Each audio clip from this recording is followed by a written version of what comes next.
Hey, yo, what's going on, guys? Welcome to the stream.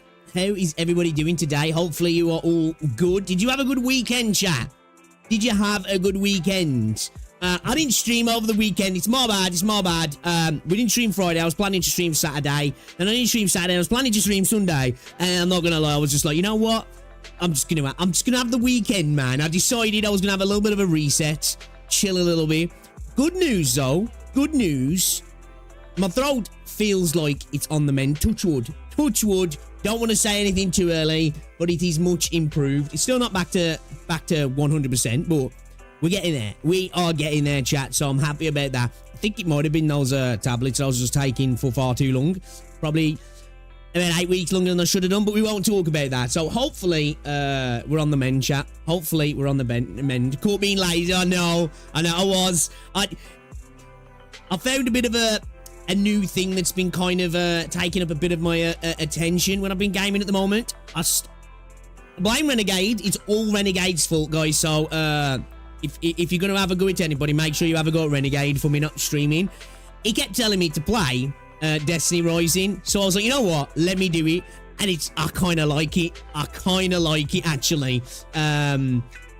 Got to see, like, you know, as you get further into the game, you know, because just like most gachas, the start can be amazing, and then you really start to see the systems coming into effect, and you're like, okay, this kind of sucks now. So got to see that, but it plays really well, it runs really well, it looks decent as well for what it is, right? You know, and I've been really enjoying it. The PvP is wildly unbalanced, though, what I did get to play. Going in against level 80 teams that have got, like, all the paid for characters, you're just getting literally one-tapped. Like, even though I got into a fight with one, and I was outplaying him, and I was beaming him, and I just did no damage at all, and then just got tapped. So, that's a bit rough, but the PvE side of thing, I've been really having a blast with the co-op stuff as well. It's been really fun, actually. I think it's a decent little launch, if I'm honest. Might actually stream some of it in the evening as well. We'll see how things go. But yeah, been having fun with that. So I've been playing that a little bit over the weekend, actually. So I apologize for not streaming over the weekend, but I'm not gonna lie, it was nice to just have a couple of days, you know, just have a couple of days, chill, enjoy some time with Rosie, you know. But let me see what's chat's doing. Let me get chat up. Chat. Let me see what you're saying. Yo, Jerry, welcome to the stream. Just casual, welcome to the stream as well. Caliber, how's it going? Leo, Ducklord, welcome to the stream. Ends, welcome to the stream as well. Can't wait to... I said to Eldon yesterday in Discord, I think it's took me longer to, like, wrap up the little last read in the chapter than it did to beat Tallulah, which... just about right for me, right? Just about right for me. Jerry, welcome to the stream. Right, Crystal, welcome. Filoni, welcome to the stream. Experimental, how's it going? Zera, welcome to the stream. Procrastination strikes again. It's my middle name. It is my middle name. No, I haven't. No, have I? No, I don't think I have. Ducklord, actually. I was trying to think then, because I'd seen so many people sharing it. I haven't actually watched it. Yeah, no, did I? Yeah, I did. I did watch it, I think. I don't know. It's been one of them weekends, man. I've been quite busy as well over this weekend as well. I've had a nice chill, but I've also been busy. I was saying in Discord, I think I've been burning the candle at both ends recently, which has not made, you know, I don't think that's helped with anything really. But yeah, I think I did actually. I think I did, Ducklord. I've watched so many things recently that it's hard to remember. Plus, I've got a bad memory, you know. I think I've got dementia. I've got early onset dementia. Arknights stories are good. Having a good time.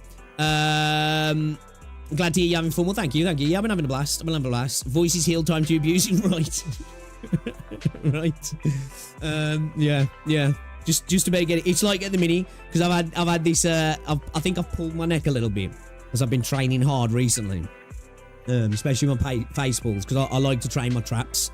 Because I've got decent traps, so I like to train them hard, you know. I really should be working on my weaknesses, but I can't help it. I'll tend to work on my strengths. But I think I've been overworking them. So, like, I get a couple of days where they start to feel good, then I hit the traps again and they're wrecking. So, yeah, I really should take a rest on everything at the moment. I'm not going to lie. But yeah. Shout out to everybody. Do you know what? I think I might have watched it, actually. I think I watched Jenazad watching. Yeah, I did, Ducklord. I've seen it, but I watched Jenazad watching it. He uploaded a video, I think. That's how I remember seeing it. That's why I was like, did I or did I not? It's because I watched it through Genocide. That's why. I didn't watch it directly. Yeah, I'm watching peeps read stories right now. A lot of VTubers entering the scene and going through them. What's this for Arknights, Jerry? All 4 IDs are going to drain my lunacy. Training hard or hardly training. Yeah, I've been training really hard recently. I'm starting to get back on the cardio as well, doing a lot more cardio. Because I've bulked up a bit recently, and I'm kind of coming to the end of that. I want to start cutting now. I've been upping my cardio. I haven't really dropped my calories drastically at the moment, but I'm going to start going into a bit of a cut and really reducing my calories and see how lean we can get over the next 6 months. Rasanju, welcome to the stream. Yeah, that's why I think I saw it. That's why I was questioning my head. I was like, wait a minute, did I? I'm sure I did, but it's because I watched Genocide, so it filtered me. Yo, easy, what's going on, dude? God, I'm training in gachas right now. Genshin's good. Limbus is gonna pop off. Reverse 1999, second anniversary. Too much shit to do. I feel ya. There's a post actually in Reddit that I want to go through in a minute because I'll get it. And I'm curious to how many other people do as well. I have a bit of a problem with that. I don't know if it's my ADHD brain, but we'll talk about that in a moment. Got a couple of things I want to check out as well today, guys. Some videos people put in React Smash that I've tried to get added to watch later. We'll try and get through them as well. But I want to make sure we finish Chapter 8. How much reading is left to go in Chapter 8 as well, by the way, guys? So I want to make sure we do it today. I want it done, right? Not only because I'm really excited, but I just want it out the way. So that's wrapped up. We can look towards Chapter 9. We can look at Code of Brawl, doing some other stuff as well. But I really want to get it wrapped up today. Ringo, what's going on, buddy? Welcome to the stream. Oh, they just don't have fun with it anymore. Yeah, I'm kind of there, man. I am going to make a video on Wuthering Waves. Like, I know people kind of are over those sort of videos. Like, why I quit Genshin. Why I quit Star Rail. Why I quit XYZ, right? I get it, but like, I think it's more just for me. It's one of those videos. I'm not really bothered about how it's received so much. It's just because like sometimes as a content creator, it's quite cathartic when stuff's either bothering you or it's just something you want to talk about in this space. So just put it down on a video, right? I even do this sometimes. Like there's been things where I think it's probably almost the same sort of feeling that people get when they write stuff down in a diary. You know? That sometimes I've recorded videos because I feel like I just need to express it, right? And then I'll express it in a video, and then I'll just never upload the video, right? I know it sounds mad, but it's kind of a cathartic. It gets it off your chest kind of thing. It's worth to do. Sometimes, you know, obviously it's great to just jump into a Discord call with somebody and talk about it as well. But you know, if you haven't got the opportunity to do that, sometimes it's just nice to just record a video and rant basically and then just never upload the video, right? You know, I don't know if I'm weird for that, but yeah. Yo, Red, what's going on, dude? Welcome to the stream. Pixel's really excited. What do I sound excited today? I'm happy to be back streaming. I actually love streaming, you know, so because I've had a couple of days off, it's good to be back. Read first and react later. Just a lot of reading, still not too much, right? Yo, Cheese, what's going on, dude? Welcome to the stream. Just that title, I moved on. Yeah, I like that, actually. I like that. I booted up, we were over the weekend, got to the login screen before I just couldn't be arsed and went on something else. Yeah, like... Yeah, do you know what? I think the last time I booted up Wuthering Waves was for a sponsorship. And I don't know if they've changed things now, because I keep seeing people are doing more of the sponsors. Talking about, like, you don't need your login, but I'm pretty sure you do. And it's like, I made a point in my video when it comes to Wuthering Waves, because with Zenless and Genshin, you just need your ID, right, which is good. But with Wuthering Waves, you have to log in. You have to log in to your account, and they, like, basically do it for you. You know, and they even tell you, like, change your password and such, like. And that was the last time I logged in, but I logged in on my alt account. Because I was like, you know what about this? So, yeah, that was the last time I jumped on Wuthering Waves, actually.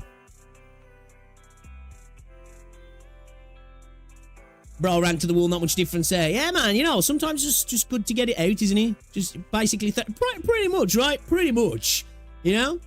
Pretty much. It feels good, though, man. It does feel good.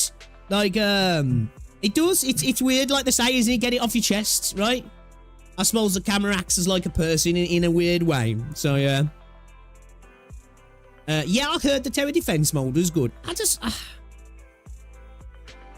I don't know if, like, it might be down to what we're going to talk about in a minute, which could be a problem for it. But I don't think it is just that. Like I say, I probably am going to make a video, but you guys have heard my ramblings about where I'm at with Wuthering Waves, right? You know, I'm very cognizant of the, it's a bit of a 50-50 situation, you know? It's not me, it's you kind of situation, but it is you at the same time. But you know, I get it. It's on me. Like, I've drifted a little bit, but I also think the game's allowed me to drift because it's just not giving me the service that I was hoping it was going to give. But I'm also aware that that's just how it is, right? The game necessarily doesn't have to do that. I'm not that type of game where it should service me. End of the day, if it doesn't, right? And that's it, you move on. That's the way it should be in video games, right? If you like a game, but it doesn't quite follow the path you were hoping it was going to follow, it's just like, okay, I've waited long enough to see if it does. It's not. Time to move to something else that gives me kind of what I'm craving, which is kind of like what I'm drastically hoping Endfield will do for me. Yo, Frankie, what's going on, dude? Welcome to the stream. Just trying your icebreaker medal. Oh, nice. Recently started Wolfenstein: The New Order. Damn, that game is fun. Yo, H8 Pixel can finally be joined the Discord server, finishing reading chapter 5 and the spoiler talking. My flux had no effect anymore. Oh, okay. To be fair, most people, now and again, most people from what I've seen do tag it for spoilers in the Discord server. So props to everybody who does that, because the amount of times I see stuff coming up and I'm like, yeah, all right, not going to click on that. So respect to the people who do that. I probably should create a channel, shouldn't I? I think I might do that, actually. I have got the game spoilers section, but I might, like, create one that's a little bit more prominent for that, like, specifically for Arknights, maybe, so people can go into there and just really have conversations about that sort of stuff.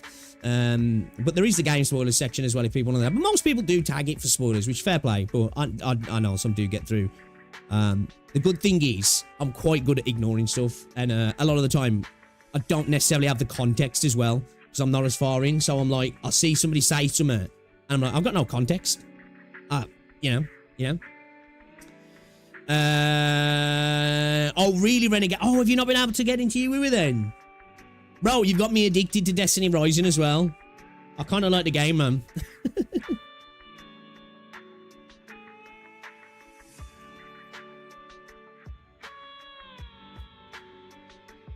Want a spoiler by a sports car?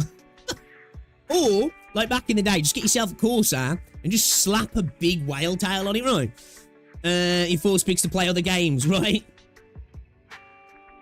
Maybe latest global content and yeah, something like that. I probably should create some specific ones so people can go in for specific stuff, right? So like when they're looking for that, they can have that conversation rather than it just being a big general spoiler section.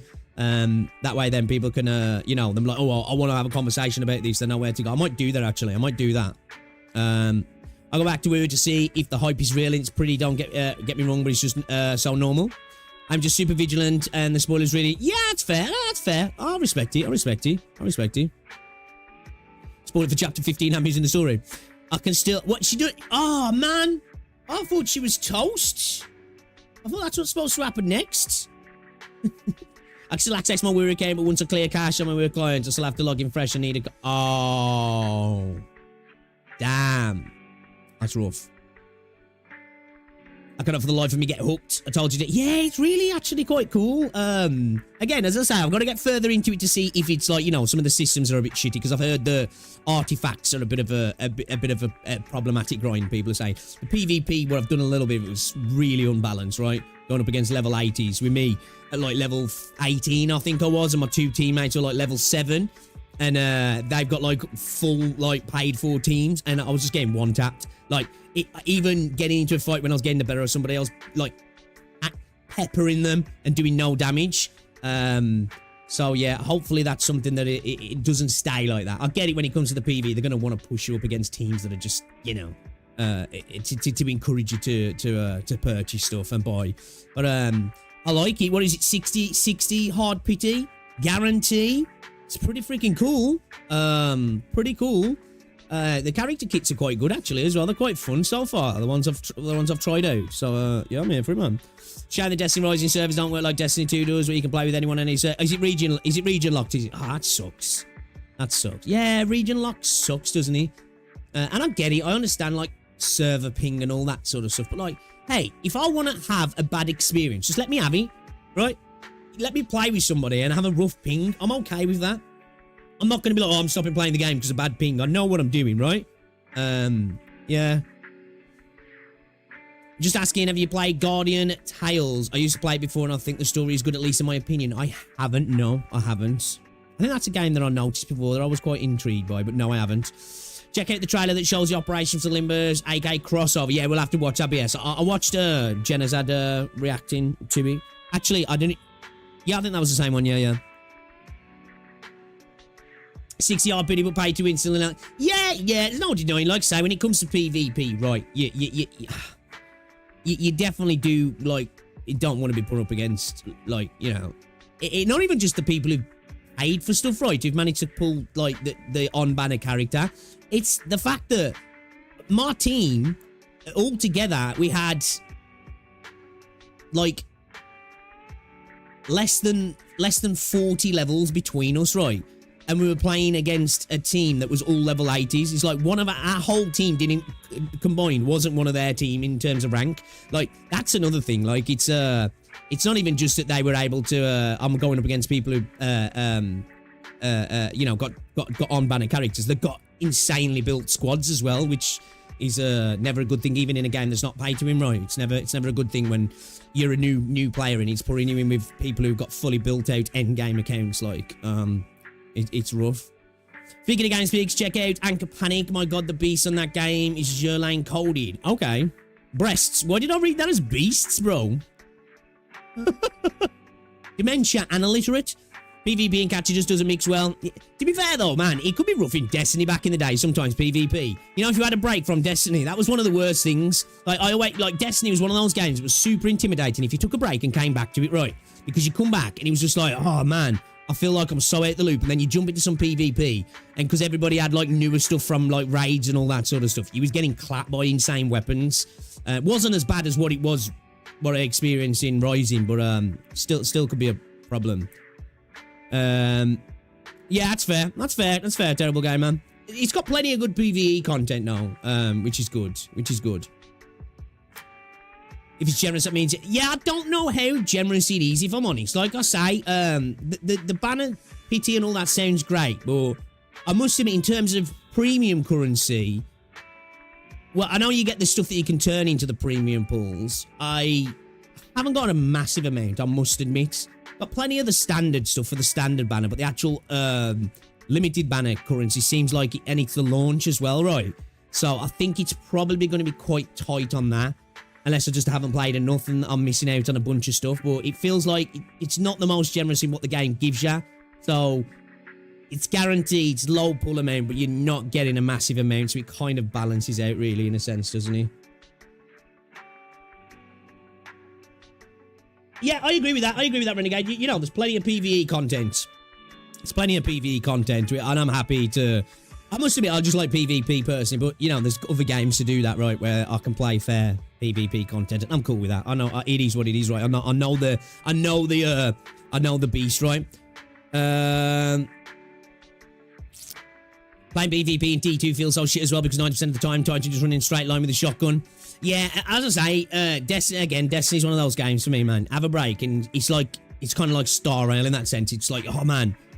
Feel like, you know, the FOMO's real. I feel like I've missed out on a lot in a sense, and it almost feels a bit overwhelming to get back into things.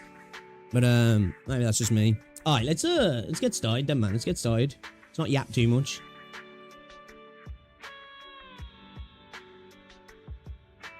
There we go. Yeah, it's almost off my head. PvP, the PP, the pool economy is indeed tight in Rising. That's the only thing I'm mad about. Yeah, it's pretty tight, right? Like I say, I'm only like level. Actually, what level am I now? I did play quite a bit yesterday. Might be at like level 30 now, maybe. I'm still early on in the game though, but I've definitely noticed in terms of the limited currency, the game's pretty tight. Which, as I've said this before, right? You can have the best gacha system in the world. If the game's incredibly tight, then you're spending money, right? You can have a terrible system, and if the game's throwing pulls at your left, right, and centre, you might not have to spend cash. It's all about what the game gives you, right, at the end of the day.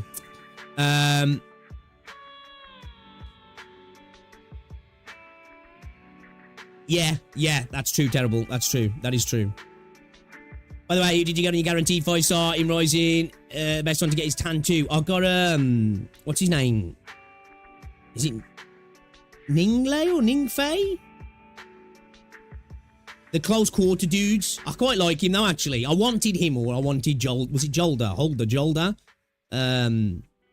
I quite like the close quarter stuff. Ningfei, that's it, yeah, Ningfei. I like just jumping in, boom, hitting your clone, bouncing out, and then just going off, like. Especially when you start leveling up some of the skills. Feels good. The game just feels solid all over, really. They've done a good job in terms of how it feels. And visually as well, it looks decent, right? You know, it's not like Wuthering Waves Zenly Zone Zero decent in terms of fidelity, but like it's pretty solid. There's some scenes where you mean like, damn man, this looks pretty freaking nice. Obviously it's more when you mean like cutscenes and the characters talking, so okay, it looks more like PS3 graphics now, but I'm okay with that, really. I'm okay with that. As long as the game runs fine, which it seems to. I'm happy, man. I'm happy. But yeah, how are we all doing anyway, guys? Guys, I've got to get my hair cut, man. My hair is ridiculous at the moment. It just won't stop growing. I hate this with my hair. Like, I can have my hair cut really short, right? And it'll grow slowly for a bit, and then it's just like, it won't stop. It just gets insanely thick as well. It's not a good time. It's not a good time. Reject high fidelity, return to pixel art. I am a big fan of pixel art. Again, I say this all the time. Graphics are temporary. Art style is permanent, right? Art style is permanent. That's why games that have great art styles can look good 20 years later. High fidelity graphics look amazing when they first drop, right? But they're usually typically age, right? You know? The games that come out when the PS4 first came out, they were top tier graphics, right? And I'm not saying some of them still don't look good. It really starts to age when you have high fidelity, but a good art style, man, it can last for a while. Get a skinhead. I sometimes I'll shave my own head oil, like, I'm like that, like, my hair will get so long, and because I've been trying to get in contact with my barber, man, she ain't answering. I'll get to a point where it's just annoying me, so I'll just take it off, and then usually regret it straight after. Rhodes hates it though when I shave my head off, so, yeah. Just let you know, Cookie uploaded a video, glazing Arknights for 50 minutes. Was that the, how Arknights is successful video? Yeah, I can't remember if we ever uploaded that. We talked about that in stream. Is he talking about the post that was about, like, IS and stuff? Why IS is so successful as a mode? And how it was like, you know, the developers talking on that and like why so many other games copy it, right?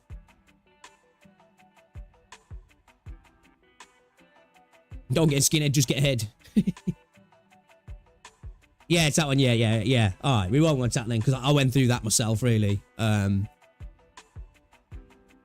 there's a couple of videos I want to check. Guys, have you guys seen this Nikkei clone?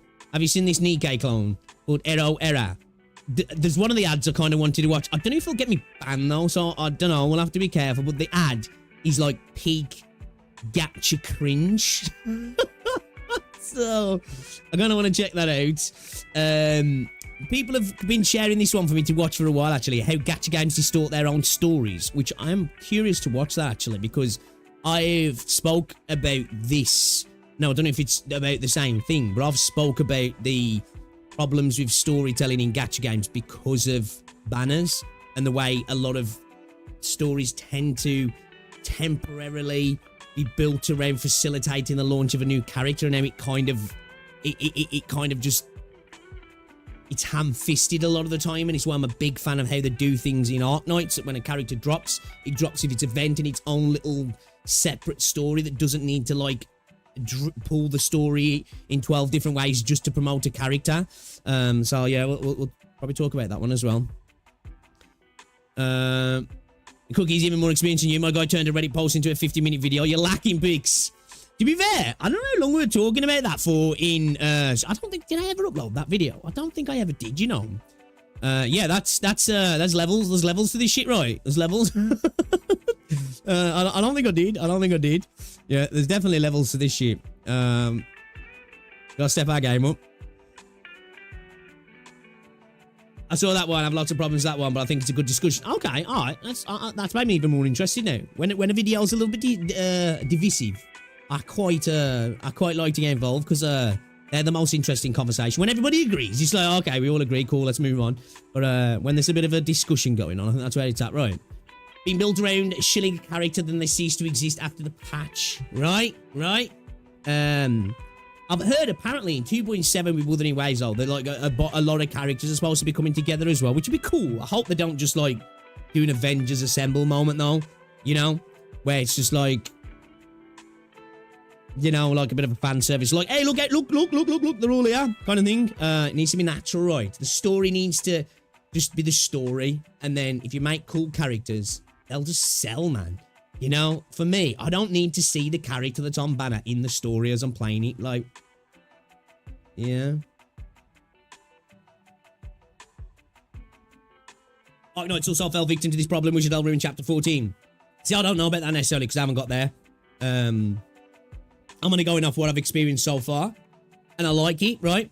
The Endfield part of the video has some Arknights spoilers, right? Okay. So that's what I hope they do with Endfield, man. I hope that, like, obviously, the way the story was, you know, we had Yvonne come up on a banner. That's fine because we met Yvonne in the story, and it kind of felt natural that we was meeting Yvonne, right? But let's just say, whatever, Dave, the new character's coming out, right? Dave's really cool, and then the story like flips off doing what he's doing to like, let's spend 2 hours with Dave, and we don't see him again.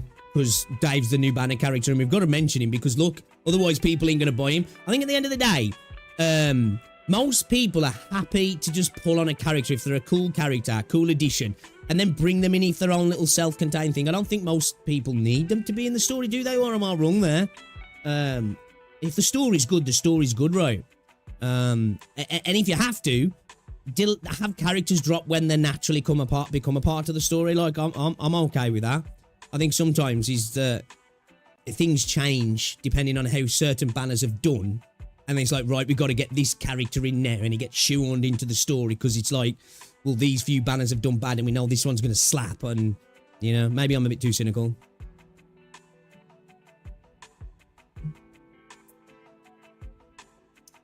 I want to say we should delve in Chapter 14. Still a choice if you want to bring her or not. Oh, I'm more thinking about... Oh, so does it affect the story in a bad way, though? Like, it's one thing if the game's trying to get you to play as a character. And even if, like, with Arknights, it's a little bit different, isn't it? Because of the way you choose your characters. But, like, if the story, you know, like, I'm cool with, like, playing this chapter and this character's in it. I'm just playing the new character that's got nothing to do with the story. That I don't see that as a problematic thing. It's when the story curves right. That's when I think it's a problem. Especially when you're apparently creating a good story as well, because the story should matter, right? The second Avengers of Assemble, right? They would need him, they would ask for it. They didn't ask that should not happen. I think he's one of my favourite operators just because of that. She was, and to an extent still is, uber powerful, but she barely features in her side story, especially considering she's a CM Festival unit. If they would need him, they would ask for it. They didn't, and it should not happen.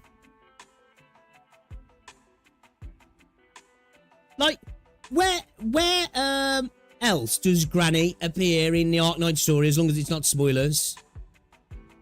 You know, like, because I think that's why I enjoy it, even though that's my first taster of, like, a side story. I think that's why I enjoyed it so much, right? Because it was such a cool little self-contained, grounded story that really wasn't a major thing going on in the world. Like, I wish more gacha games did that, right? Where this new character comes out, even if the character's insanely powerful, but it suits to just have them off doing a little adventure on their own, and it's a cool little separate... Because I also... We'll talk about this, actually, when we get into the video, because I think it's an interesting point, actually, that, in regards to little self-contained stories that could potentially add a lot of variety to the game as well. We should let the story is amazing in chapter 14. I assume most people think she ruined it because of how powerful she is. Okay, alright, yeah. See, like, that, for me, I get the meta argument, but I don't see that as a story issue, right? That's not a story issue for me. That's a meta issue, right? And then again, if it's a meta issue, you can always, as you say, choose not to play a character. The character's shoehorned into a story. You can't really avoid it, can you? We do ice break tomorrow.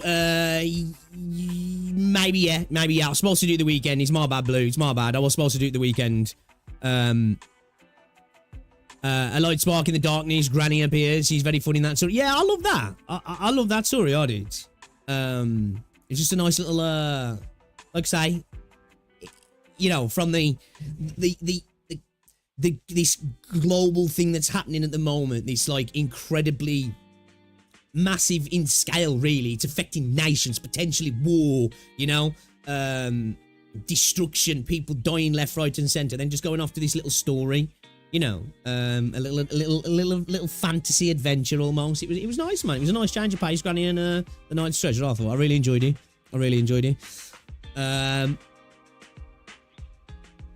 had people complaining the ops too strong. Yes, it's like for me. It's like I'm like that when it comes to Arknights. I'm like, I get it right. You know, if you've got really powerful operators and the meta starts to switch and then the game starts to cater to these operators, I can understand it. But for the most part, you can definitely do all of, well, again, this is somebody who hasn't done all the content, but it feels like that. Maybe there's some more meta units that are going to make things definitely helpful, right? But it feels like you really can do without some of the uber powerful units if you come together with a good squad, can't you? So, like, for me, I don't see that as a problem. Now, if the game caters to it with insane stat sticks in certain games, and then it's like, if you're not running these new units, you're not having a good time. That's a problem, right? Or if the game's too easy with a certain unit and you can still play the game fine without it, I think then it's a choice on the player, right? You know, do I do this thing that makes the game less fun but really easy to clear, or do I challenge myself a little bit? At the end of the day, some people like to steamroll content as well, don't they? I've said this before. Like, I'm fine with powerful units being in games. I'm totally cool with a unit that's 3 or 4 times more powerful than another unit, say, as long as the content doesn't necessarily reflect that. If somebody wants to go into content absolutely steamrolling, fair. Just to allow it so if I don't want to steamroll it, it's still clearable, right? And that's where a lot of games fail, because it's stat stick content, isn't it? And that usually comes down to things like timers, is how they get you with the stat stick. You know, or just lack of HP to be able to deal with offensive from enemies and stuff, depending on how the combat works, if you will. She just crashed out in the Endless Peak story. That poor girl had so much shit thrown at her. It was just to deserve crash out. Have a fully built Wishadel who is only using IS. She doesn't leave the bench otherwise. Neo, what's going on, dude? Welcome to the stream.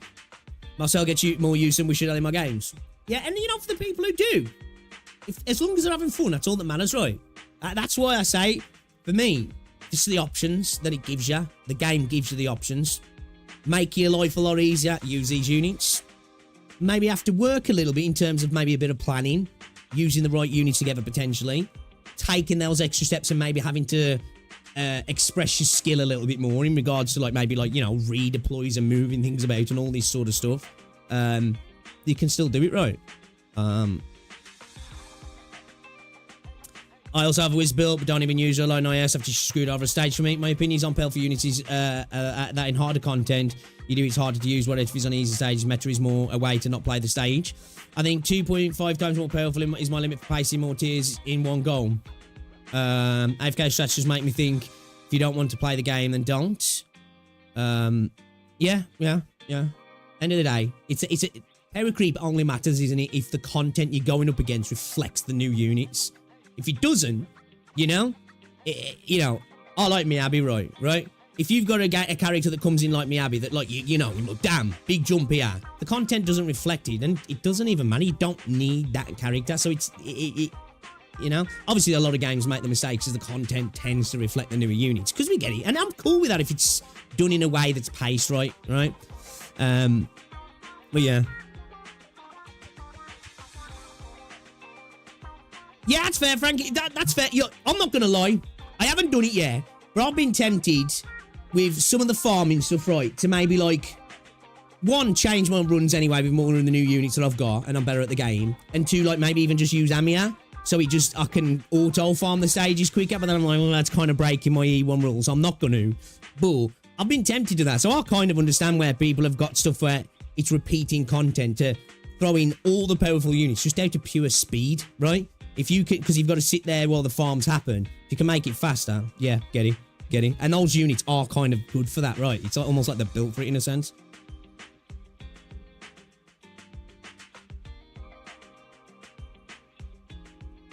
One of the things I love about Weird is the ability to watch the enemy waves melt.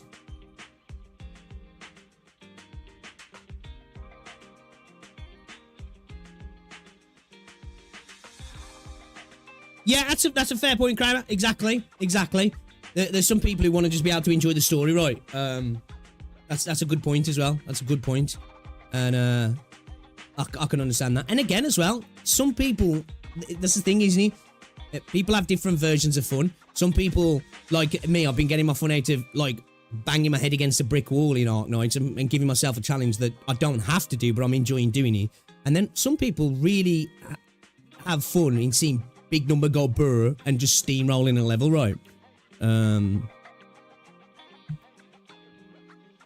Metro and Auto is fine. I'm more talking about first clear.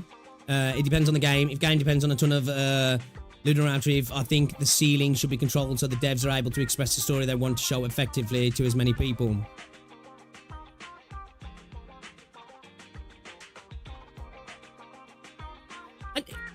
I could understand, because, like, there's this question that's been for years, isn't there? You know, when you have difficulty spikes in games all of a sudden, because old games used to do it all the time, right? You know? The amount of times where a story would almost be gate kept in a way because the difficulty spike at a certain spot. It's like, damn! You know, experiencing that thing can maybe just not happen, especially on older games, or like it becomes a much more difficult thing to do as well. I mean, I'll just do trust farms on the mines in 1.7 and change ups. I needed the trusts. Welcome to the stream as well, Blue. You're talking about some people enjoying steamrolling content. I'm one of them. Yeah, that's fair. That's fair. Unit power creep is not as bad if enemy power creeping isn't equal. Exactly. At the end of the day, if enemy creep doesn't happen, there is no power creep really when you think about it. You know? That's the way I see it. I know technically it is because that character's more powerful. It's obviously crept another unit, but it just doesn't matter if the content you're playing against, again, like you say, doesn't equal it, right? It's the same experience with or without, right? Well, it's not the same experience with, but it's still the same experience for you before and after, I should say.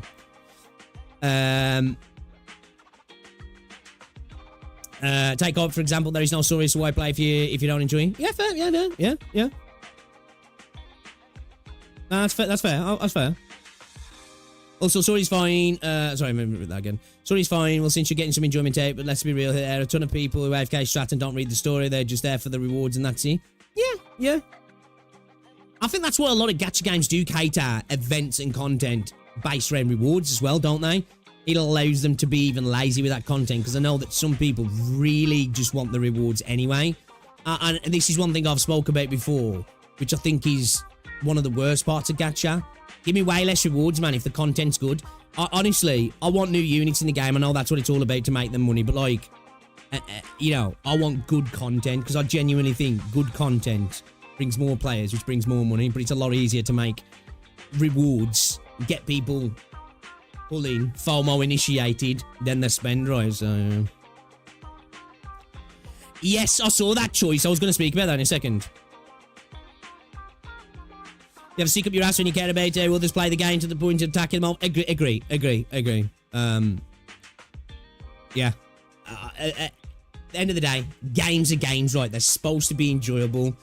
If you get enjoyment out of blasting the enemies with the most overpowered units, over-leveled for content, have at it, man. That's what it's about, right? If you like going in super under-leveled and really sweating your tits off, have at it. Because, like, just the same way that people can be judgmental of people who like to cakewalk content, people love to take the piss out of people who sweat. At the end of the day, if they enjoy it, right, more power to him, man. More power to him.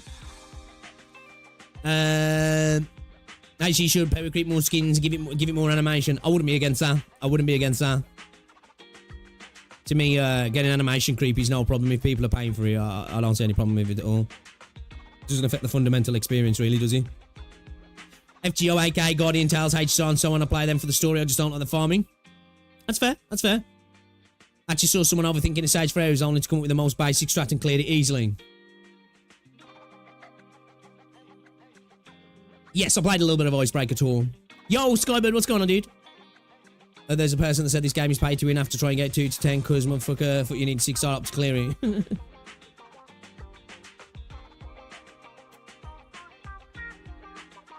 Yo, what's going on, T? We're just talking a bit like power creep, really. Says E2's boy. It's kind of funny because they just have a massive skill issue. Honestly, the reason I keep one gacha is because I want freedom in what I play. I don't like being tied down to dailies. Arknights is the exception because it's just that damn good. That's why I have the rule. Alright, I think this is a good segue to maybe go on to this, actually. Right, because I think I've got this problem as well. Let me switch. I think I've got this problem as well, right? Considering the conversation that we're just having. I think this is an issue I have a little bit, right?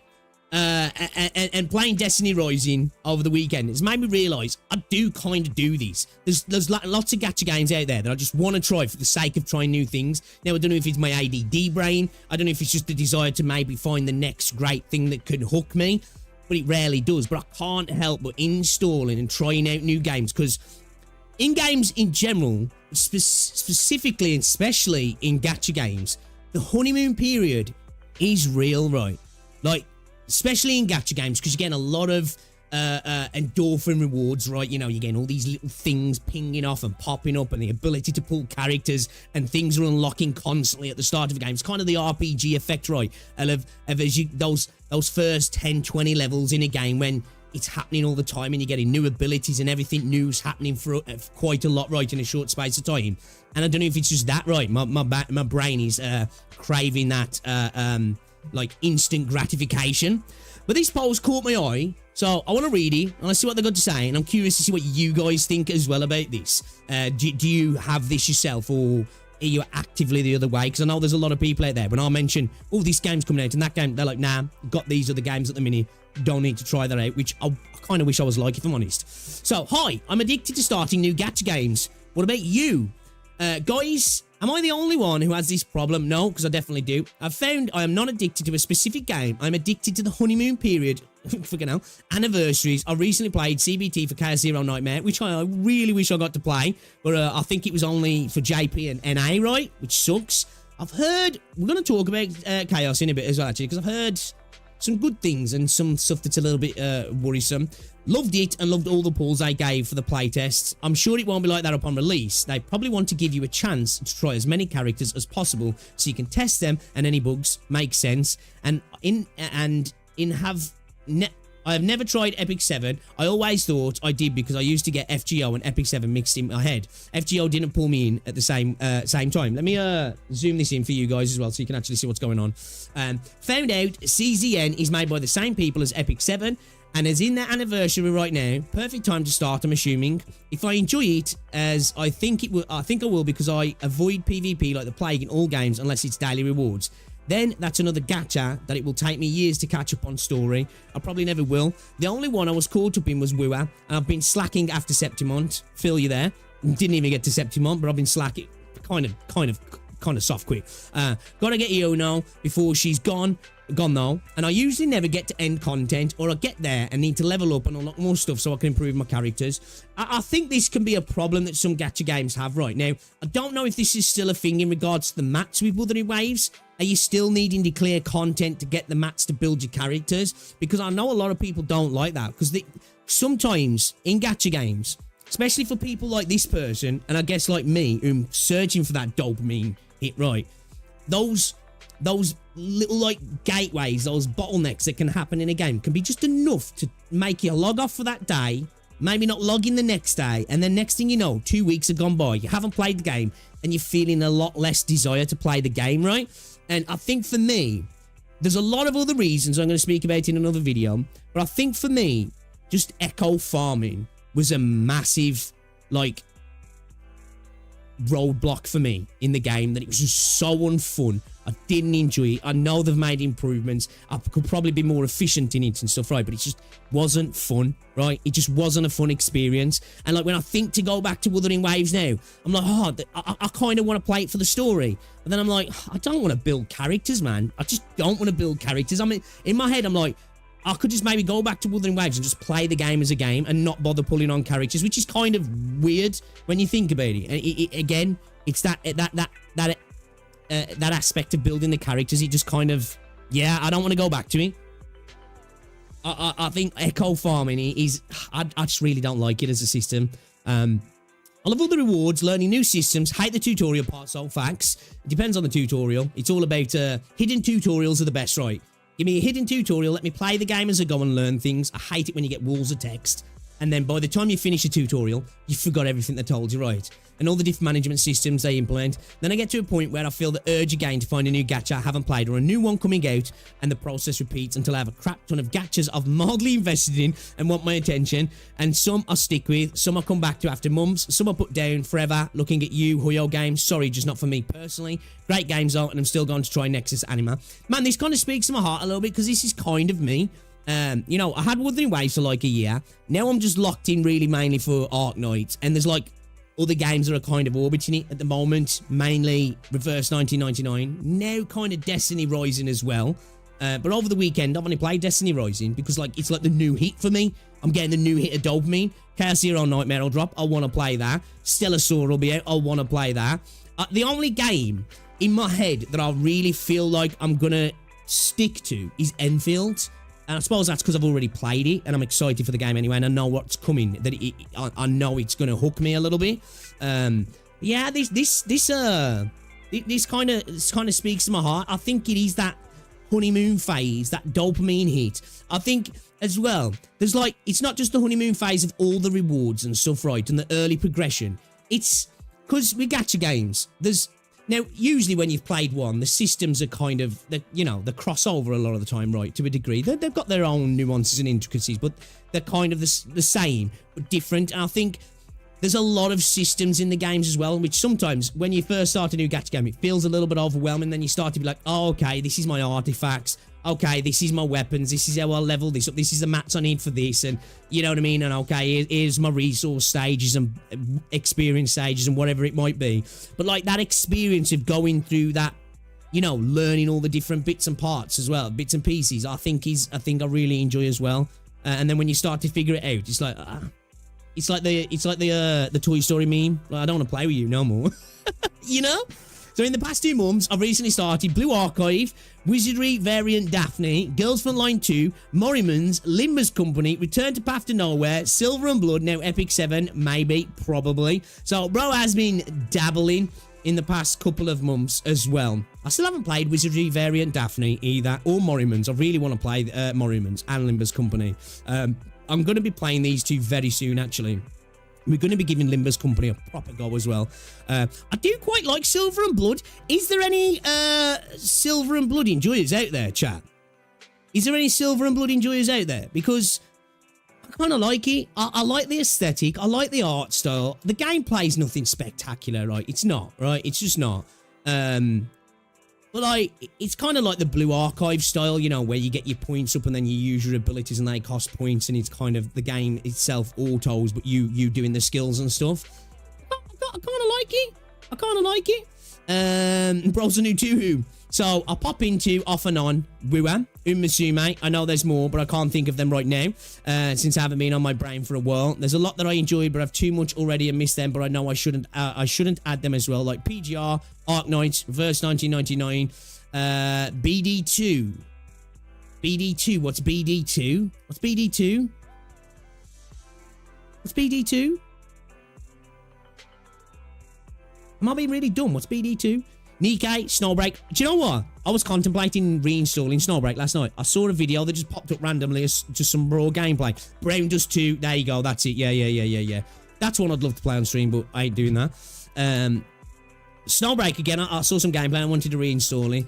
I'm a woman, and some of these Goonie games were not what I was expecting and were great. I've never had a problem, and man, this is a chick as well. Lots of skin and fan service and enjoy it as well. But I thought that's all some of those games had to offer, and I was wrong. I love BD2. Also love anime women now. Thanks, Gacha.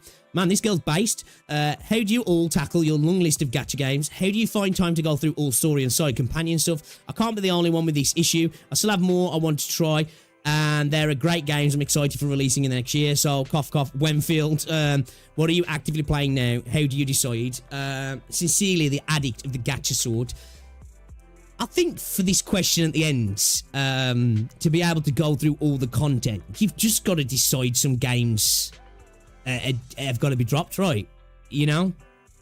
Right? Or like, have games that are like, right, the back burner games, you just maybe just log in, get your login stuff, maybe for currency, but then just you don't even bother with dailies. Because if you're trying to cover too many games in terms of dailies, it's you know, I think you're going to start to struggle then on the games that you want to play more actively, right? Because like, take Sword of Convalaria, for a while I was just logging into that. I wasn't even doing my dailies, and there's a few games that I tend to do that with. And over time, you do start to build up a decent amount of currency, right?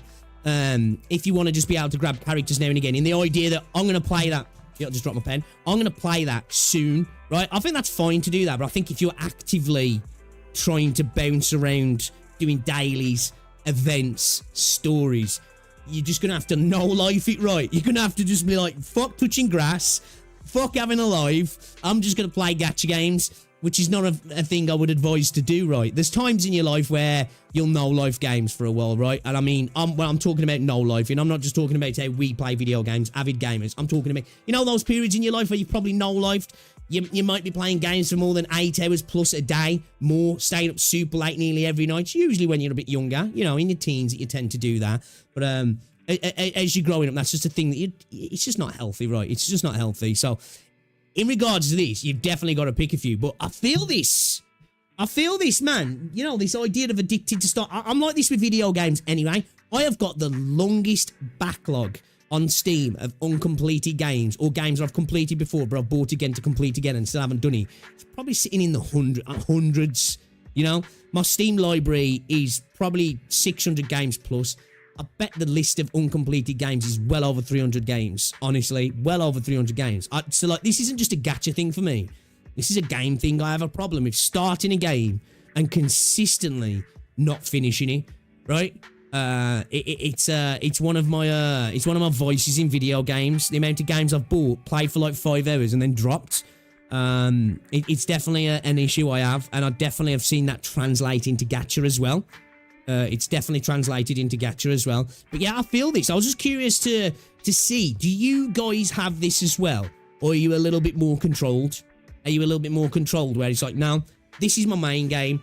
I dabble in some others. I'll try a new one here and there. Because, like, I noticed that I think you guys are a little bit more controlled than me. Because you've seen some of the slop I look at. And I'm like, oh, this looks interesting. I'll give this a go. And everyone's like, yeah, this looks shit, man. I ain't trying this. You know? I think I'm just, I think I'm just easily pleased, to be fair. You know? It's like, I've been having, I tried to stop myself over the weekend because I was playing Destiny Rising. But I've been having the real urge to install the Steam version of Arena Breakout because I love playing the beta. And I'm worried if I start playing that, I'm going to get sucked off into that. I've been kind of wanting to install Valorant again. And I know that's another game where I install it. And next thing you know, it's 4 AM on a Monday. And I'm still playing the game. And that's a problem. So, yeah, I really have to, like, I've been trying my best recently to stop doing it so much, right? Like I say, I've been playing Destiny Rising. I've been playing Reverse 1999. And I've mainly been playing Arknights. And if it wasn't for streaming, I'd have got through a lot more content in Arknights, right? But because of streaming, it slows down the progress. But yeah, I definitely, you know, I feel this a little bit. I feel this. Touching grass is overrated to do every time I'm on the lawn. Me with Resident Evil 2, Persona 3 Reload, and The Witcher 3. The Witcher 3 is good though. Yeah, dude, my Steam, it really should become the Steam Museum. I play a rotation of games. Why is the ZZZ music playing? It's just a bit of background music. I'm a bit picky what games I play. Login every day is overrated. It is. It definitely is. It definitely is. I used to and it was miserable. This was before Gacha. It was just daily login, but I would log in just to log in and worry. Yeah. I have that with some games where I'm there. I just log in. Like, I was doing that for a while with Wuthering Waves before I stopped logging in altogether. I'd literally just log in. And I wouldn't even do my dailies, and then I'd bounce, and now I've just stopped doing it. Which it is like a weight off your shoulder, isn't it? Sometimes, which does show the negativity. I think we've all had that with gacha games, right? Maybe with non-gacha games as well. You know, where the game it's got a bit of a FOMO thing. You get rewards for logging in, and you get to a point where you've kind of stopped playing the game, but you're kind of still in the motion of jumping into login to get the rewards in the plan that you're gonna come back, and then you stop playing. It's like, oh, it's a weight off my shoulders, you know? Which sounds weird because I really like Wuthering Waves, but when I stopped playing, it kind of was a weight off my shoulders, because it was like, I haven't played this game properly now for 2 months. Why am I still logging in? What am I logging in for? You know? Like, why am I doing it? It's, you know, we are weird creatures, aren't we? Psychologically. It is crazy. These games are really designed to, like, prey on our psychological weaknesses. Obviously, some of us are better than others at controlling those. You know? I think I have these psychological weaknesses myself in that regard, but I don't so much for spending. Now, I know I've spent a bit on Wuthering Waves, and I've spent a bit on Arknights now, but it's very small in the grand scheme of things, right? You know, $100 here, $200 there kind of thing, and in the entirety of the time on the game. But, you know, some people struggle with that as well, where they're playing 3 or 4 games actively, and they're spending on 3 or 4 games as well, which is a scary thought, you know? The idea of playing multiple gacha games and spending on them as well. It's, you can understand why it can be a slippery slope for some people, you know? I don't know games anything. If it's not to my liking, I'll just throw it out. That's fair. That's fair. If a game loses my focus, I just drop it because I can't find any joy in it. I usually drop games pretty fast, but they're always those games that just get me hooked, and I either play them consistently or come back to them on a regular basis. Yeah, I think I'm like that. Most games I end up dropping, right? Most games I end up dropping. As I said, it's a normie game, right? But Call of Duty was one of the games I played the longest for, and I suppose COD is smart in that release a new game every year, right? It was seen as a negative for a while, because a new game, it's the same game, but a new game, new meta, switching things up. The old game was just getting into a good spot. But, like, it does make sense because it keeps people who probably would have stopped playing COD years ago if it was the same game going for years. Because just that new, just 12 months later, they're itching for that new feeling, but just something, you know, just similar enough, but different, that keeps them hooked. Like, it is smart when you think about it. And I think that's probably why I played COD hard from, like, 2007 right through to, like, 2014. It was like, you know, I bought every single Call of Duty up until, was it Modern Warfare 3 Remake? Did I buy Modern Warfare 3 Remake? I didn't buy Black Ops 6. No, I don't think it, Modern Warfare 3 and Black Ops 6 are the 2 that I didn't buy. But previous to that, every single one on day one, sometimes going to midnight launches, playing them like daily, and I mean daily for hours on end. Yeah, it's one of the games that's like kept me going for the longest, because most games I do drop within a year or 2. You know, I just do. So if I'm playing a game a year after I've started playing it, it's done something right. But yeah, I just thought I found that interesting. You know, looking into the mind of a gacha gamer that I think kind of, I get it. You know what I mean? I do get it. I do get it. I'm replaying games quite often, so I don't go into new games. Playing Dark Souls 2 again at the moment. Also, No Man's Sky is really fun with my pals. No Man's Sky is fun. I mainly play Arknights and log in with the gacha if there's a good patch of collabs I liked. Yeah, I think a lot of people tend to do that. They come back for certain updates and stuff, don't they? Part of the problem is gacha games tend to be built as throwaways. There's no real importance for them. Yeah, you're not wrong. COD is a big franchise doing something right. Yeah, definitely. It's kind of, I think in a sense, COD's one of those games. It gets like the Genshin Hoyoverse treatment, doesn't it, in this space? It gets laughed at as like, look at these guys. But there's a reason why they do well, right? You know, it might not be for you, but there's a reason why they do well. They're doing things right to a degree, aren't they? It just might not be for everybody. Right? Yeah, I used to love Call of Duty, man. Like World at War, Modern Warfare 2, Black Ops, Modern Warfare 3. Oh, man. Good times. Such good times for me, you know? Real good gaming days they were.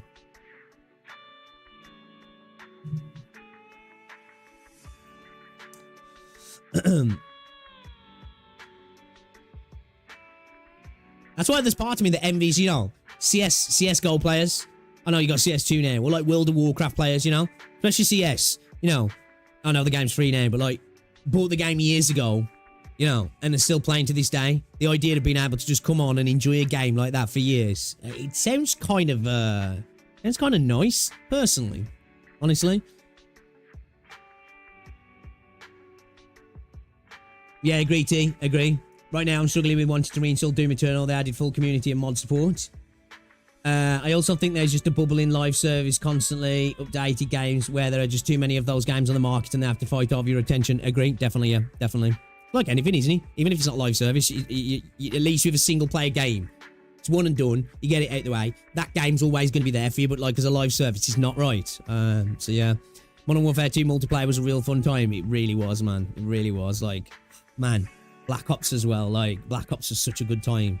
I just remember starting on Summit, going for the nade across the map to was it to C or was it to A? I think it was for A. You spawned on C, slight turn, diagonal, right onto the flag, get a 6-man. Good times. Good times. God lost his taste and they just release slop every year. It's definitely not what it used to be. But again, I suppose maybe if you're 13 now, you maybe think differently, right? Sometimes things are a product of the time, aren't they? It's like they're remaking Harry Potter as a series and just seeing scenes from it. I'm just like, it just doesn't seem to hit. And it's because I think, you know, Harry Potter was a product of his time. It was the early 2000s. It just fit. Where, like, now it just doesn't, right? I think sometimes, like, things are a product of the time and they were still so successful because of the era they came out in, right? And sometimes that magic can never be really recreated because, you know, time can't be brought back in that sense. COD doesn't need to do anything. They could just make the same game and they'll force competition at the market. They're trying, yep. CS2 community servers are goated. The reason Black Ops 7 looks so bad, yeah, it does look a bit rough, I'm not going to lie. It does look a bit rough. The Modern Warfare remakes weren't too bad. 1 was good and 2 wasn't bad either, actually. I actually quite enjoyed them. COD gamers are too entrenched to actually leave that bubble. Yeah, I think it is like... I do dislike the term casual in regards to games because it always feels a bit elitist, right? But it's, you know, it fits because there's a lot of people who play Call of Duty, like a lot of people who play Fortnite. It's a casual experience, right? The dads, they come home from work, they've got a newborn baby, they've just done a 12-hour shift, you know, they've had their tea, they're playing a game with the boys, they've got a couple of beers, you know, it's a Friday night and it's kind of that for them, right? It's that social experience as well, isn't it? All I gotta do is say Advanced Warfare 2. Yeah. Man, Advanced Warfare. God, Infinite Warfare as well. Ugh. Bad taste. I don't remember how much money Aaron used to spend on Advanced Warfare. Dude, give me hundreds of pounds to buy loot boxes on that game. That dude spent so much money.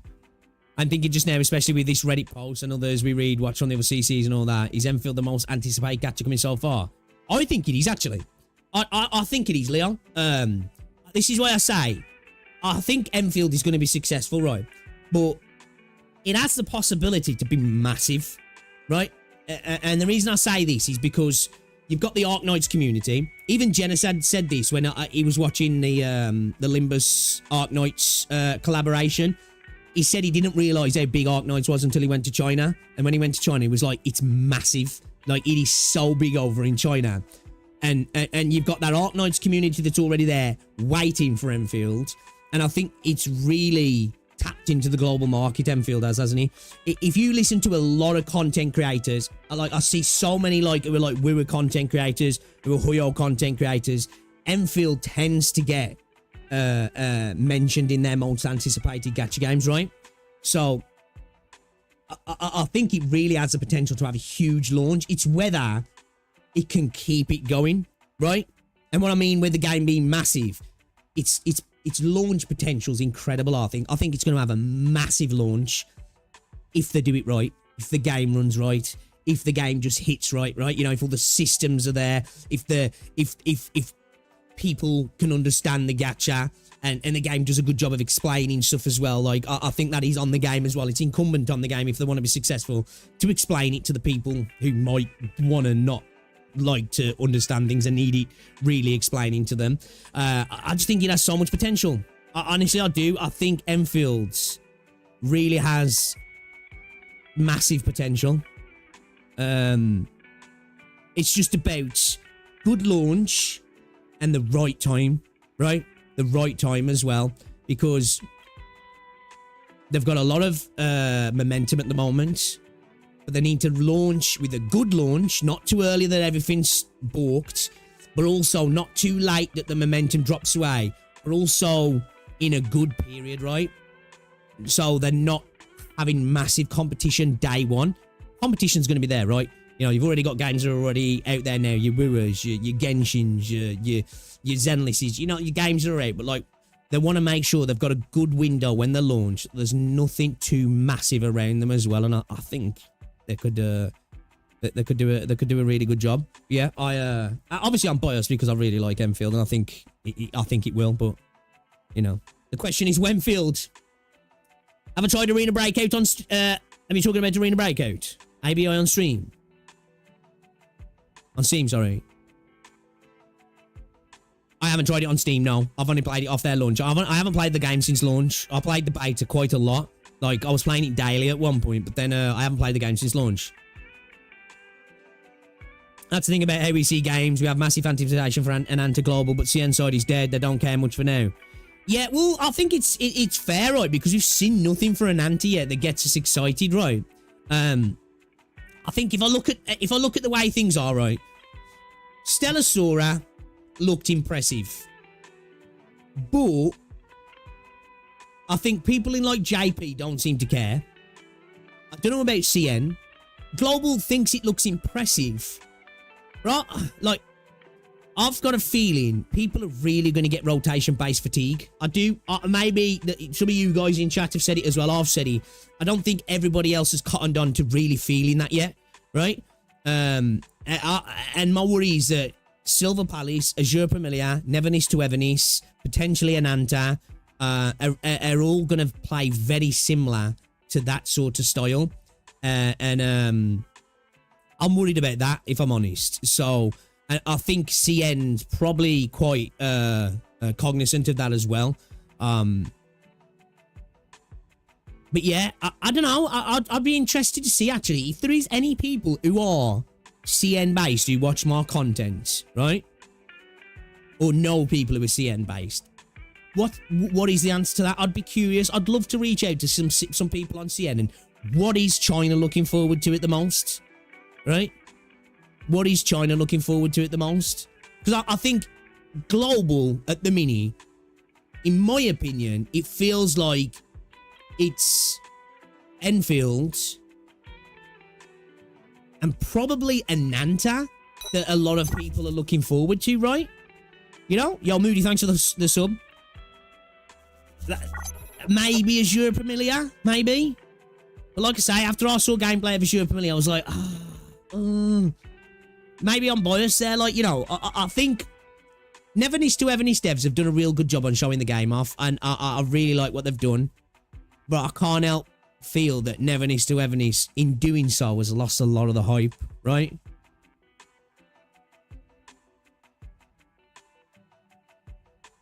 You know what I mean? NTE has a new video up yesterday. It looks good. I'll have to watch that. I have got a video I want to watch from Nevernis to Evernis, actually, that was in here. This promo, NTE. I think it's this one, right? It's not gameplay. Well, it is, but it's somebody just, like, showing off different scenes. Now, I don't know if there's any mods in this, but, like, it looks fucking beautiful, actually. Like, I was really impressed looking at it. I don't know if anybody else has seen this, but there's some gorgeous scenes. But, like, gorgeous scenes don't mean good game, right? You know? I'm not saying NTE is a bad-looking game at all. I probably will have a lot of fun with NTE, but I just don't know if it's doing enough, right? I'd like to see them lock into a particular thing and do it really good. It feels like they're trying to do a lot of stuff. And my worry is they're going to be a jack of all trades, but a master of none, like, you know what I mean? 4K? Ultra HD? Yeah, Mr. Topper, thanks for the sub. Yes, sure. It's 4K. Actually, is the video 4K? That's a question. Let's have a look. It actually is 4K Ultra HD, bro. Don't look at quality, look at the art direction. Perfectly valid response. Perfectly valid response. But can we just watch this? This is from Little Candy, right? So I don't know. Like I say, I've seen about 10 seconds of this video. I don't know what post-processing stuff's gone into this. I don't know if there's... I'm assuming there's no mods, right? I know that sounds stupid, but I'm just assuming that. I don't know what editing's gone on. The few seconds I saw looked really beautiful, right? But again, easy is right, you know? Graphical quality don't really mean shit at the end of the day, you know? Art direction probably is more important, but at the end of the day, gameplay is more important. Right? But let's just check this out, man, because I wanted to show you guys this as well. Let's have a little look.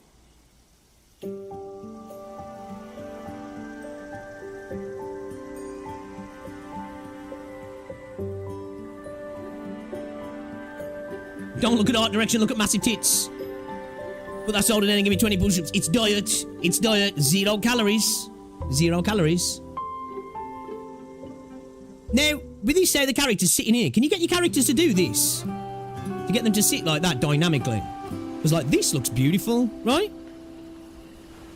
I think this looks good. The water looks good anyway. Now again, don't look, just go blind. You know, I'm not saying this means good game. I'm just talking from a visual point of...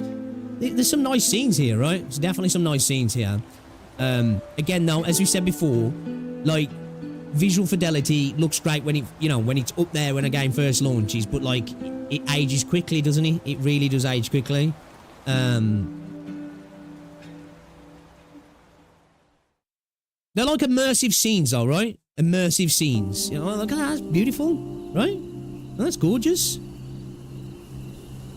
Like, can you just do this in game though? Like, it almost feels like it's not actual gameplay. Like, can you just turn the UI off in the test? Can you and do all this?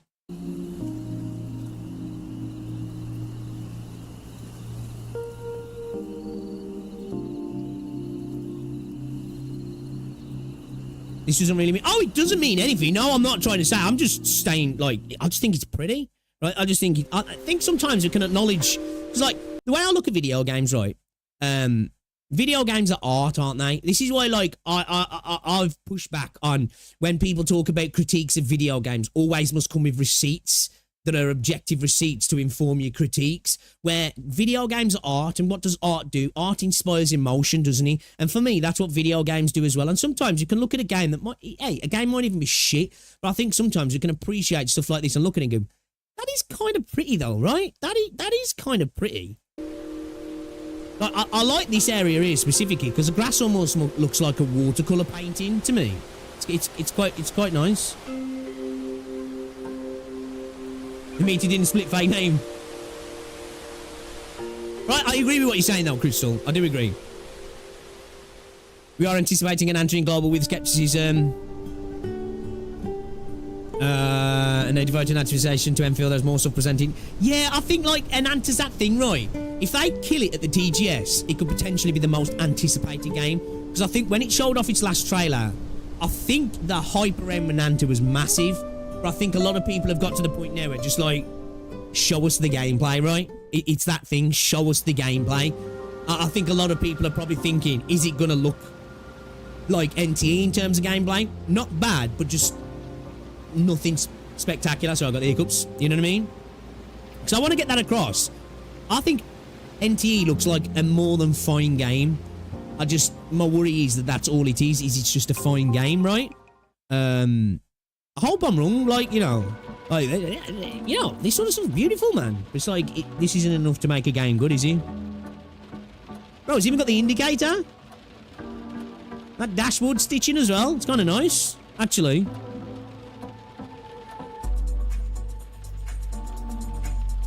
Telling you, these games ain't mobile games anymore, really, are they, though? You know? You know? And he's still reacting. Yeah, we're just having a little look through, dude. I will be playing it, but you can come back then if you want to. Sometimes there's no room for grey. Too many people get hung up about people's opinions. Ladies. Jump scare. We get hung up about people's opinions and take them as personal attacks. True. Yeah, true. Alright. Let's have a look at this then, guys. Endfield has its page on the PlayStation Store now. You can wishlist it. It's announced. Griff Frontier PTE. Griff line. And you just got the like. I was hoping they might have leaked the launch, guys. I was like, is there going to be a 2026 announced here? Are they going to do it as well? And we can confirm me. Alas, no. It's just a little blurb about the game, the world, basically here, and that's pretty much it. So not massive news, but I think this is another reason why this game, in my opinion, is coming out latest Q1 of 2026, right? And I also think potentially we're getting a beta before then, and it's going to be on the console as well. That's what this means to me, right? Again, copium overload. But yeah, I think we're getting a test. I think we're going to get a console test, and I think obviously it means, which I think they've stated this before, right? Unofficially, that they wanted it to be a simultaneous launch. So, you know, it just makes me think, you know, launch is soon. It's going to be on PlayStation the same time as it's going to be on PC, and we're assuming it's going to be on mobile on the same time as well. It would make sense to, right? We saw the Apple showcase. They're showing it on all fronts now, right? We've seen the PC beta. We've seen PlayStation gameplay. We've seen the PlayStation Store. We've seen the gameplay on mobile. We've had a mobile test as well, right? It's all coming together now. It's all coming together. So it can't be too long, guys. It can't be too long now, I wouldn't imagine. So I think latest Q1 2026, potentially earlier, but I think it's going to be 2026. We've seen unofficial announcements of 2026, right? So Feb, March 2026, I think it's going to be 4 days to go. Yeah. We might, depending on what's going on, we might stream some of the stuff that happens at TGS, actually. If there's anything cool going on there and they're doing any streams or any content to his name to be changed to St. Dauntos. You know, when they'll drop another beta test at the Game Awards. Maybe. What, another big event, Game Expo after TGS? It's probably the Game Awards, right? When's the Game Awards? When is the Game Awards now? Is it October or is it November, the Game Awards? It's towards the end of the year, right? I'd love to get to TGS, man. I'd love to, man. So yeah, we've seen that for the promo. A little look at that. Is there anything going on in Gacha Gaming? Is it December, the Game Awards, is it? It's just about Endfield. Looking good. Is that the official art? Yeah, it looks nice. Likey.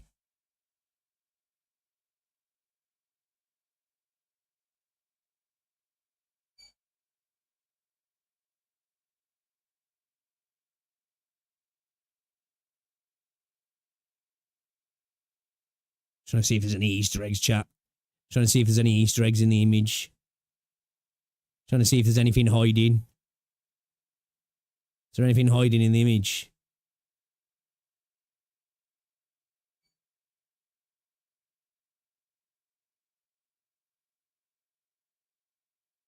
No. Oh, look. 32. Guys, it says 32. It's coming out on the 3rd of February. Confirmed. Confirmed, chat. We found it. We figured it out. We figured it out, chat. Right, yeah, we're coping hard. A gameplay focus review of Chaos Zero Nightmare. Somebody just showed a bit of the gameplay here for Endfield. Do you reckon it runs that good on mobile? Do you reckon that's a BS little showcase? Because that looks like it runs really good, yeah. Don't. Is it though? Have any of you guys been watching any proper gameplay of Nexus Anima?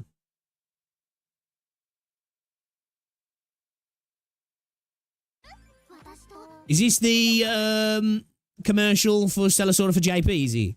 Another game I'm really looking forward to, actually.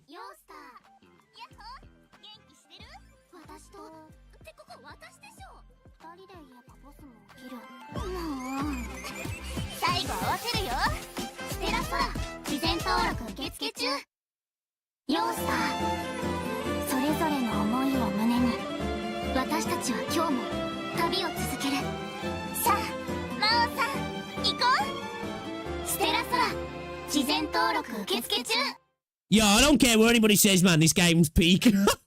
I can't wait, man. I really enjoyed the playtest. I'm so ready for this. I'm so ready for Stellasaura, chat. Honestly, it's definitely worth checking out, man. I'm here for it. I'm so here for it. So here for it. That's the Arknights. What's it? Yeah, Arknights. Oh, is there a camp migration happening in Gaza? I probably should do that then, shouldn't I? Okay, I'll have to look at that. Looks cute and funny. It is really. It is. Like, the gameplay's fun as well. I like it, man. You know what I mean? I do like it. Alright, what time is it? 2 o'clock. We can get this in. Right, we can get this in. And then we can jump into the game, yeah? We can jump into the game. Because this is what I wanted to talk about. How's it going, person? It does run like that. There's a CN showcase of it, a content creator that went to test out the iPhone 17. Really? Okay. All right. First. It looks like it runs too good for me.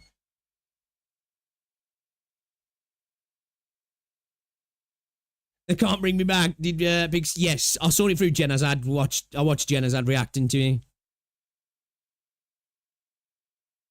9 blues and 1 gold trauma. The PTSD's real, yeah? The PTSD's real. I'll feel you there. Okay then. Chaotic did the first impressions after 20 hours of Chaos Zero Nightmare as well. If you've got time, might squeeze that one in as well then. Okay then. Alright, let's watch this video because people have been requesting that I check this one out for a couple of days actually, and I thought, you know what, let's get round to it because I don't know what the framework of this video is, but I just want to state something as we go into the video, right? The video is titled, How Gacha Games Distort Their Own Stories. And I think it's something that I think's a good topic to talk about. Now, again, I don't know where the video is going to be heading with this, but as somebody who definitely believes gacha games do, and the systems of gacha are the reason why a lot of them get distorted. And I don't mean the systems for farming, I specifically mean the banners and stories catering towards the new banner, specifically to shield the character, and then the character vanishes, and we never really see that character again, and the story kind of is disjointed because it arced off to cover that character, and that character was shoehorned in specifically because they were in the banner, and you don't need to do that. You can have a character appear without them being apparent in the story at that moment, or you can do stuff like what Arknights does, where you have event stories where it gets a self-contained little story that can be connected or not, and you can enjoy it in kind of a vacuum, and you can continue on with the story as it goes. I hope Endfield does that. I'd like to see more games do that. If a new character's coming, let it drop. Don't make the story bend for the new banner. That's my opinion. I don't know if this is specifically what we're talking about, right? But I want to get into it. How gacha games distort their own stories. All right, let's get into it then. I'll probably disagree with part of this video. Okay, all right. This is my first and probably last attempt at a YouTube video essay. Please ignore the obvious video and audio recording quality issues. All right, cool. Believe me, they bother me too. You know, I've been fascinated by this idea for a long, long time. Now, I won't pretend that I have experience with every single gacha game. The title of this video is rather pretentious to imply as much, to be perfectly honest, but I needed to make something self-aware, so cut me some slack. But when it comes to the gacha games whose stories I have experienced, I've almost always found them to be lacking in something, some quality that makes reading even the dumbest of novels an engaging experience for me. And believe me, I have read some incredibly stupid novels. I'll be the first Twilight trilogy back to back. Ah, Rosie loves those. No small part of the problem with me. Video games are absolutely not my preferred storytelling medium. They almost, emphasis on almost, always read like a stage play with variable pacing and de-emphasized acting. But I don't think that the issues boil down entirely to personal preference. Because video games... Alright, I'm interested in that, because I love the vehicle of video games as a storytelling mechanism. Right, obviously books can differ. I suppose you can do it with novels in games, that you can create everything. You are the one that decides what voices sound like, what kind of characters look like, all that sort of stuff. You are the main component in creating the universe that the book gives you almost. Movies are great as well because they're visually spectacular. But for me, games just do a bit of everything, right? They do that, they do both, and you get to be a part of it and kind of control the narrative to some degree as well. So, all right, let's get into it. Games are one thing, while gacha games are a completely different beast. A beast that is, in many ways, antithetical to good game design. And, as it happens, good I think that's a fair statement, though, right? I do think that's a fair statement. At this point, I'd be remiss not to mention that I only have a hobbyist's level of experience with writing and game design. So to anybody actually working in those industries, the rest of this video will probably sound like the incoherent ramblings of a layman. But that's the risk I run by putting my ill-informed opinions out there on the internet. I think the best thing about having a YouTube channel with all of 1 subscriber, thank you, by the way, whoever you are, is that statistically speaking, Shout out to that only one about guy, 10 man. people are going to make it this far into the video. Realistically, the number is more like 0, but Okay, bro, this video did 10k. So, alright. let me dream. It's only because of these small numbers that I feel comfortable asking you, my dear viewer, to treat this not as a video essay so much as the starting point for a discussion. I'm going to speak rather authoritatively for the rest of this video, simply because it would be exhausting to put "I think," or "in my opinion," or "I might be wrong" in front of every single sentence. Given this, I want you to keep in mind that, despite the fact that I have a microphone and you do not, your opinion is no less valid than mine. If you have something to add or a counter-argument to make, It is a sad state of affairs that you have to do that now, right? With videos, that you do have to preface everything with "this is just my opinion," because, you know, people struggle to understand opinions nowadays, and you have to qualify them and quantitate them with "it's my opinion. This is subjective," right? We can't just have conversations anyway. We've got people go, "Actually, I don't know about that." please don't hesitate to put in the comments. Just, you know, be respectful, please. Alright, with that out of the way, let's get this show on the road. Good Lord. Conflicts of interest, which definitely is there in Gacha, right? Pointing out that no writer or writing team is wholly responsible for anything that goes into the final product of these games. External forces play a massive part in the quality of their work. After all, these writing teams are responsible for producing coherent stories tens of thousands of words long on a consistently tight schedule, and have potentially been doing so for months or even years on end. The fact that these people are able to do a job like that to any level of quality and consistency is a testament to their skill. So when talking about flaws in gacha stories, I really don't think the fault lies with the writers. Writing is hard, I would know. The previous paragraph alone has undergone 5 complete rewrites. And writing for a gacha game doesn't exactly set you up for success. Bro, I'm terrible at scripting videos. Of the day, gacha games are primarily a vehicle for making money, and are run by people whose primary objectives are to maximize revenue. Actually, I did play a gacha game once that didn't seem intent on making money. Needless to say, it no longer exists. Rest in peace, Dragalia Lost, you will be missed. Hey, 4 years ain't bad. Hey, it beats Tribe 9 months, you know, so 4 years. 4 years, going strong. But for the gacha games that are still around today, their primary goal is to make as much money as possible. While the story quality plays a role in this, its effect on the game's longevity is all but overshadowed by the most important factor: consistent updates. Because for a live service game, the most valuable thing it can bring to the table is something new.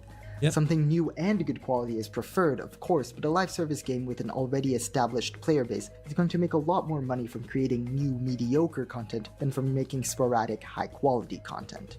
With gacha games specifically, this content comes in the form of new characters and new events, with new characters receiving the bulk of the marketing and development budget because that's what drives sales. And although I've never tried before, I'd wager that writing a story that consistently introduces new characters is really difficult. It's not easy to write a thoughtful story. I would imagine it's incredibly difficult as well to continually push the game into places it hasn't been. All the while still trying to keep that consistency of an apparent main storyline and having to break away from it often. Otherwise, you're going to burn through it fast. It must be incredibly difficult. Going back to the thing there with Arknights in regards to the updates and events and stuff, right? I think we have to get used and get ready for Endfield just not having anywhere near the amount in such short spaces of high quality story drops and events and stuff, right? Because it's just going to take longer, just purely in the way, not just the way it's written, but the fact that the game's going to be 3D, right? And the voice acting and rigging and all that sort of stuff that's going to come with it as well.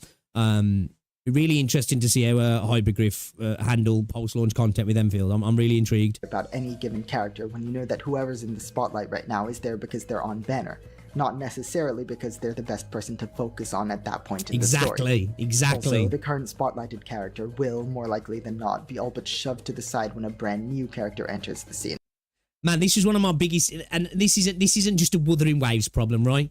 This is what Gacha does, but I think the reason why it used to trigger me with Wuthering Waves is because people pretended that the story was somehow, he does away, it's peak, man, it ain't like other games, right?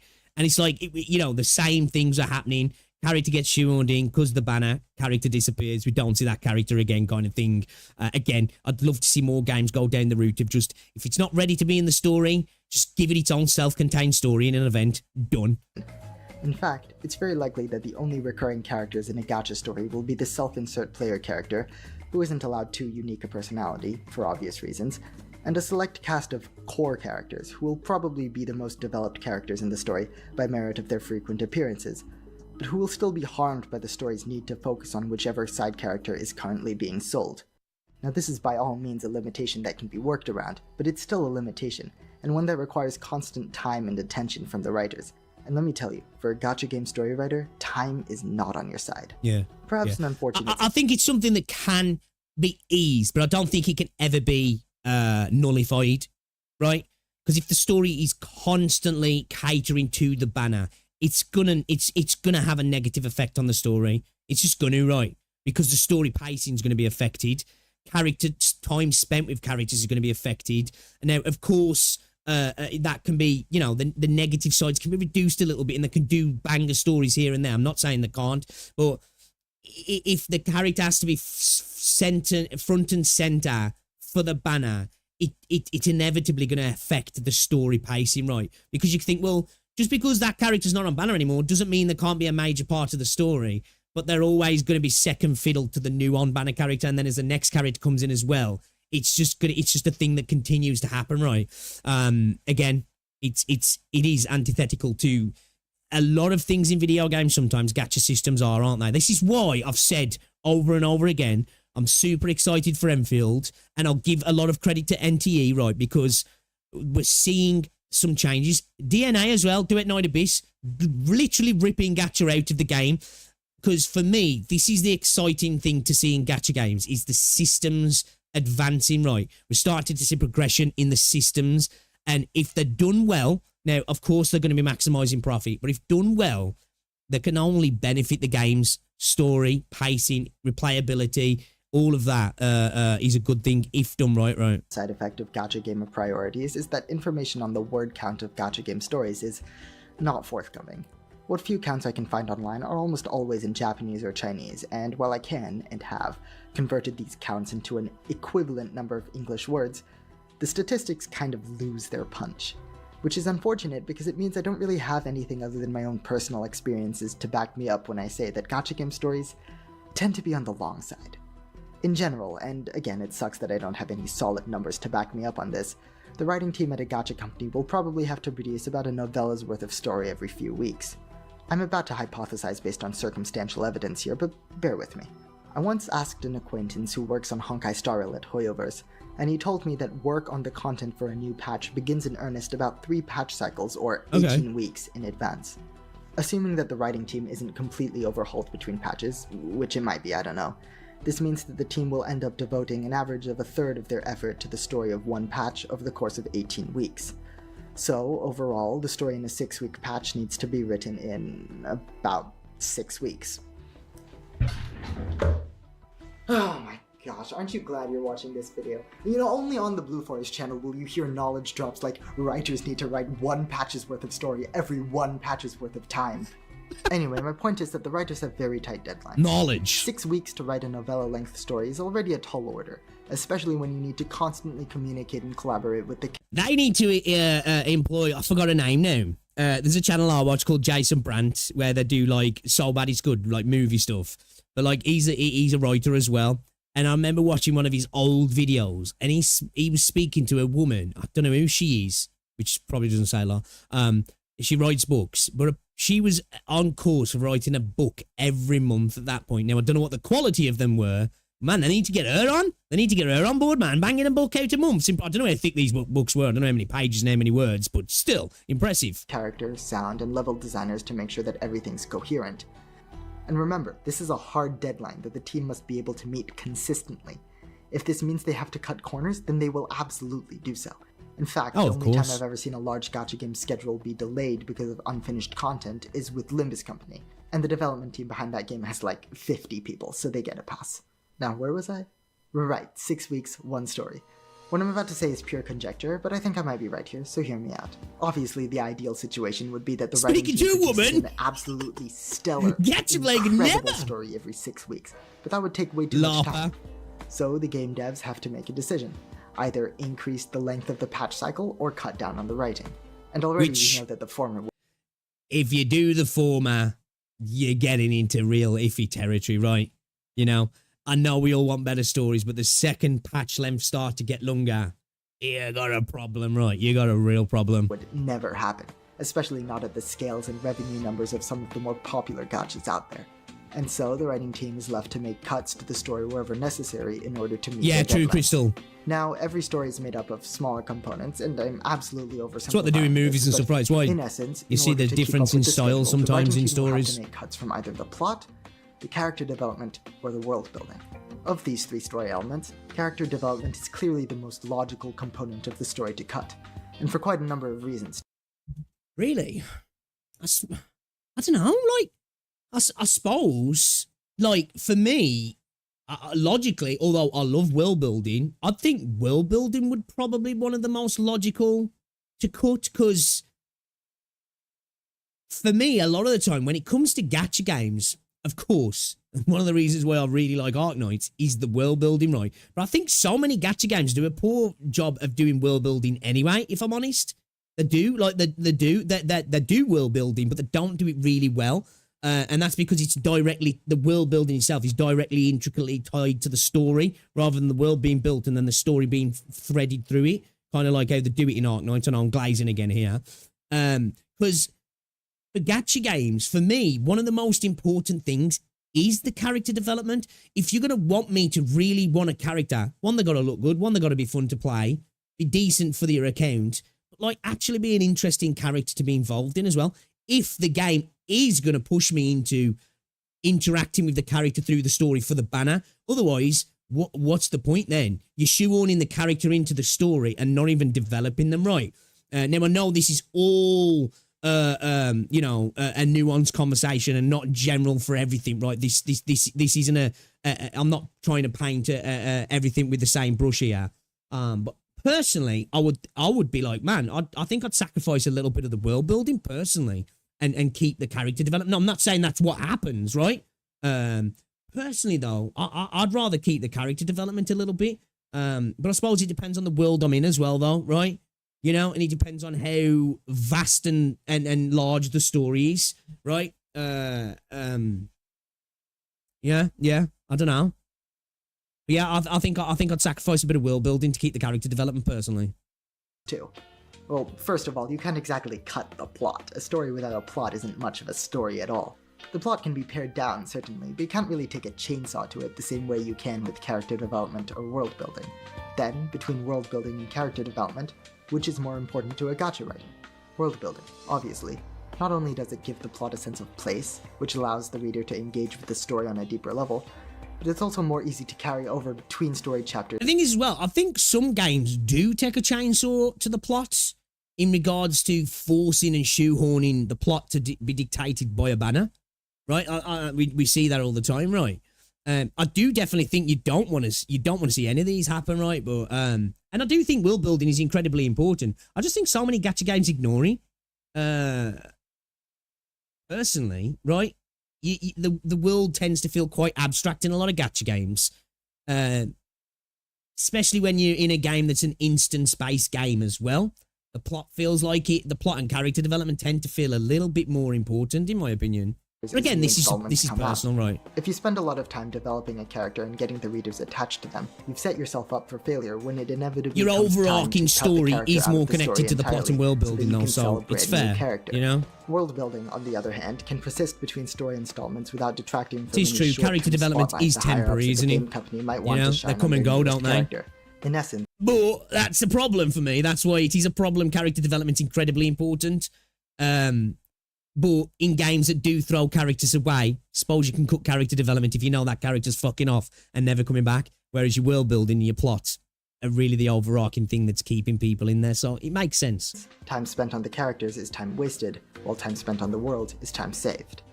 Another reason why I think character development is much more likely to be cut is because it's the facet of writing that requires the most thought. Character development takes a lot of time because it requires you to really put yourself into the shoes of a fictional person who might not hold the same beliefs and priorities as yourself.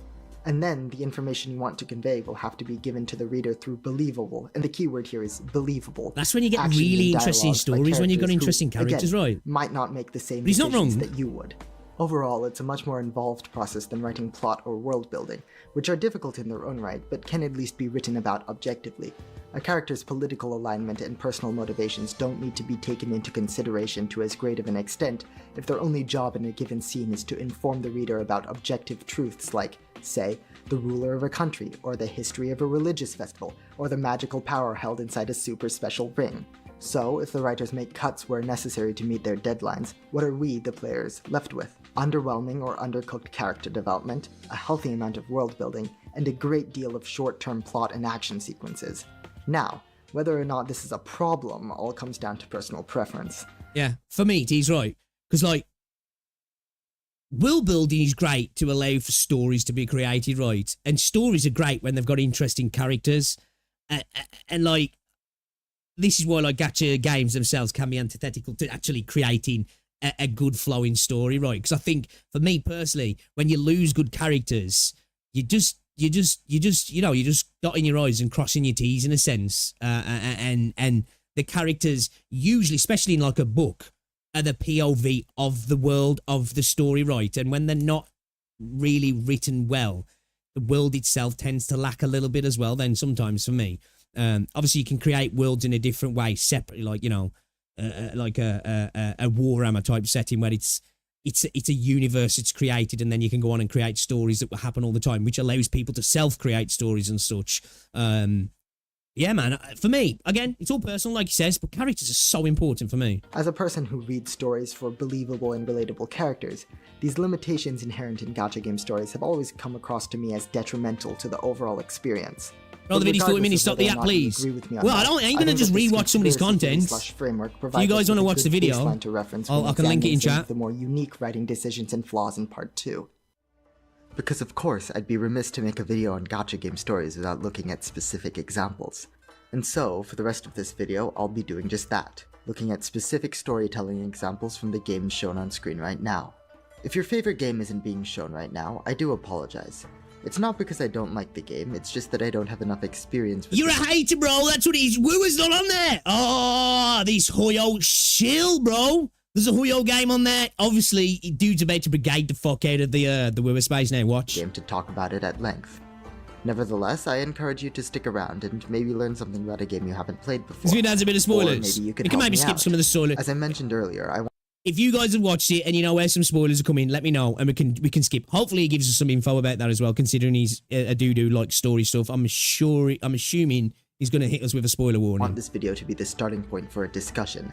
I'd like to hear all of your experiences with gacha game storytelling, especially if you have insight into a game that isn't listed here. Does my wacky conspiracy theory fit what you see in the game? Or maybe your favorite game does something different, something better that allows it to avoid the more common issues in the industry.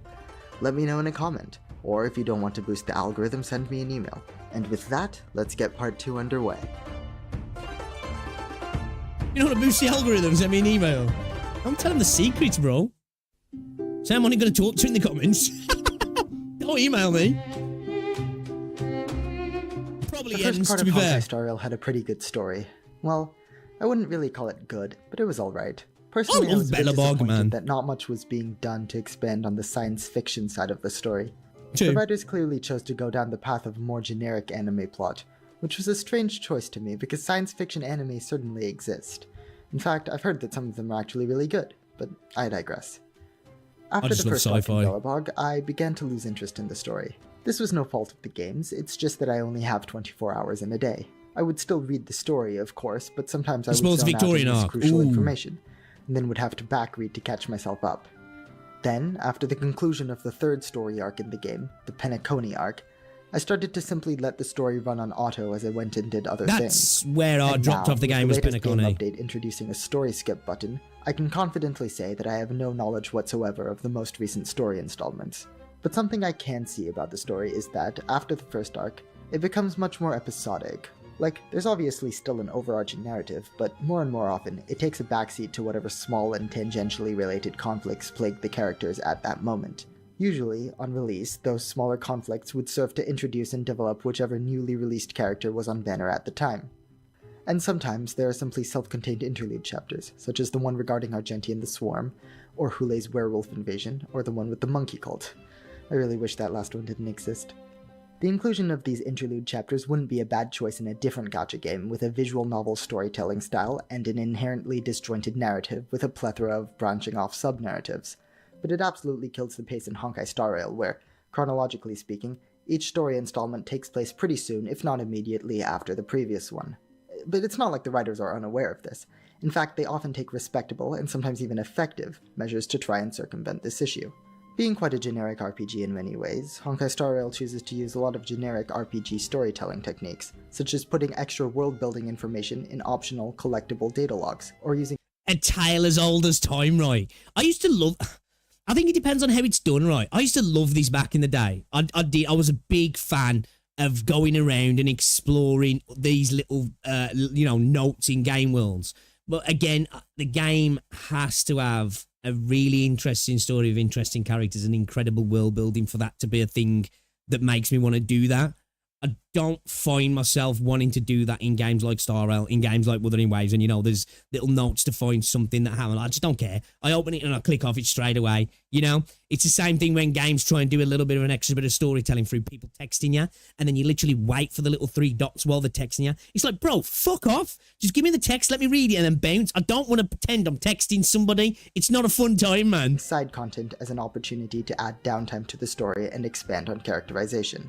It also keeps I love the character design in Star Rail, Crystal. I love the character design. And the more laid-back and outgoing March 7th. Yes, that's her name.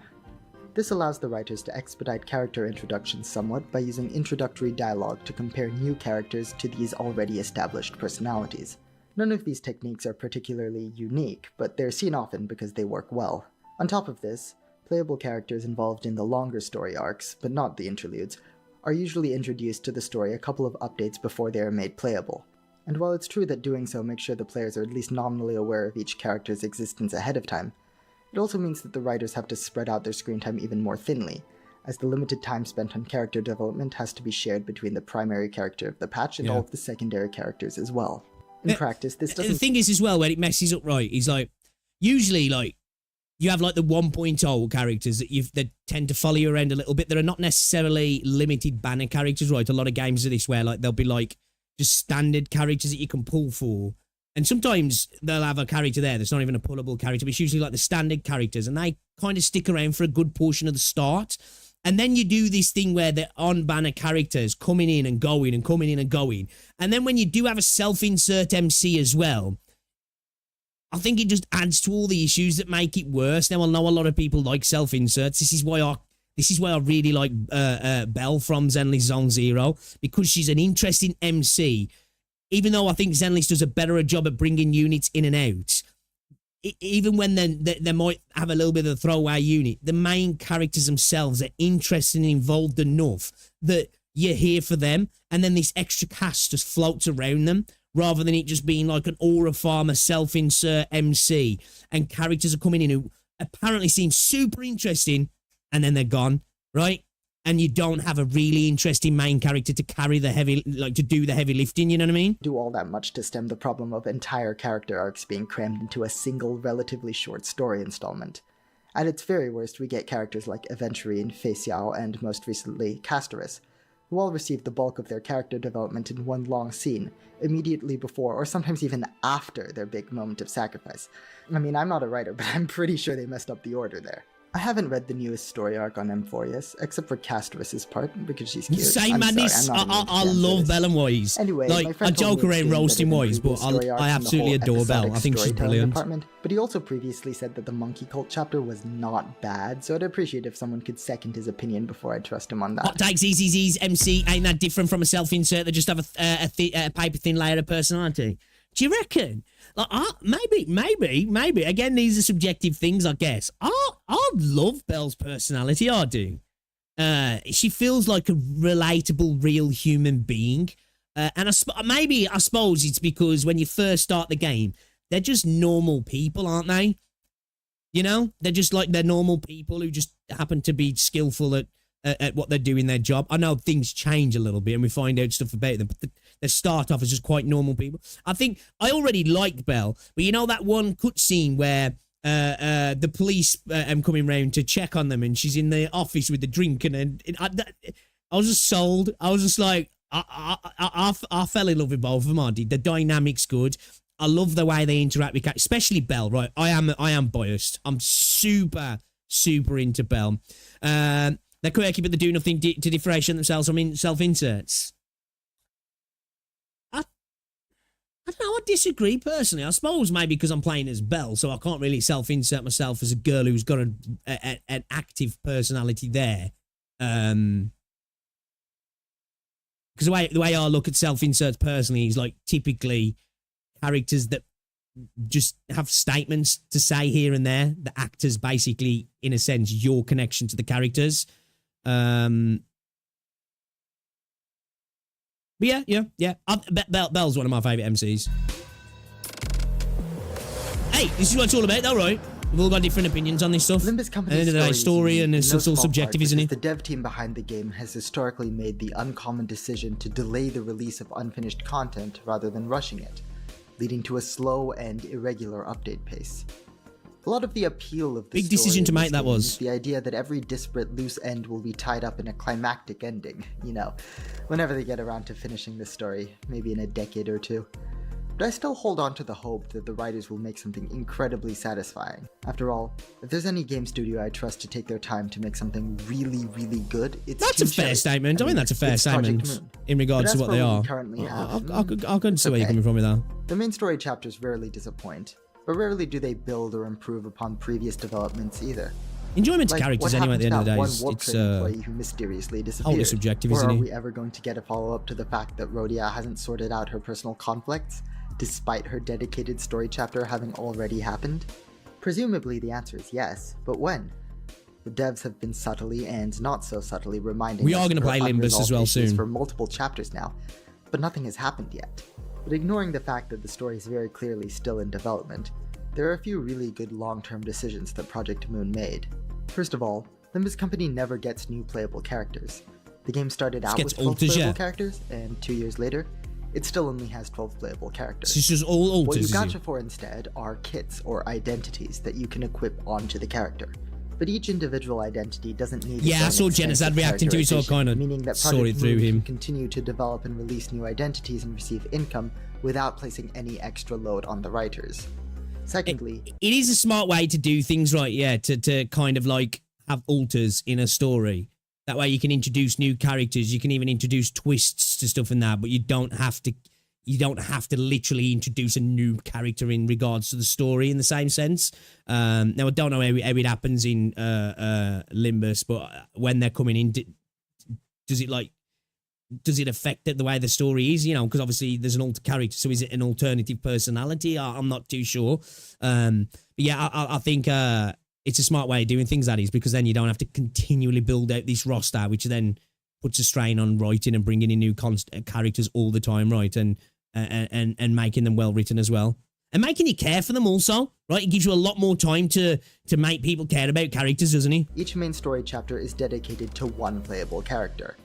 Okay. Not only that, but we also know which chapter number corresponds to each character, even for the story chapters that haven't been announced yet. And we've had this information since the launch of the game. Sure, it's a little bit formulaic, but in a game with so many delays that the devs decided to stop giving time estimates for their updates altogether, a bit of certainty about That's future kind of updates based, goes right? a long way. That's actually kind of There are a lot of based. great benefits to a story structure like this one. You get it when you get it, bro. For one, it allows the writers to take their time and devote everything to the spotlight character during their story chapter, since they know that the characters they de-emphasize during one chapter inevitably have had or will have their own dedicated time in the limelight. The alternate reality versions of a sinner superimposed on our sinner. The 12 playable Interesting, characters have okay. already had their dedicated story chapter. There's a lot to look forward to on the reader's end when it comes to future story installments. After all, the 4 characters who don't have their dedicated chapters yet haven't been entirely forgotten. All of them have 8 chapters worth of small comments, interactions, and behaviors that allow the reader to create a mental image of who the character is as a person. This turns each character's dedicated chapter into a much more engaging experience, as you can constantly compare new information about the character. It also has a like weakness their because I can't backstory venture too much out. relationships, Yeah, it's true with as well. the It's mental true. image that you've built up. And lastly, it's just cool to compare a character before and after their story arc. I don't have anything deep or insightful to say about that, it's just cool to be given time to simply see and appreciate a character's growth as a person. Something I do want to mention as a major detriment to Limbus' story, and this isn't really a gacha thing so much as it is a video game thing, is that, for some inconceivable reason, Limbus Company writers feel the need to give lore explanations for each and every facet of gameplay. Now on the surface level, this could seem like a good thing. After all, the writers are trying to tie the end-user experience of the player in with the in-universe experience of the player character, right? Well, the problem lies, of course, in the execution. First of all, it's not really helping with immersion. Like, there's a lore explanation for the gacha system, but we all know that the gacha system isn't in the game because the story demanded it be there.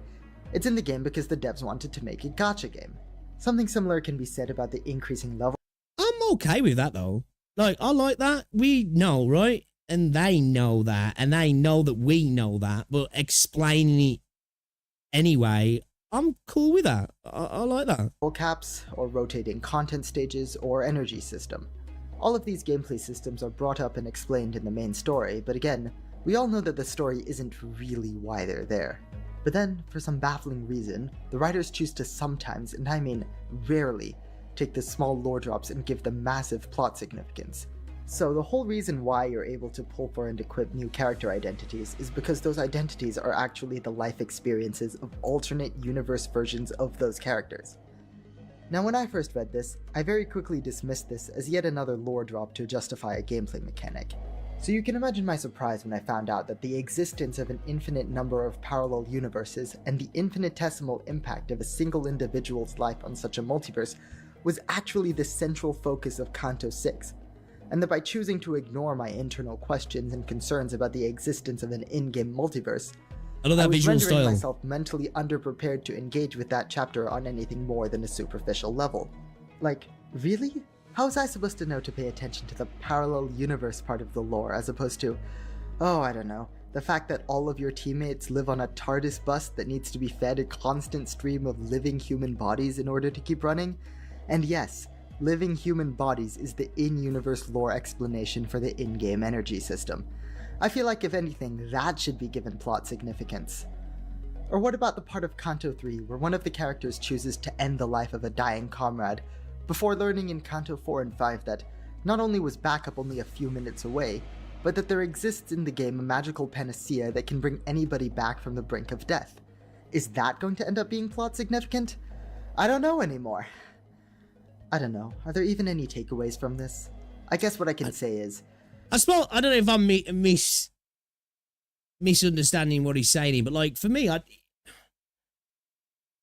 everything doesn't have to be, what's the word I'm looking for? Lit up as something that's going to be important later, right? You can have, I'm okay with lots of things thrown out there and then being like, you know, it becomes incredibly important later. I suppose I'm the type of person as well, though. Like, if something does come up in a game that I maybe like glossed over because I didn't think it was going to be something that was going to be imperative to the world building, the story, and the plot, I'm kind of cool going back, and looking at it, even if I do it on YouTube, because I think sometimes you do that in a book. Well, I do anyway. I'll be reading through, and I might pass over something in a paragraph. and then it's revealed in the next few pages, chapters, whatever, and then it's like, wait a minute, let me just go back and read that paragraph again to like, you know, to understand that here. I personally enjoy doing that, so I don't know. Storytelling is an interactive process between reader and writer. And if you want to communicate to your reader that a specific lore drop isn't going to be plot significant, put it in a database log or something.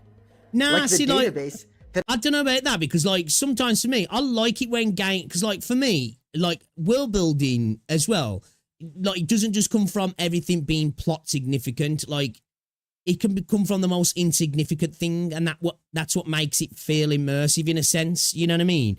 That something might only be mentioned once, and it really doesn't like mean anything. Now I know he's probably speaking a little bit more about gameplay stuff here, you know, but like those throwaway things sometimes are what makes the world feel alive, doesn't it? You know, rather than having to come back and actually mean something at a later date. already exists in the game. I need to move on.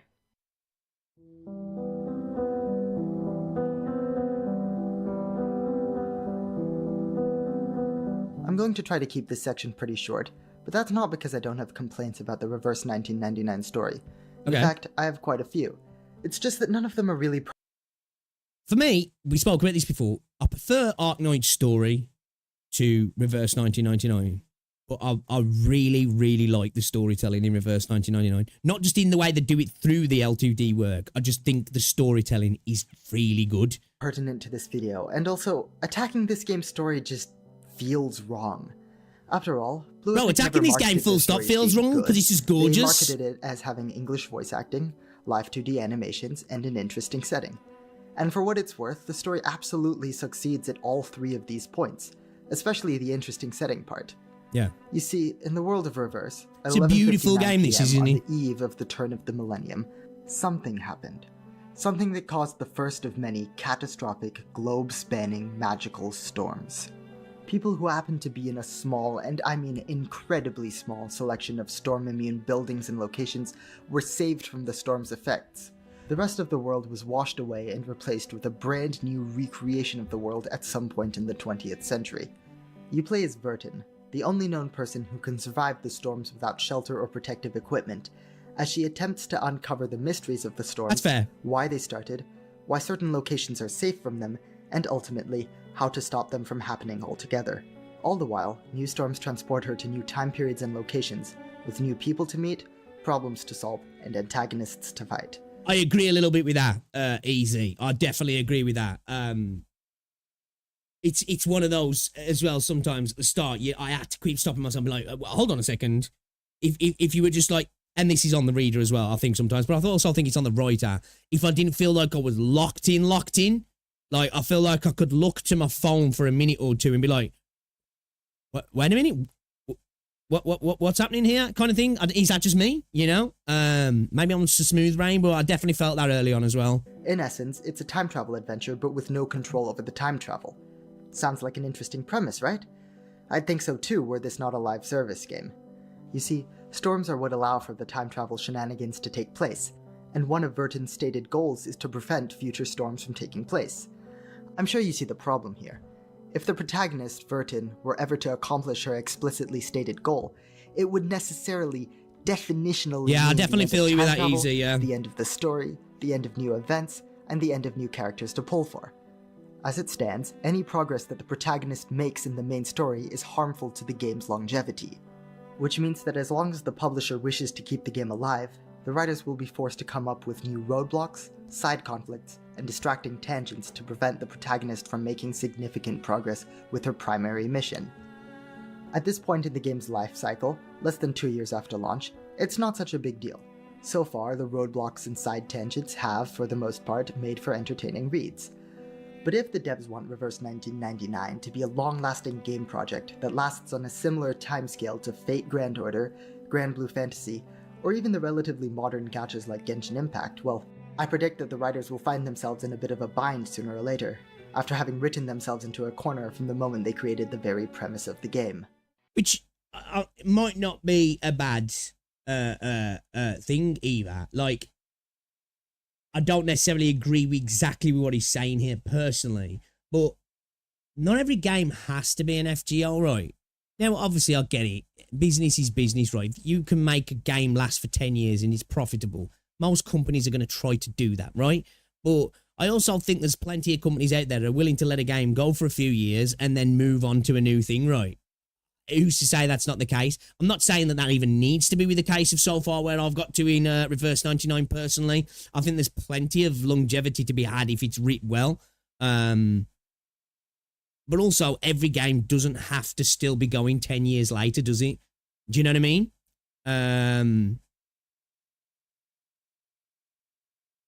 don't know, what do you guys think about that in regards to Reverse 1999? I don't know. Again, I haven't fully completed all the story stuff at the moment. It's like I'm like a chapter and a half behind, I think, at the minute. So like I'm not fully up to date. But I don't quite feel at that point just yet, personally. Who knows? Maybe when I catch up, I might change and agree with him there. I don't know.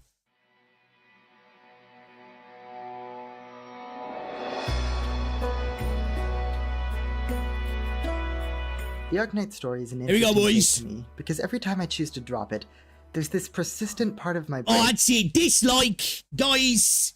That's it. Told you it was a Huyo shell. It keeps dropping the game.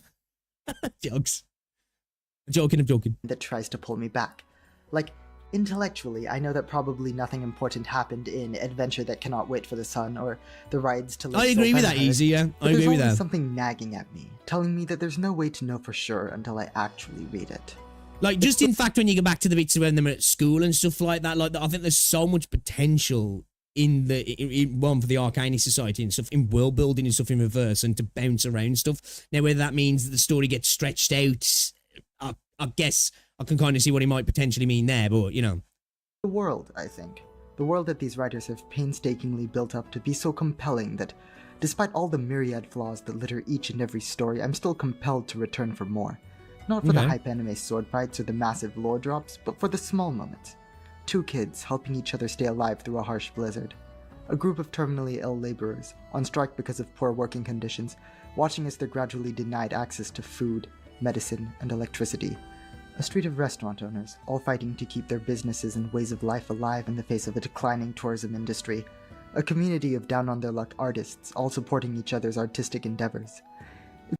Just to pause there. See, that's what I like. World building like that. Some stuff might be so grounded and kind of insignificant to the whole scope, but it builds the world out really well. It's difficult for me to really talk about my experiences with the Arknights story without embellishing, to examine and discuss my irrationally strong feelings regarding this narrative without in some ways forcing those feelings onto you, my dear viewer. Okay. If I wanted to, I could talk about this game for hours. Other people have, to varying levels of depth and varying degrees of success.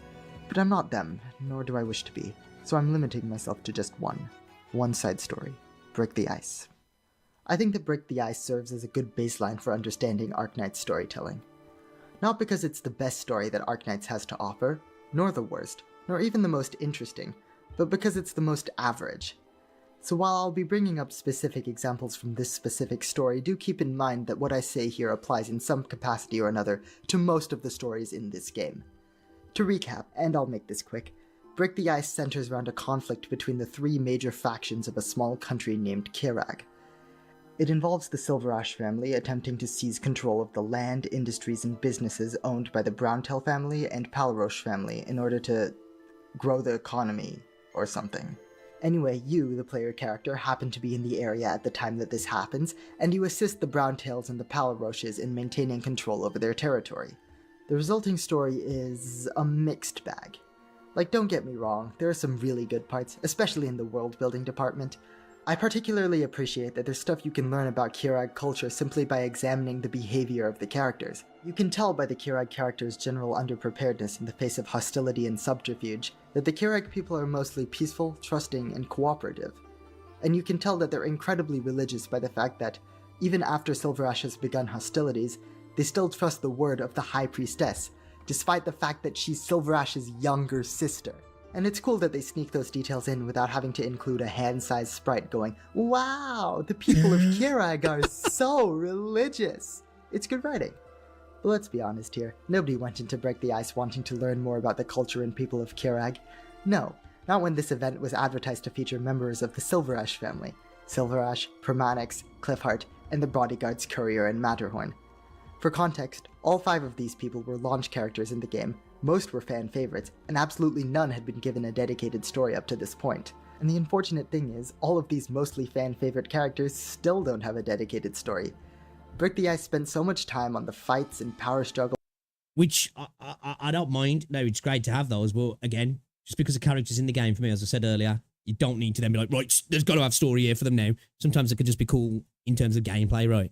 You know, and then just be a little extra thing for the world building. They're there. They don't have to be a main guy. I'm cool with kind of like almost NPC background guys being like actually really important playable characters because they're sick. Between families, and absolutely no time on the few characters in the story that the players would actually know and recognize.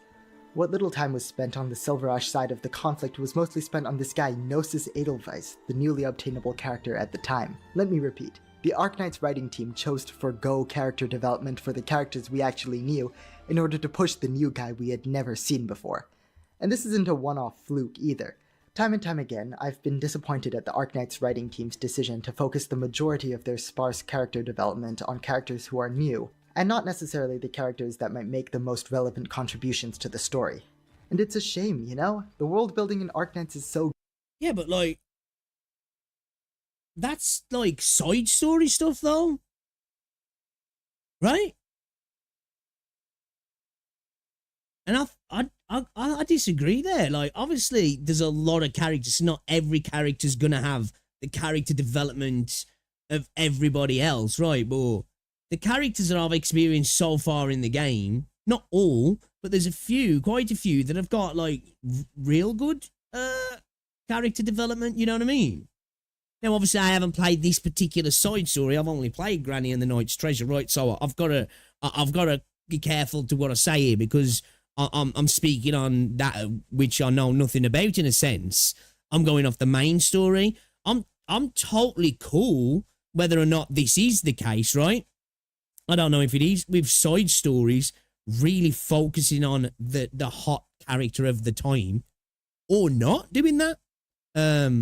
It's when the MSQ, for me, gets dragged into all these different areas. If you can create a separate little side story that's specifically for that on-banner character of the moment, I'm cool with that. Break the Ice is about Silverash breaking Kedrag out of his isolationist culture, with each family head symbolising the different viewpoints of the country. I really like Break the Ice for that easy. God just didn't get the nuance. This makes me really want to read this one now. It's insane just remembering the factions and bringing everyone in is praising of some games. Just do the story for the character in an update and the character is gone forever from the story. I disagree with him. Even the side story of the actual old characters got a lot of screen time. Yeah, again, I'm only going off like Granny and the Knight's Treasure and the main story, but what I've seen so far, I just disagree with that, which is fine, right? This is what this is all about, man. This is why people said you know there's some there's some stuff that you'll probably not agree with in this video, which is what it's all about, right? Yeah. Again, I'll have to come back to this again once I've read this. To be fair, good, and it would be so cool to see characters with unique and interesting backgrounds, experiences, and ideologies navigating that world. And to their credit, the writers have gotten better at this over time. Here are people... Wait, I feel like Arknights does a real good job at that. That's one of the more biggest glazes about the game. Now, maybe I'm just a smooth brain EN struggle reader, right? That was a sentence. You know what I mean? Well, that makes sense on my end. But, I felt Arknights does a real good job of that, personally. Of what I've seen of individual stories, character development for antagonists. Again, the Granny and the Knight's Treasure. Loved it. That felt like real good world building. We were doing something totally separate. We got to learn a little bit about the world that was totally separate from what we were doing. It felt like people navigating the world. You know what I mean? But again, I'm gonna have to read. Obviously, I've only read Granny and the Knight's Treasure, and I've read a bit of Code of Brawl. So again, I've got to be careful on what I say because I might get through some of these side stories and be like, yeah, I get what he's saying now. But I don't know, man. just from the main story alone and my experience with the characters in the game, I don't know if I agree with that. They're starting to change character development stories. You can see them more with the characters update version unit. You can see what they're coming, the upcoming limited banner. The fact that AK doesn't focus on all of the most screen time is pre-existing characters, way to so many beloved NPCs that many would love to become playable. It's literally how things should be making all the characters have the same story, doing the story for 300 plus characters in same way. Well, yeah, you're gonna have to have characters that are like background characters in a sense, aren't you? Nah, bro, you've just read the main story. Well, yeah. And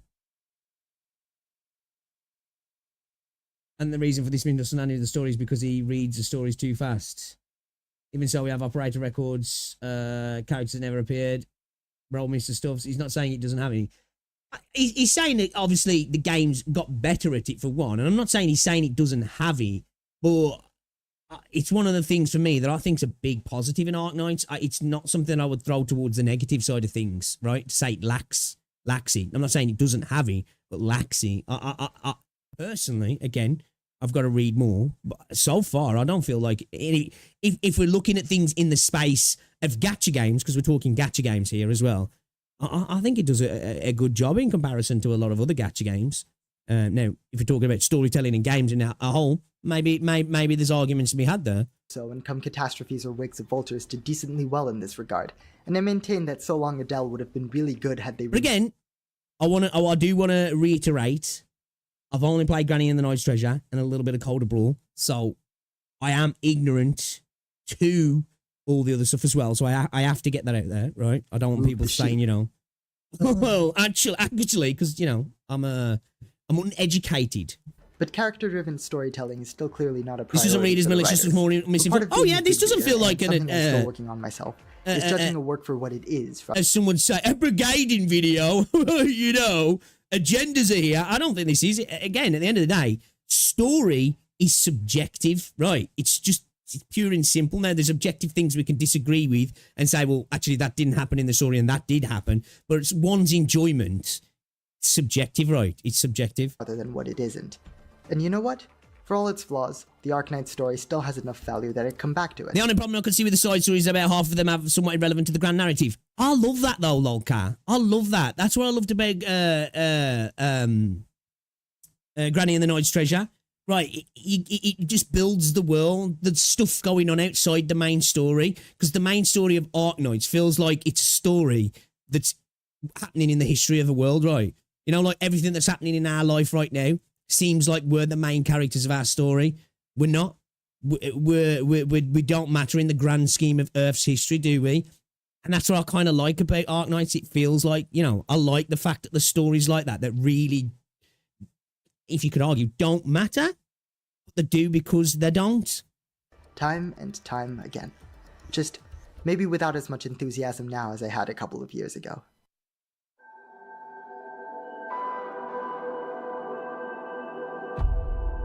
People's lives are generally inconsequential. For the most part, yeah. For most of us, 99.9% of us, our lives have very little impact apart from bonus chapter on people around us. Endfield.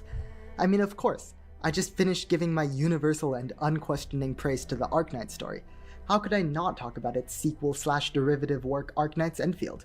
From what I could tell by reading Reddit and YouTube reviews, people were nearly unilaterally disappointed with the story in the Endfield beta. Some even went so far as to ask what could have changed in the writing team. Generally, people definitely seem to have had this opinion, right? Again, I actively tried to avoid as much of the story as possible. So the actual beats of the story themselves can't speak on, because whenever I play betas like this, I'm not the type of person that can keep playing over a story over and over again, especially the start. So I actively tried to ignore what was going on for the most part and just here and there, just try and see, like, oh, how's the voice acting? Is this character interesting, kind of thing? And I definitely can see where people are coming to a little bit, coming to these opinions a little bit. I do think we are going to see a different style of storytelling just from the fact that the game's doing a different style of storytelling. It's going to be voiced. It's going to be animated. We're going to see what's happening. It's not a novel, right? So it's going to have a different style. It's just whether that then translates into not having the depth that Arknights has got, right? So hypergriff to cause such a jarring drop in quality. But I, in my infinite and unchallengeable wisdom, see the problem. The issue isn't that the writing changed, but that the medium changed and the writing did not. An easy example of this would be the developer's clear lack of experience with the use of shot composition as a narrative device. I'm not exactly a film buff myself, so I can't talk about this in depth, but the basic idea is what the filmmaker chooses to and not to focus the camera on, and how those shots are edited. Show but don't tell, right? When you've got these sort of things, you can show things rather than it having to kind of be described, and then you write stuff around that as well. And then you might get extra dialogue because of this as well, right? Or a different style of dialogue as well. Together can tell a story just as well as dialogue can. Here's an example of what I'm talking about. So recently I was looking up the song Edelweiss from The Sound of Music. I blame Gnosis Edelweiss, man, living rent-free inside my head. Anyway, at some point in the music video, this happens. I'm not gonna play the song, I don't want to get copyright struck, but just pay attention to what's going on screen.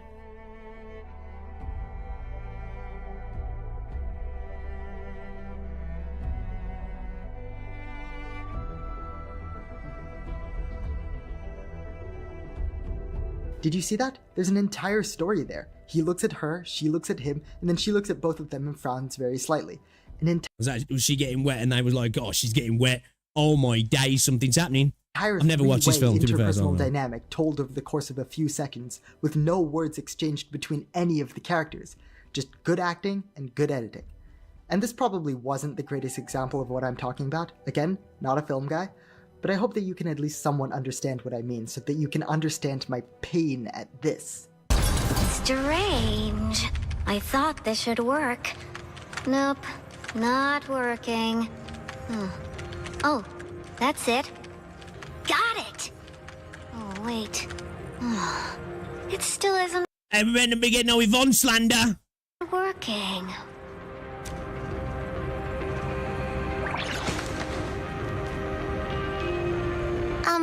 Well, hello?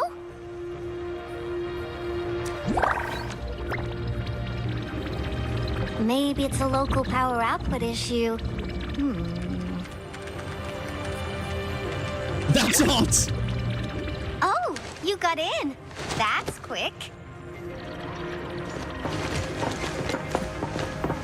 I love Chen in Endfield is all I do. Yvonne. You must be Supervisor Prolica. I'm going to give the Endfield devs the benefit of the doubt here and assume that they didn't intend to give Yvonne an introductory boob shot. Because if this was intentional, stop. Just... Hey, look, I get it right. As Gooner games go, Arknights is not necessarily that right. But a little bit of fun here and there, I'm fine with that, right? You know? A little bit of cheekiness. If it doesn't become everything... Right, if it doesn't become everything, then I get some people not liking this, right?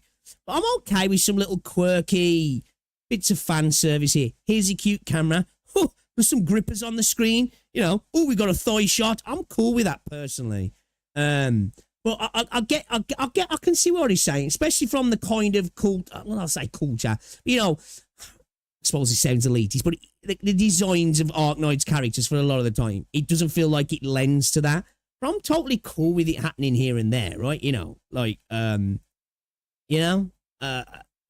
we see some of the skins in Arknights definitely like lean towards that, you know, there's some feet on the screen and showing off thighs and stuff, right? If anything, maybe the weakest point of that was potentially the direction of the scene and not really the visual direction, but maybe the voice acting direction could have been a bit better. This is again, I think the voice acting's pretty decent. Maybe the direction of the voice acting could have been a little bit better. I'd critique it more for that personally than the actual angles. But then again, I'd like to goon sometimes, you know what I mean? Like, I don't mind a bit of fan service. It's just if it becomes egregious and overwhelming, I suppose. But then again, this is another thing that's totally subjective, like the entire video, really. Stop. Please just stop doing this. There are more fundamental problems too. Like for instance, the devs clearly have difficulty smoothly transitioning between story and gameplay.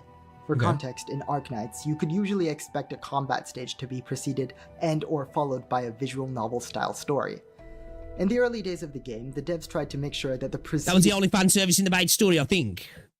Yeah, I think the introduction to Yvonne was the only bit that I do, because that was the whole, everybody was gooning over Yvonne, really, weren't they? And a positional stance changes when you're selecting a different things in an actual character in the menu, right? But yeah, I don't feel like that beta had an outwardly fan servicey feel to it at all. Personally, people have an expectation because fan service is never in story, but only in the art and the skins.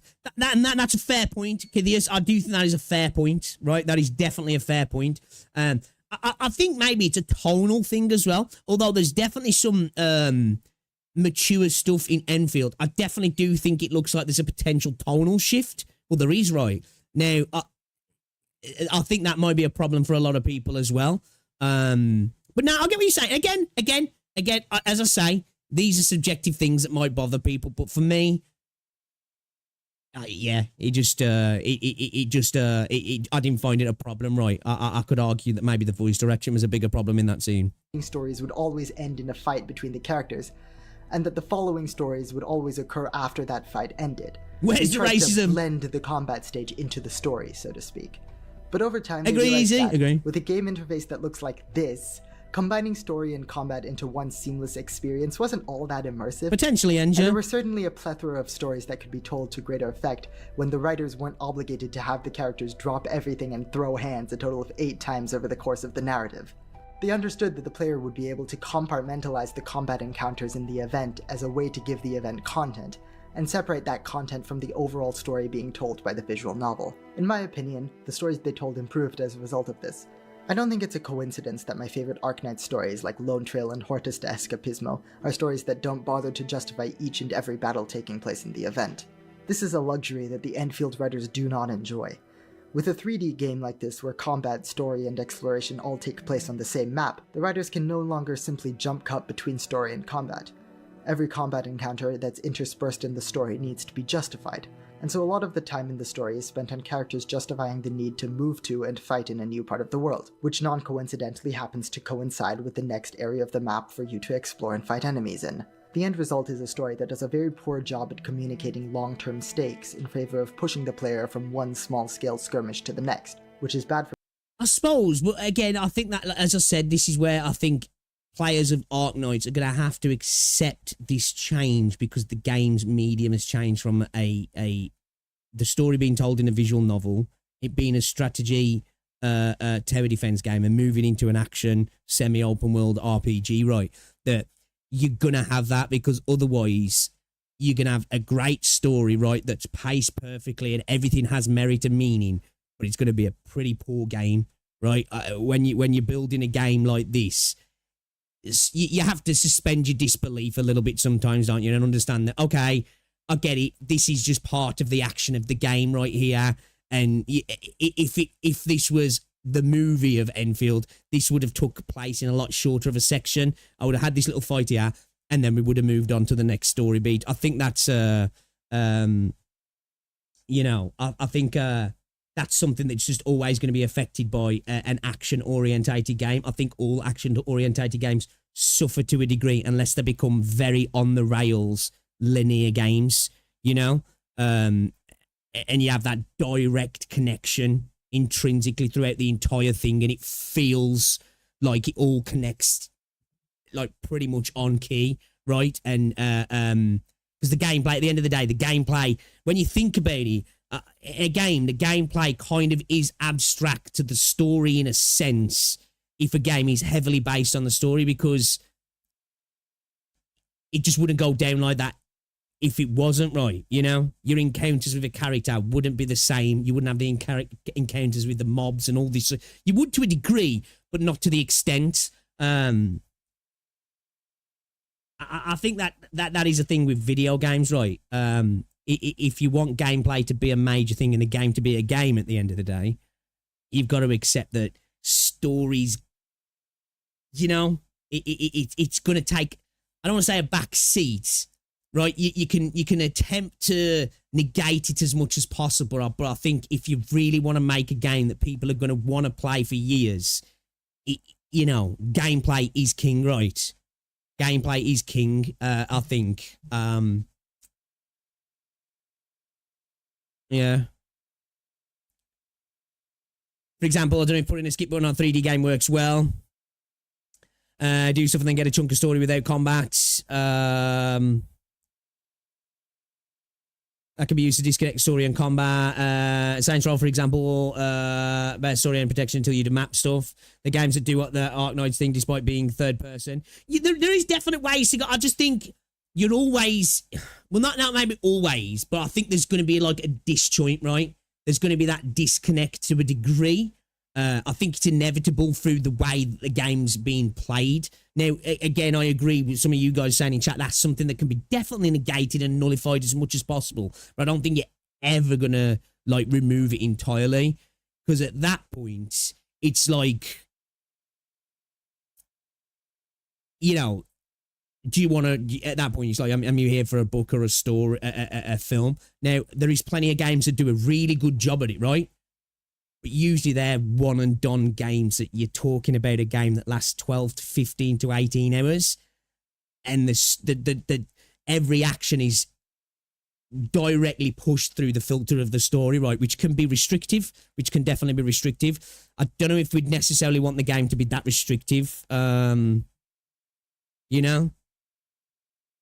Look to Metal Gear, Kojima just does shit and people accept that, right? If you saw the shit is gold.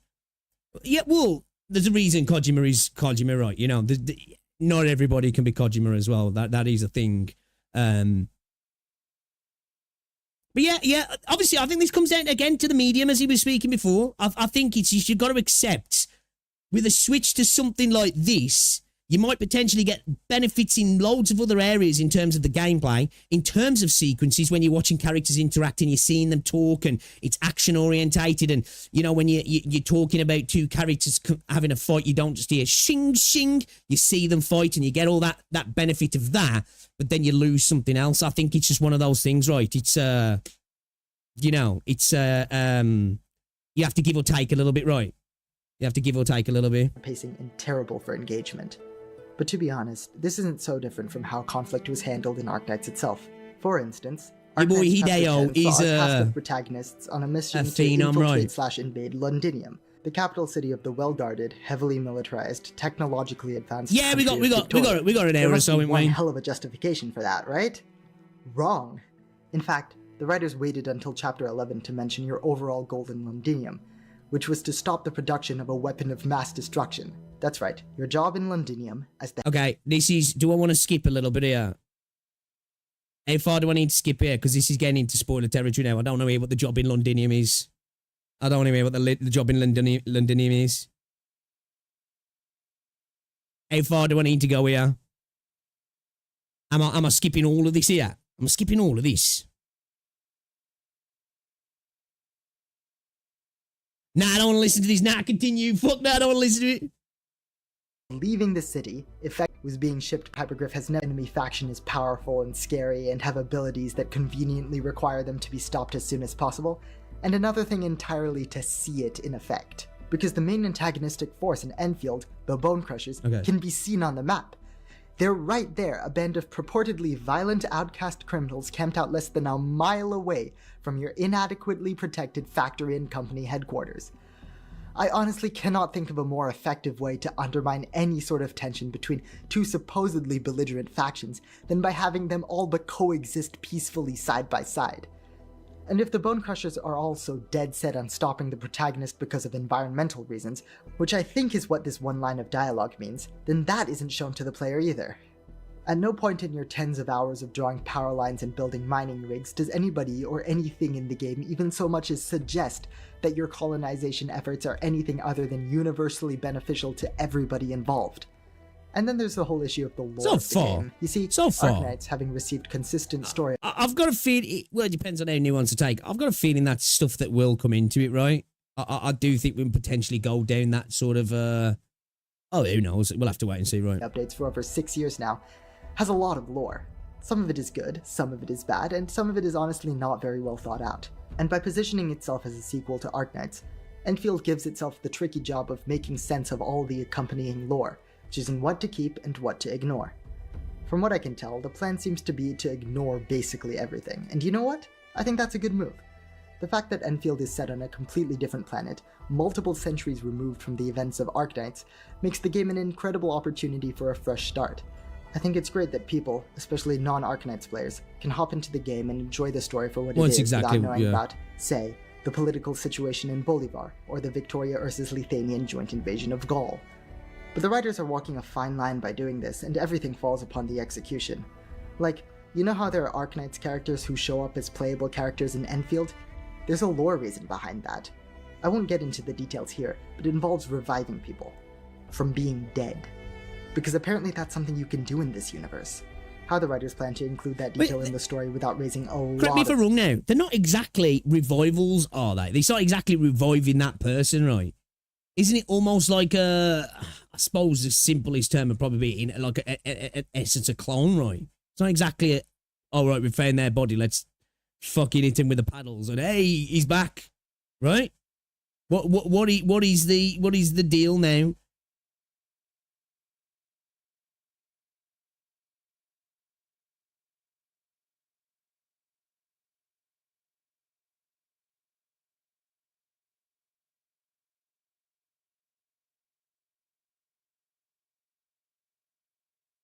They're not the same people, right? Imperfect clone, yeah. So like the idea that like obviously depending on the characters and like how long they can live and whatever, it doesn't necessarily mean that they have to be a character that died, and that it's just that they've got access to basically whatever they need to copy them. Attempt to copy them as close as can be, right? Because we spoke about this before. There's an interesting idea behind it. It could be done really badly, but there's an interesting idea behind it of what is self and all that. That could be like, and just imagine if you've got characters that could potentially still be alive, right? And we have clones of them, and that's brought up in the story of the like moral implications and stories around that. I think that could be kind of interesting. questions is beyond me. But barring that, if the writers plan to throw out most of the Arknights lore, You care about something the needs to character. take its Okay, place. all right. People All do right, not nice. simply Yeah, go yeah. multiple centuries without forming cultures and factions and organizational structures and ideological differences. But so far, not much has been done with regards to this. I mean, there isn't even a lore justification for the primary conflict of the story. But of course, the game hasn't been released yet, so I was gonna say, I suppose nice. there's nothing we can do but wait. Yeah, I mean, this is a little harsh. We're expecting Lord Dump's justifications. What's the reasoning behind everything? The game ain't launched yet. Let's give them time to cook a little bit here. You know? And see how it turns out. They did.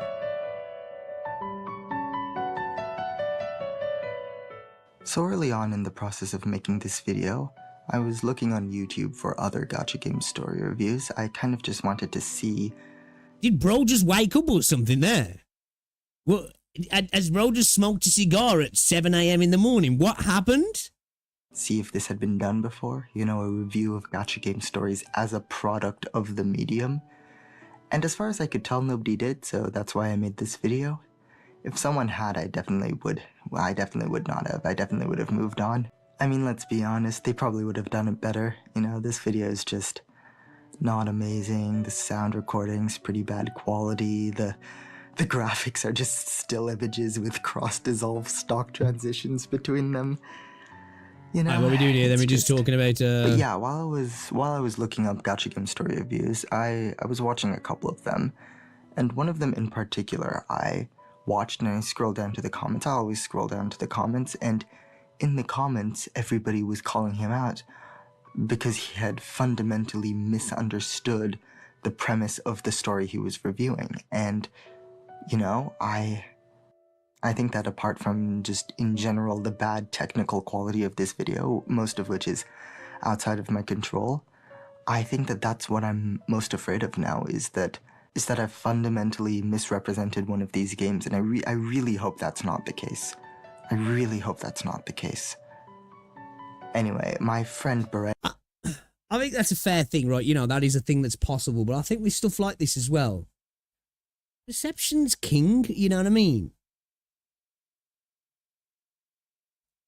Of course, there's ideas that writers are trying to get across, and only writers will typically know, and there usually is typically an obvious thing that's attempted to be to be put across.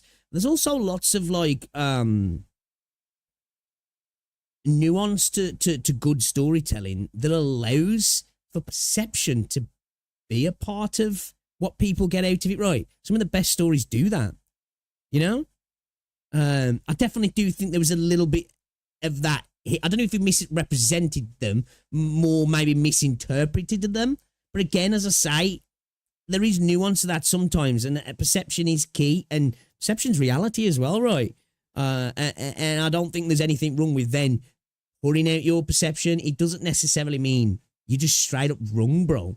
Well, that's how I feel anyway. Daniel actually came in and proofread my Honkai Star Rail section of the story. In the comments, every game player said he moved Honkai Star Rail, and if you couldn't tell, I'm not really. Like, I log in every, 2 days.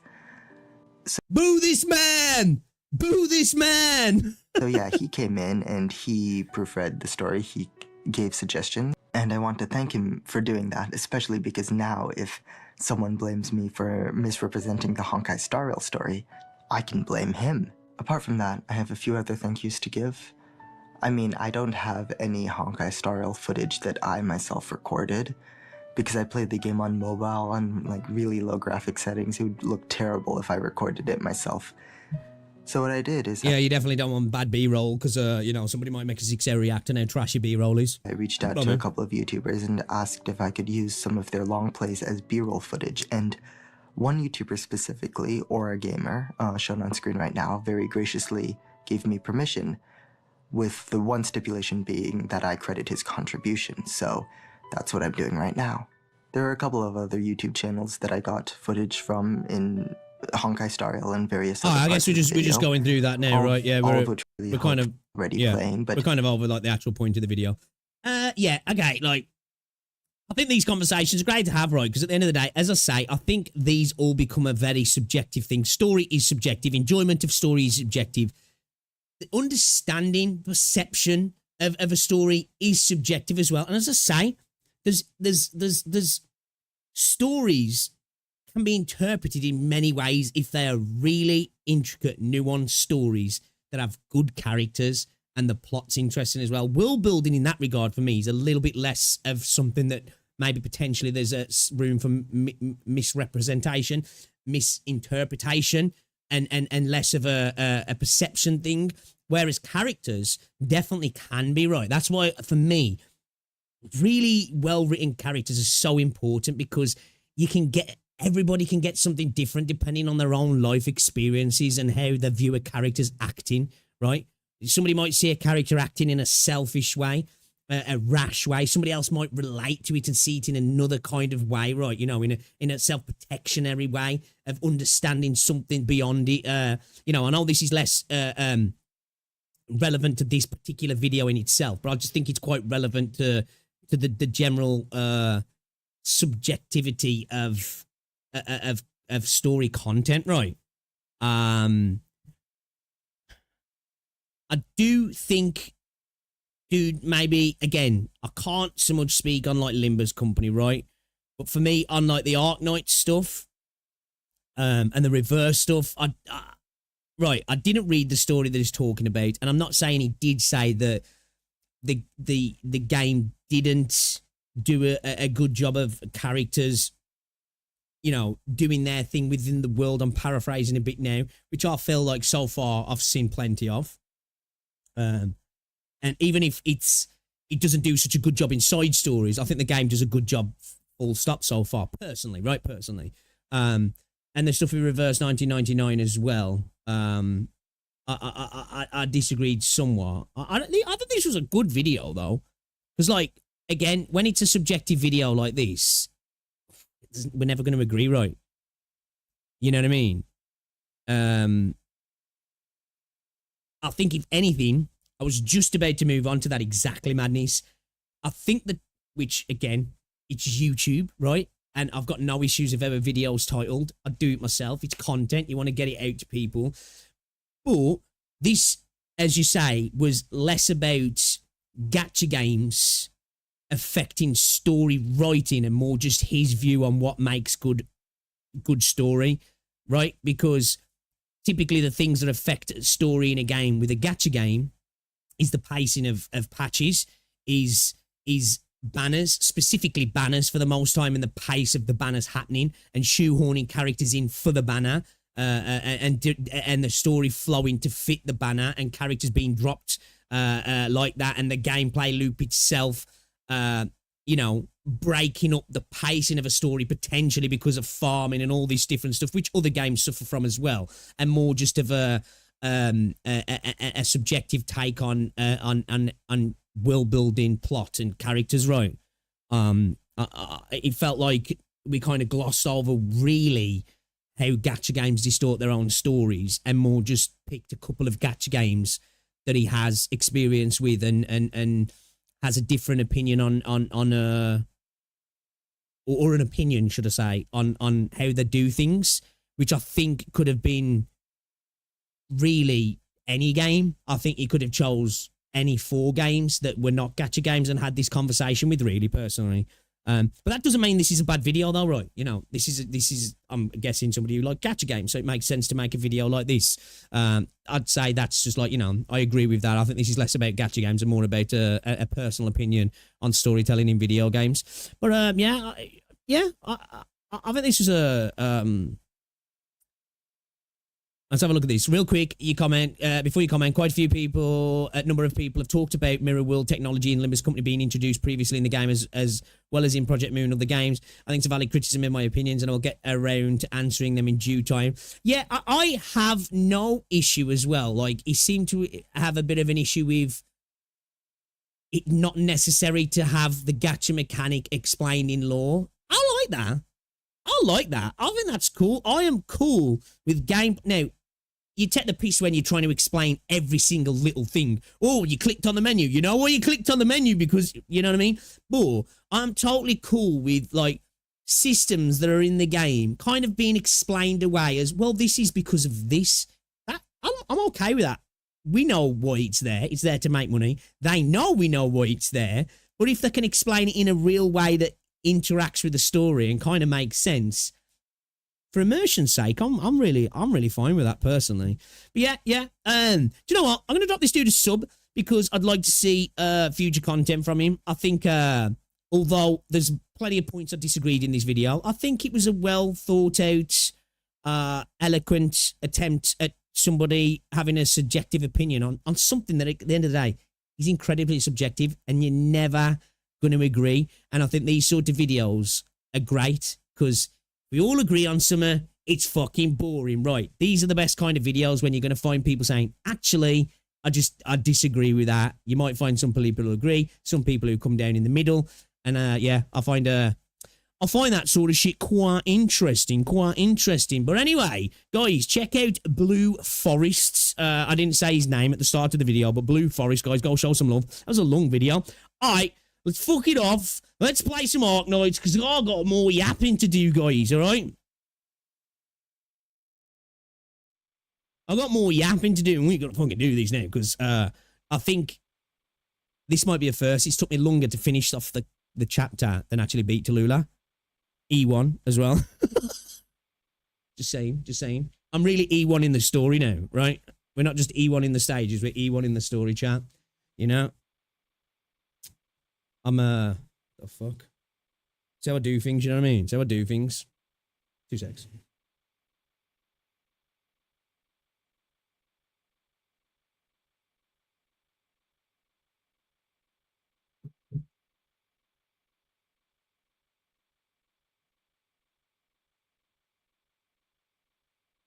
Hey. All right. All right.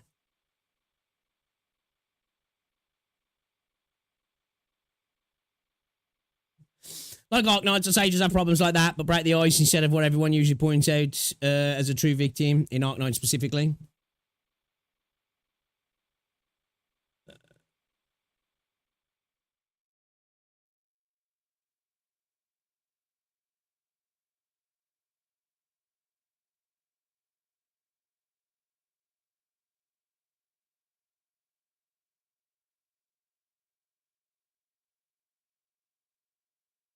Right. Why have we got no in-game audio?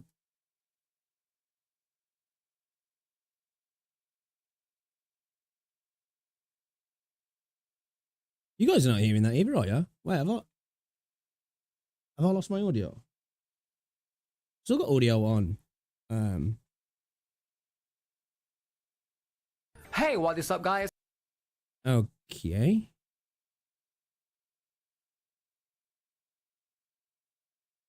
Let me start the game again because I've got audio, just not on Arknights. I thought it was Google Play Beta then that was muted, but no.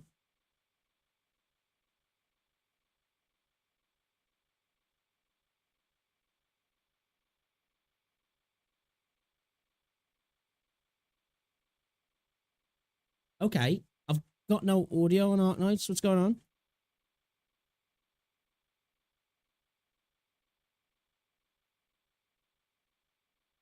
What? Let me check something on okay. My emulator muted that time. Was it muted last time? I swear the volume was on last time.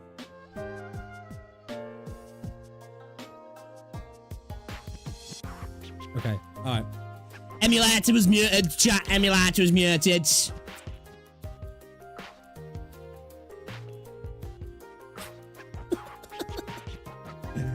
Alright, let's quickly do our thing. Quickly. We got like an hour or so to do this, so we should be Nah, it was the emulator trolling me.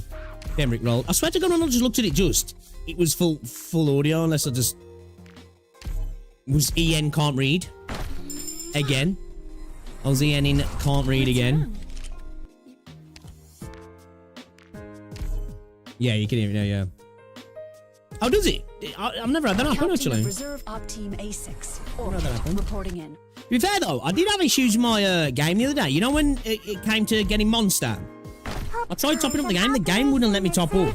Like, I literally had to uninstall the game and reinstall it on Google Play Beta to let me buy anything. Like, Hypergriff did not want my money. So, yeah.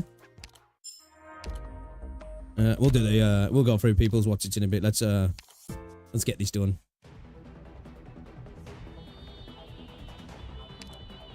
Right.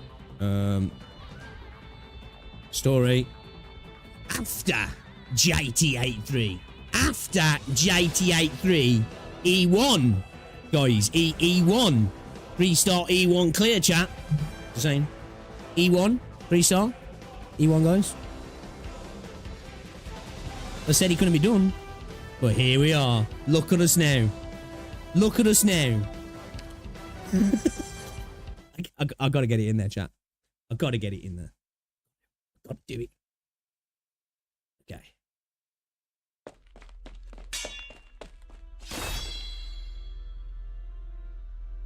Man, I love Tallulah's design. Well done. You've done well. Thank you. What is this? The dragon-slaying sword couldn't cut me. The sword of the Lord of Fiends couldn't pierce me. So why is my arts, my control fading away? The flames gradually die down. Even though the heat remains harsh enough to kill, it's far less brutal than several minutes ago. Cheten's blood-stained hands don't stop trembling. She's barely blinking. Do you feel joy? Is it a good feeling? You are so close to victory, so why are your expressions so heavy? Victory is close at hand, is it not? Ugh. Her arts have been dispelled. We can talk again. Oh yeah, they was trying to talk before, but it was too hot, right? It was going to burn. Don't be rash, Amia. But also, are you planning to banish me from this body? Feel free. Who the hell are you mocking? Oh Lord of Fiends, why do you not speak? Come and chase me out of her body, you can do it, no? I mean, it's just aura farming. What difference is there between judging her and judging me? Are these crimes not all my fault? Lord of Fiends, answer me. You're not wrong, Kashche. If she was completely unwilling, you wouldn't have been able to do those things. Those thoughts that belong to you, regardless if they have been twisted, they all originated from Tallulah herself. Interesting. Okay, so she is kind of like Anakin in a sense, and yeah. You. Are you planning on harming Miss Tallulah's body? What are you doing? That sword down. Have you ever seen someone cut his throat in front of you, sister? Not even a Draco's body can withstand the sharpness of this sword. I cannot do what she does not wish to do. So, can Tallulah continue to live? Don't even think about it. The despair within her heart, the unescapable shame, are they strong enough, powerful enough that she would want to? End it all? Cache, everything you've done to Tallulah is unforgivable. Regardless if you're just a shadow, an obstacle to her awakening, or another side of her, no matter how many things Tallulah has committed, you're definitely not in the right. I am merely educating her. My failure stems from my enduring persistence. When you encounter a person without persistence, you will come to realise how much is contained within the word suffering. Just like how those Ursus warriors, unfortunate enough to become her sacrifices, are relegated to nothing more than the solid road beneath her feet. These poor, pitiful infected that should have exerted their value, they're all wasted now. Even I, myself, am just part of the road she steps upon. If I had succeeded in killing you, sister, it'd be a lot simpler. You could say that we are the Black Snake. You could also say that I am Tallulah. Chen Hui Chia. Oh, Hui Chia. Tallulah and I are just one of many types of father-daughter pairs. Perhaps Wei Yen Wu is similar to me. You have the nerve to say that, after sacrificing your own daughters? He's nothing like you. No, you mustn't. Too late, Lord of Fiends. I will not let you reveal my secrets. Shay, you were planning to kill Miss Chen so that you could kill off Tallulah once and for all. And now you can't do it anymore. We've aroused her memories and caused them to echo within her mind for long enough.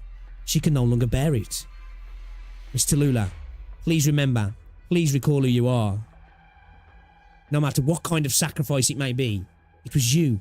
You would sacrifice yourself first for the sake of others, right? Think about Frostnova, about Faust. Think about all the warriors who believe in you. Think about yourself.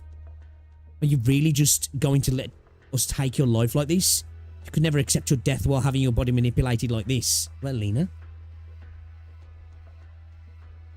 Getting you in nighttime story, yeah?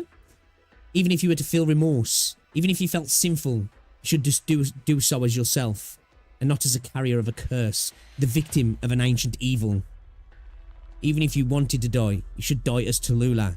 Die as the Tallulah who wanted to change the snowfields, the Tallulah who wished to change the fate of the infected. Miss Tallulah, I know that you weren't seeking achievement nor glory when you began fighting for the infected. It's fine even if you failed. You did so because you believed that it was the correct thing to do. That's why no matter what kind of people we are facing, no matter what world we face, we will always strive to move forward, never stopping until we can finally rest. I said that weird. Aren't you that kind of person? I skipped you. My bad. Tallulah, are you content being a puppet of this snake? Will you let it end like this? Is this really the Tallulah I know? I'm a dirty skipper! Are you really worthy of being called the leader of the infected? She never really wanted to be the leader of the infected though, did she really? I'm not worthy. Could it be Miss Tallulah? This is definitely not the first time the white-haired Draco attempted to resist her father. The leader of the infected? I have never been. He has only ever taught her about his schemes. Those schemes were in fact statements of intent. Though she knew all about it, she was never able to stop herself. To be clear, Tao was suppressed, convinced that she wanted being etched away bit by bit until Cache could take over her fully. When I don't know if they're going to tell us now. When was it he finally did it? Because obviously he was like an echo, I should imagine, in her head for a while, right? Though she knew all about it, she was never able to stop herself. Even before the hatred she has for those things she cannot accept, she first and foremost hates herself. I failed. I've fallen into your trap. What's worse is that it was all of my own doing. But even so, you may not mock my kin. What right do you have to mock those kin of mine who refuse to concede to the bitter end?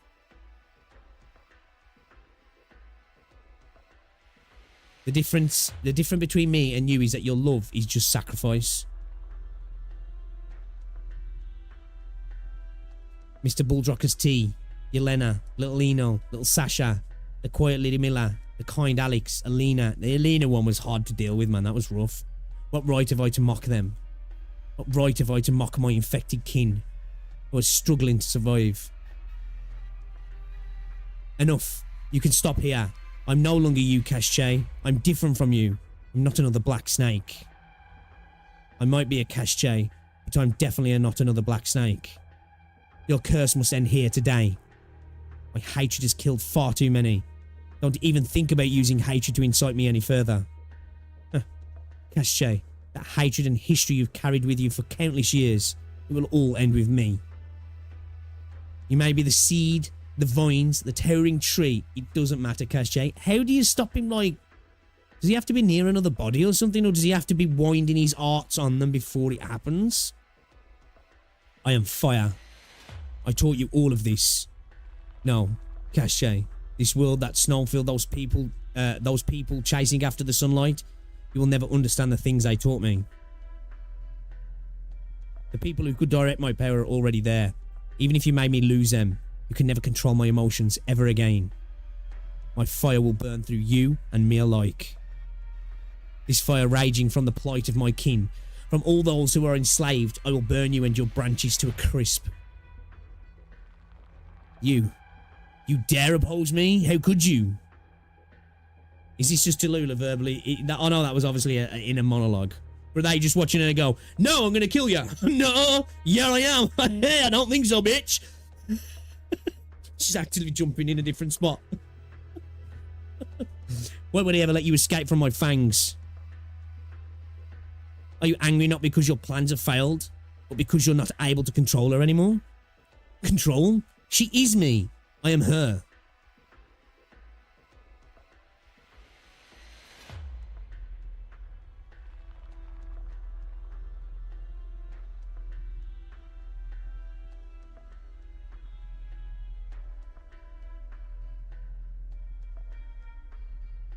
As long as his phylactery is intact, he can't die. Oh. So, okay. Of course, Cache. How could a daughter of Draco be as dark as a worm like you?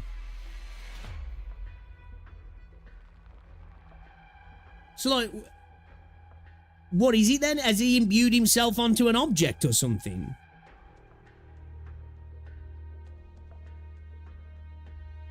Kind of like a Horcrux or something like that.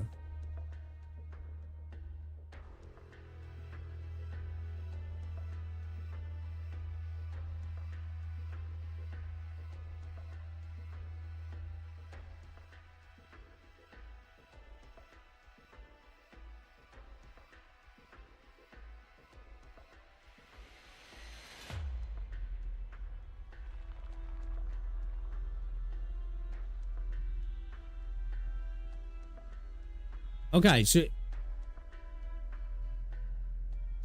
Is it like a physical object that he's got somewhere then?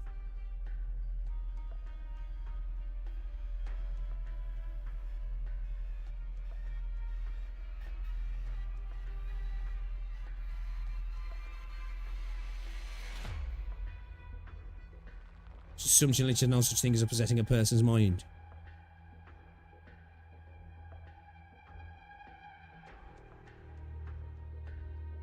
Well, okay, I'm interested to see actually like the scope of it, right? You know, because it's like is it mind, body, and soul, or is it just the essence of her, the soul of her? Is he just, if he has got a phylactery or a Horcrux, if you will, is it projected onto the person via that or something? You know what I mean? Miss Chen, you mustn't let the Fidian operators hear that. I once had a snake boss who was incapable of telling a lie. Never mind. Cache, there's only one reason you failed. You're not worthy. You're not worthy of possessing my sister's body. You're not worthy of starting a war. In fact, you're not worthy of the experience you've talked so much about. So get the hell out of Tallulah's body right now. Before I leave this body, do you really think that you can stop the core city? No. As long as I end this life here, everything will continue moving forward. How can you possibly stop Ursus? Could it be she's not your... You're still tracing my emotions, mongrel lord of fiends. Even if it's the truth, you don't have the right to speak of it. Huh. You're not wrong, however. Fine. There will always be another Chernobog and another conscious puppet. There will definitely be another Tallulah. I admit defeat. Go ahead and celebrate your victory to your heart's content. It doesn't matter. Nothing matters anymore. Remember this, Tallulah. I will be there even at the edge of the world. Go ahead, Draco crumbles to the floor. What dude can just hop out like that?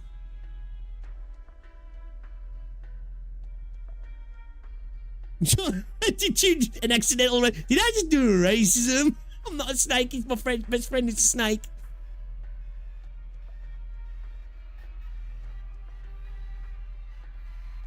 Okay.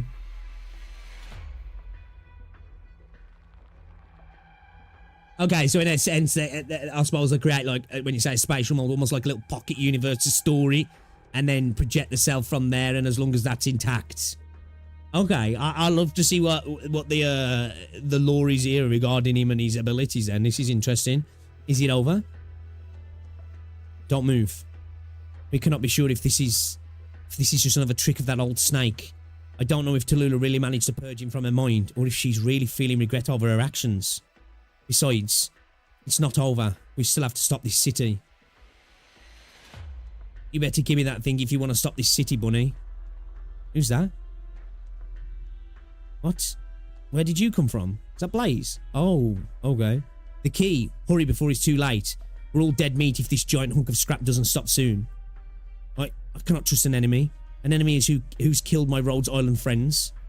How can I make you trust me then? How about this? Just read my heart. Normally I'd blow the hell out of anyone who tried, but I'm willing to make an exception here.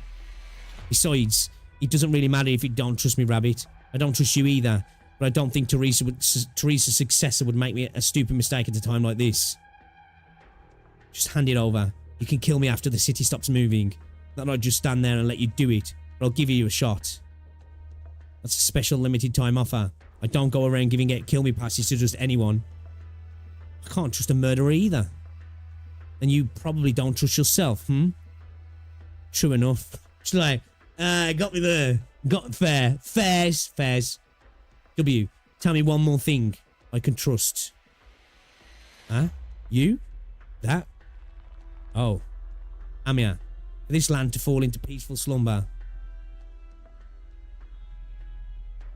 Amia, to me, dreams are something far out of reach. It's so tiring dealing with so many matters each and every day. However, I do have a dream like that. This dream makes me think that no matter how much effort I put in here, it's all worth it. If your mum and dad were at your side when you slept at night, would you be a lot happier? Yes. I know we may have conflicts. You might still throw tantrums knocking over furniture or being picky over dinner. Don't give Calcit a hard time. She doesn't mean it. I know, child. Yes, no matter what, we will always feel safer when our parents are by our side. They are like a lamp shining bright in the darkness. They will chase away the monsters hidden in dark corners, the drooling beasts prowling outside the windows. Do you miss them more? It's fine. Amia, I'm here. It will all be okay. Amia, your mum and dad must have thought so. No matter how many worries fill their minds, parents always think of more when looking at their children. Bro was like, fuck this. So I've got too many miles, man. I'm out. You can take it. Discount deal, I'm gone. Sometimes it's the only reason for us to continue living, because life continues after we die, for no reason other than that others live on. That is the reason that helps us to move forward. I do not wish for children to lose their parents, nor for parents to grieve over their children. In this world of ours, people are always having their lives taken. Inevitably, something will take away the people we love, the people that give us strength to move forward. Sometimes, these things even happen between parent and child, just because of a few words, a few thoughts, their relationship fills with hate. The blood that flows from our wounds cannot irrigate the fields. The pain that builds up year after year will never bear fruit. Amia, we are weak. Even if our tears fall into the earth, seeds will not sprout there. That's why I have a very distant dream. I wish for the people of this world to never again cry tears of separation and loss. I don't want our night skies to be filled with broken hearts and emptiness. Perhaps one day, we'll be able to let everyone in this vast land fall into peaceful slumber. Yes, everyone, including us. Even if that future will never come, even if this world would sink into darkness, Amiya, we will live not just for a singular answer. Right now, Rhodes Island is still trundling along its path. Everything is running as usual, even if we never reach our destination. Good night and sweet dreams. Bunny, no. Amiya? Let me do something for the speaker. Just this once. Let me help the ones who aren't dead yet. Just this once. The black longsword in Amiya's hand turns to dust that scatters in the wind. That's kind of sick. That's kind of cool. Yeah, alright, cool. Yeah. Amiya's aura farming again. I know, W. I'll trust you this once. So that this land may fall into peaceful slumber. It's up to you, W.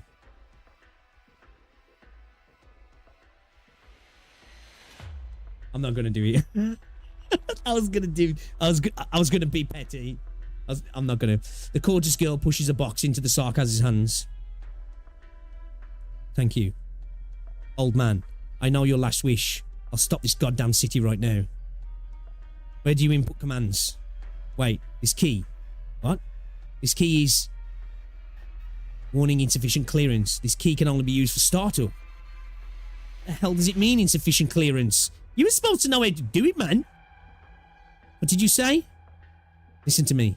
This thing might be a key, but it's useless. It doesn't have clearance, even if the mayor doesn't have clearance. Who the hell can stop this machine? So, from start to end, everyone was deceived? The core of the nomadic city must have an emergency brake key, unless the key has already been burnt away. No, that can't be right. Misha. No, no. Not so. Ooh. The key's with me. What? Dragon Lady? Oh, huh. So you're gonna give it to me or not? If you really have to see that evil scheme of yours through, catch. Hey, got it. The real you. You're pretty straightforward. I might even like you. Glib-tongued Sarkaz. Just press it into the control panel. You'll know what to do. I love Tallulah, I do. The wiki just classes him as ageless. Ageless aren't tied to anything specific race, they're just individuals that have reached immortality in one way or another. Maybe the snake did it by becoming mimetic in nature, just passing himself on to between new hosts.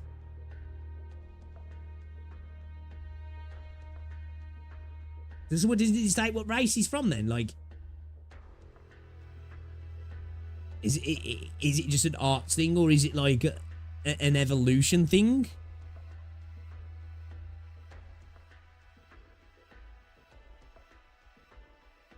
You know, when I think of stuff like that, I think of like Babylon 5, you know, where all the older races end up becoming something beyond that. They either go beyond the rim or they can evolve to like almost pure energy and stuff. Yo, Reldon, what's up, dude? Tallulah, his wife. Kinda.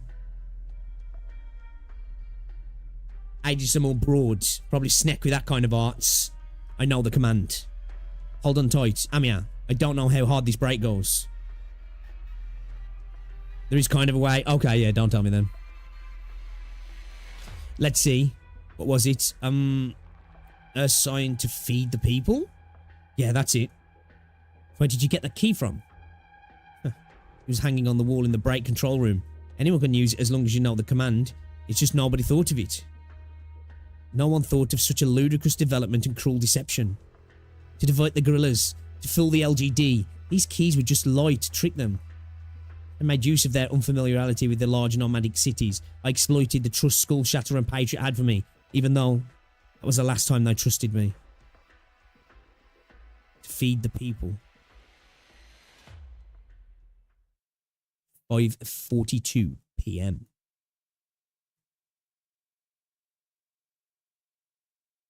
The great mass of iron rumbles in protest, slowing its steps towards total destruction. Finally, the Chernobog core city stops outside the range of Lungman's guns. Man, I'd love to visually see that, like. That wasn't as rough as I thought it would be. Good thing we stopped it in time. Phew. Dragon Lady? I can't believe you didn't destroy the key. Hey, you're playing dumb. She didn't want to. Keshe must have tried every possibility at tempting her into destroying that key, but he couldn't. Because there must have been that little bit of conscious that he couldn't shake or erase with his arts. Or maybe she never considered it. Even if she thought to destroy everyone in a fit of rage, I don't think she would have ever gone through with it. At the very least, she wanted the infected to be able to go on living. Stand up. Come on, you've disappointed everyone enough already. Stand up, Tallulah. Stand up, Tallulah. What is this? Didn't you say yourself that you understood best whether you were being genuine or not? Whether your words were coming from your heart or if you were just borrowing someone else's mouth? You said this corrupt world was your enemy. Do you understand what that means, Tallulah? No. You should know better than me. For the infected. No, to break down the high wall that separates the infected and non-infected. To put an end to the ugly murders and wicked slavery. You who have fought alongside the infected for so many years would have to know better than me. You know we can't win against the world. You don't have a ghost of a chance. They will oppress you, slander you, drown you, abandon you, deceive you. As long as you dare to stand out, they will drag you into the filthiest places and use the foulest methods to deal with you. You will be knocked down if you make even a single mistake.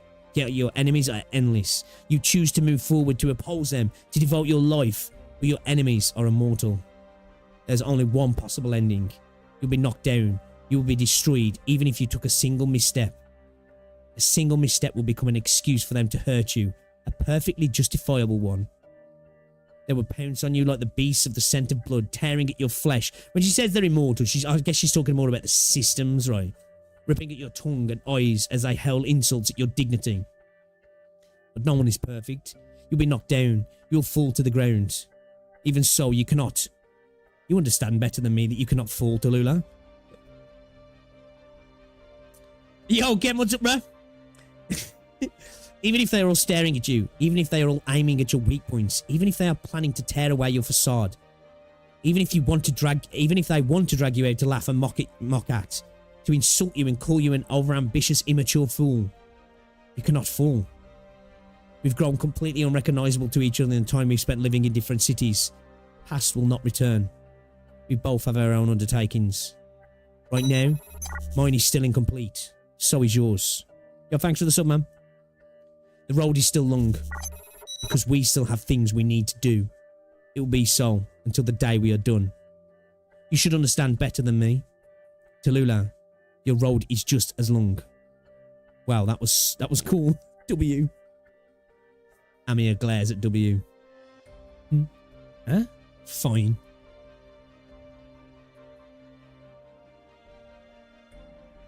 The officer stops speaking. Because the warrior is moving. Slowly, she stands up.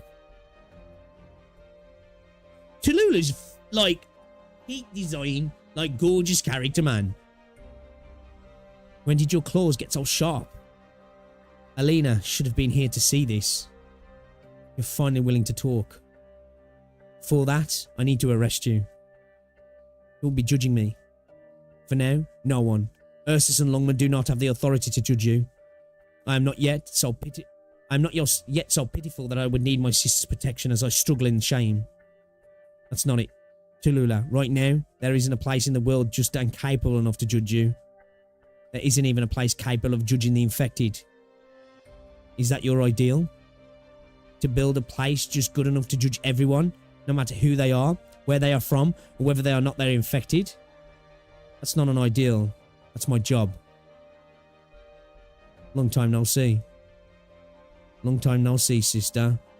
They need to do the what's it, man? The predator handshake. Biceps, you know what I mean? Looks like I saved you.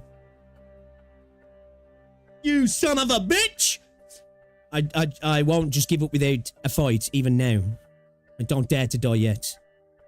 You can make amends. Nothing I can do will make up for it. In the course of a single winter, I've destroyed countless people. I'm in no position to make amends. It's just, I can't die yet. I can't do that. It's all over if I die. If I die, that means I've won. That means the names that only I remember will die along with me. You will continue living? Perhaps I don't deserve to. However, I don't deserve to die here either. I don't deserve such an easy death. The world will never again be as it was. What's happened has happened. What hasn't happened yet will continue to happen. Falling rain will wet the earth, but the dead will not return. I will continue living. I will live until I have the right to die for them. Yeah, man. Jen got assets. When we were young, we once played a game. Face, 3 points. Chest, 5 points. Waist, 2 points. I don't know why Wei Yen-Wu taught us that game. I think it's useful though. It's because I was bullied by the other kids in school. You were protecting Beatrix, so you got beaten up badly. You weren't the one who did it. I can subdue you in 2 moves now. Just try it. You become very competitive. Put the sword down. You look silly holding it. Let's all do that. Let's all do that then. By the way, are you using that Chi Xiao to fulfill your dream of being an adventurer? Good food, great wine, amazing scenery, pretty women, good manners, and great company. Is it like those weird novels you used to read? Hey, shut up. Don't tell me you're still into those. I'll beat you so bad you won't be able to spill anymore. Okay, they're definitely sisters, yeah? Anyway, thank you. Thank her, not me. You should be thanking that brave little rabbit and all the infected who fought alongside her.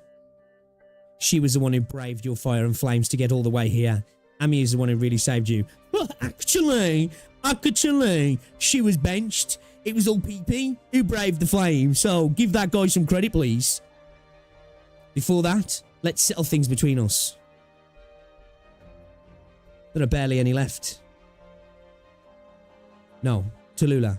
The future stretches far ahead. Jen would have been a Tumblr fig fan. She turns into Yuri. It's okay, little bunny. Everybody's in a past that needs to be shattered. Miss W, I have to ask. Why do you know the break command for the core city? A girl has her ways, yeah? I'm going to pass on answering that one. You'll probably kill me. But since you trusted me just now, maybe I can make an exception if you promise not to get mad. You're talking about Misha? No, it was Alex. Skull Shatterer, yeah. His father told him about it before he died. He wasn't a dumb man. He knew pretty much what Reunion was planning to do. But he couldn't do anything about it. Just like how he couldn't stop Ursus from killing his friends, and how he couldn't keep his kids alive. Huh. At the time, none of us got it. I really only figured it out just now. That liar Kashche really had us all fooled. Me, Old Man Patriot, Frostnova, Faust, Mephisto, Skull Shatterer, Crown Slayer, all of us were fooled. Misha didn't need to die.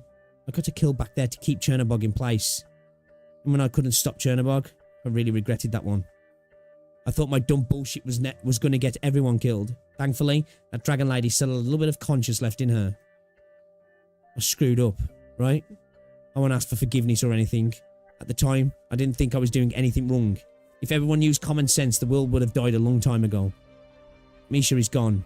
We'll never be able to make up for that mistake. W, none of this will ever happen again. I won't let you. Either you promise me, or we'll imprison you at Rhodes Island.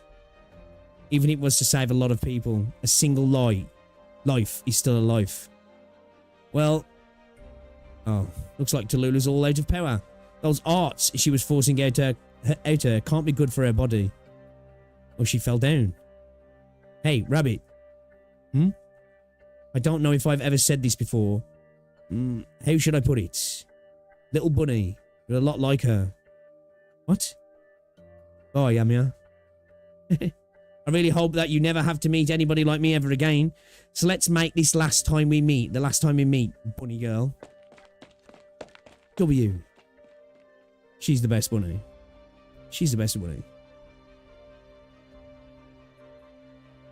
It was the rover. Dude! I was going to be petty. You know, the bit when she was like, W was like, give me the key, I'll go do it. I was like, yo, you need Robert to come in there and be like, get out of the way, bitch, let me save the day. Well, I thought, nah, I ain't going to be petty. I just did anyway, but you know. It stopped. Chernobog stopped moving. Well done. Well done, Rhodes Island. The enemies are retreating. They're routing. Should we chase after them? It's a mass rout. They feel it. They've been abandoned. We've won. We did it?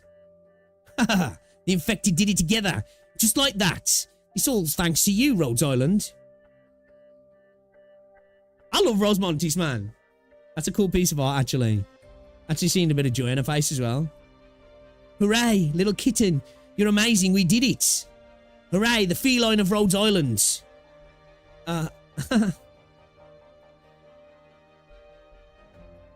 Ace, Scout. I think I've done it. I think I understand now. I just don't have family.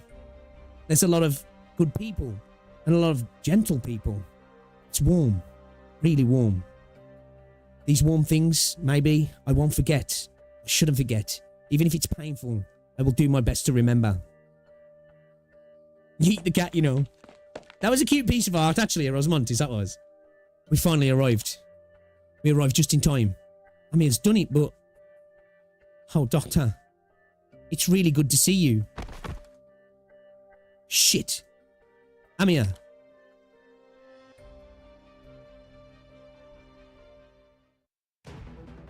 Jeez!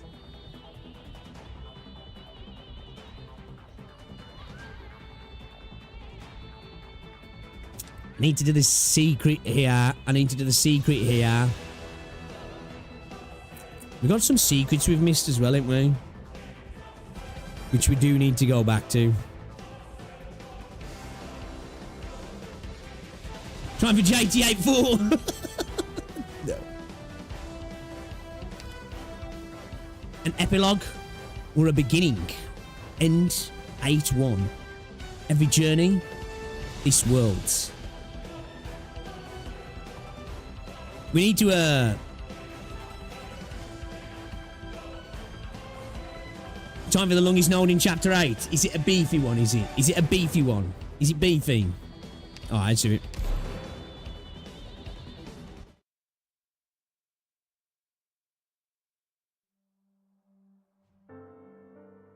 Damn it, Amia. What happened? Amia? What's going on? I'm here, Doctor. What I'm about to do next, you are not to tell anyone, ever. Superintendent Chen of Lungwen. No longer. And I'll ask you to keep an eye on the dragon over there for me. We'll be taking her into custody when this is all over. Any questions? Look after Amia first. Yes, Doctor, give me your hand.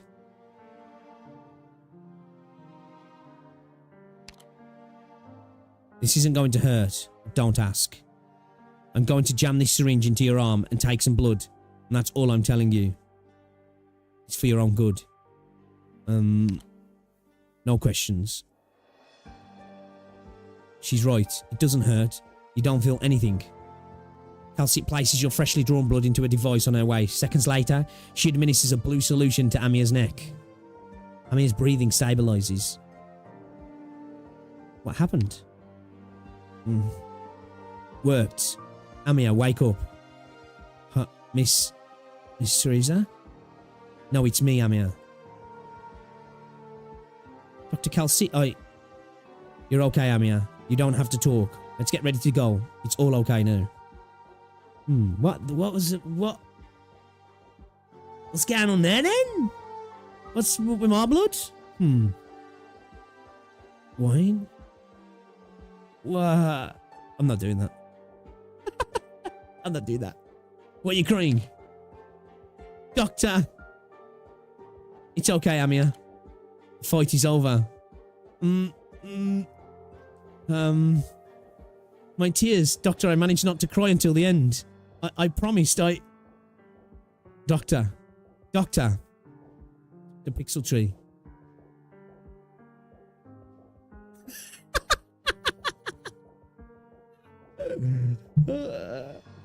Chen, the aircraft will reach the control tower momentarily. We'll take Tallulah and go. Are you sure? I haven't even decided how to handle her. We need Tallulah.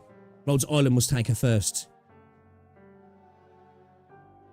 Crazy shit you say doesn't even surprise me anymore. That's kind of big trouble. Are you worried we're going to get ourselves killed?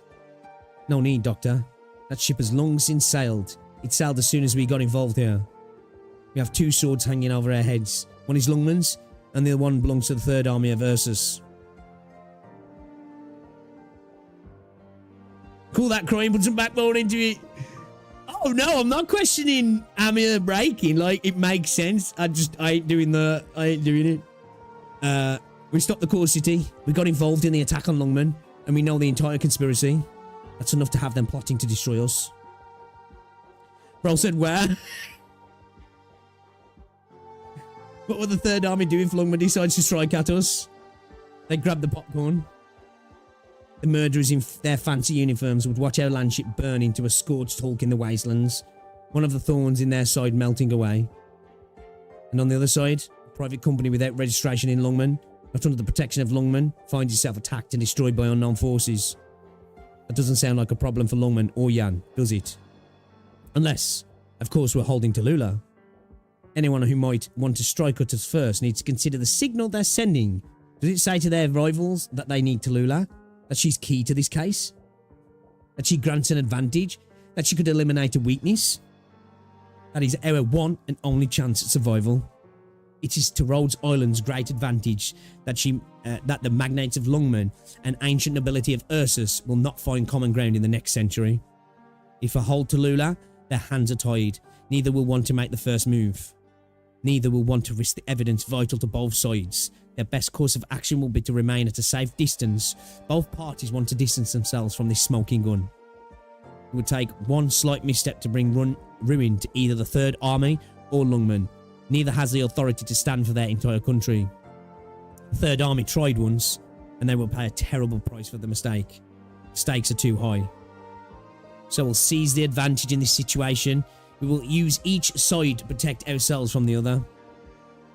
Tallulah is vital to our survival, at least for now.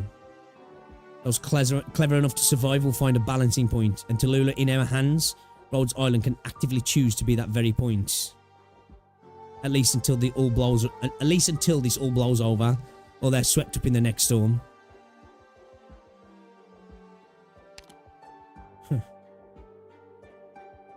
There's the aircraft. Time to go. Get Tallulah and Amir in first. We'll take the next one. She's gonna chew my ear off while they're flying. Said, wow, like Waluigi.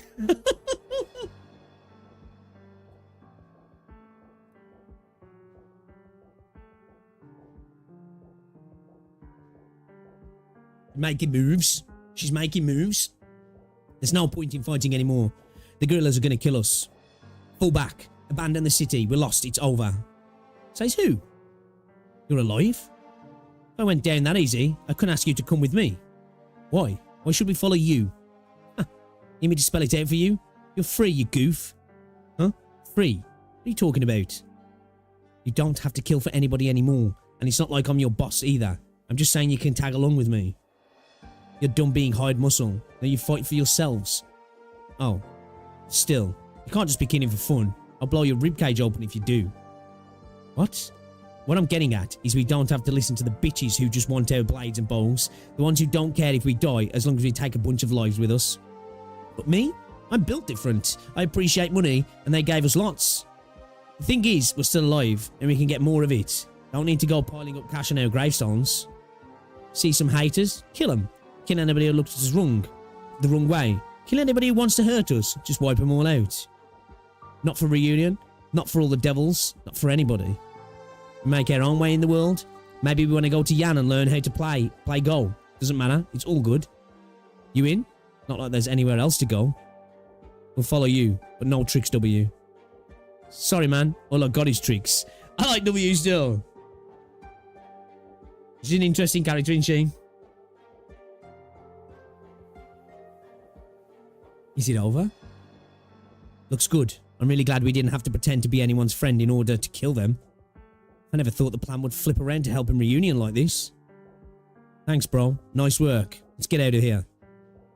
Don't mention it. Now we're their accomplices. Huh. How about a coffee when we get back? I'll tell you about that op back in Colombia. Why did I say that then? I said Hawkers. I was on your team. Really? Don't you remember your squad mates? Well, you were never there for any of the missions. Well then, we might have really done some good this time.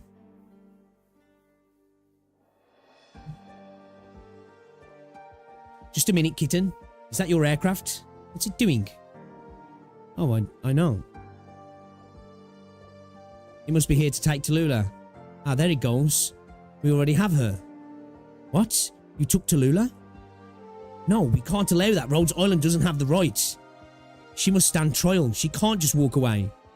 Sorry, this is how it is. You want revenge? You can't have it. You can't put her on trial. You're taking her from us. You stole our chance to execute her. Kitten, don't be so quick to show off what you've learned. Hatred runs in our veins. The hatred of reunion and all the infected brothers. Tallulah killed fills us with the rage that gives us the right to try her. Only us, no one else. Will you give her a fair trial? We are justice. Tallulah can't escape us. Okay then, mister. I'll make you a promise. We won't hand Tallulah over to anyone but you and reunion. What are you going to do with her? Even I don't know. But I can't make you that promise. Because I know we're doing what's right. Kill me now if you have to. I believe in Rhodes Island. I'll stand in for her. What are you talking about? Don't talk like that. Look, kitten. If you think there's any difference between your loyalty and ours, you've got another thing coming. I trust you. You'll be a glorious fighter someday. Go on. For you, I'll trust Rhodes Island just this once. But you remember, I don't care if it's Tallulah or the Lord of Fiends. If I hear you've stepped out of line even just once, if I hear you've done harm to the downtrodden people of this world, we will hunt you down, we will strike you, and we will kill you all. Especially Tallulah. Don't use her for evil. We'll spike their heads on the highest point in the city to honour the captain, our great warrior, who died here alone. This isn't how his story was supposed to end. It won't come to that. Rhodes Island wouldn't do that. Even if they tried, I wouldn't let them.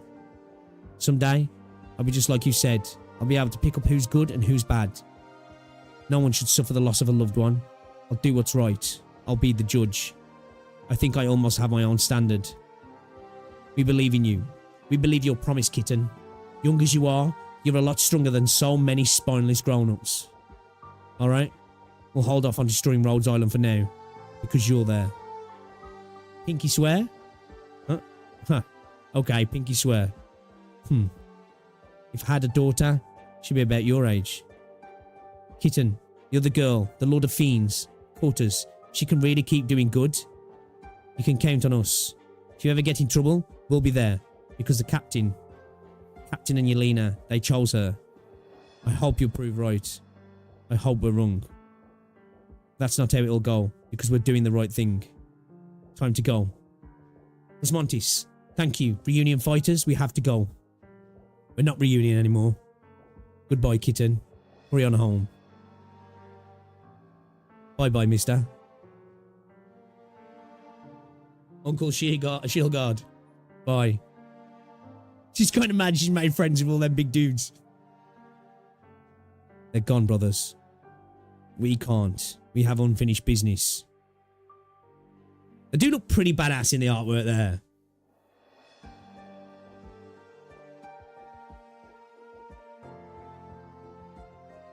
Nothing from the leader of the Union. Chernobog's core city has stopped moving. Tell the 6th, 7th and 12th divisions, if they still want to proceed, we'll need... Stop. Or we will be forced to stop you. Not that we will be able to, even if we tried. Only you can put a stop to your nonsensical war machine in time. You cannot resist the blade of Ursus, not this time. And you, the pawns of an incapable lord, who are you to give orders to us? And how do you know you are not under the spell of Kasche? Never speak that language to me again. The age of Gaul is over. Bro just spat French at him. I was like, get that baguette eating shit out of here, bro. Never again will that language be used to communicate between countries. Not a city of theirs remains. Casche is determined, a determined champion of Ursus. You cut down the last man so praised by the people of Ursus. You need not be so overly prudent. We can offer you assistance, the things that only you may do. You would ask us to betray our country? Young one, as I see it, you commit treason in proceeding with this plan of yours. What happens next is up to you, but it is Ursus who will suffer the consequences. Having done all this, you must know the nobles started this war to solve a problem, but war is far, far worse than the problem. When it is you will find the ultimate peace in Ursus. You put an end to that era by your own hands. You know it better than we do. And we.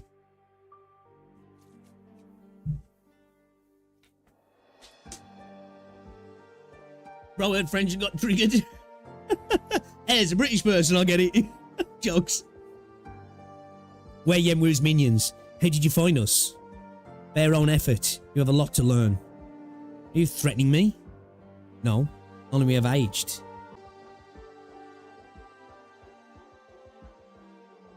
Make me back.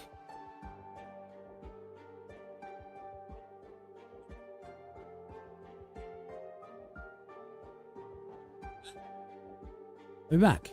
I have to use the YouTube chat, man. Freaking restream's disconnected me.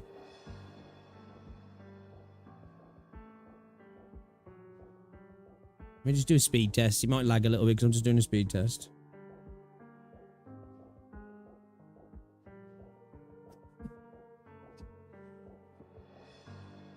We're back, okay. It's alive! Yeah, just totally disconnected. Just literally died on the spot. Loads down a little bit. Should be getting 105, I'm getting 85. Okay. Sorry for the interruption there, chat. Sorry for the interruption. Do apologise. I've lost restream, chat. Fuck. So if you're on Twitch, I do apologise if I don't reply to you.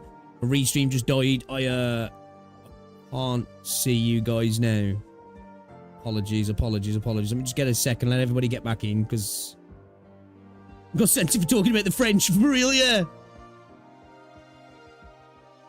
Alright, most people are back in now, yeah. Go eat a crumpet now.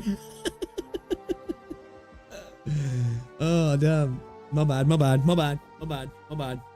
It's all good.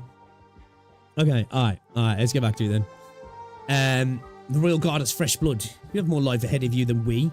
This is wrong. You will have time. We'll have time to write it.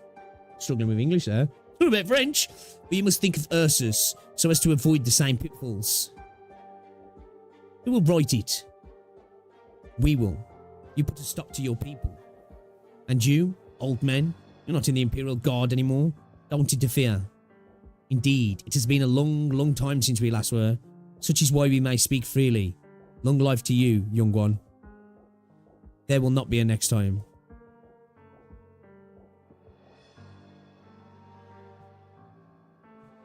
Please, I'm begging you. If you're going to kill me, just do it. Just don't let them find me. They'll torture us. They always... Enough gossip. Move out. Come on. We don't want the shield gods to get you. Are you really letting us go? The captain would want to live. Captain would want you to live. Confusing one, that. I mean, you stay away from them. Tallulah's guards and the shield guards. Confusing one.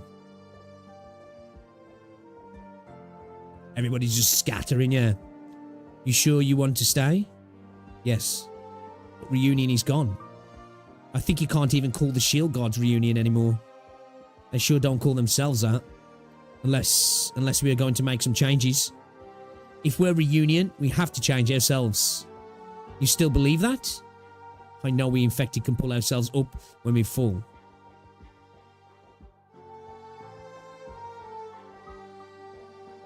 Over the next 36 hours, the soldiers from Ursus' Third Army who had infiltrated the Chernobog core city quietly vanished. Of course, no one could prove they were Ursus soldiers. Before leaving the core city, the shield guards found reunion corpses with no identifying items except the wounds in their flesh. They were all caused by the same thrown weapon. formless killers planned to kill the heavies they knew, sending a quiet warning to the unseen parties who were not present. Of course, the shield guards were more direct with their message, traitors drowning in their own blood.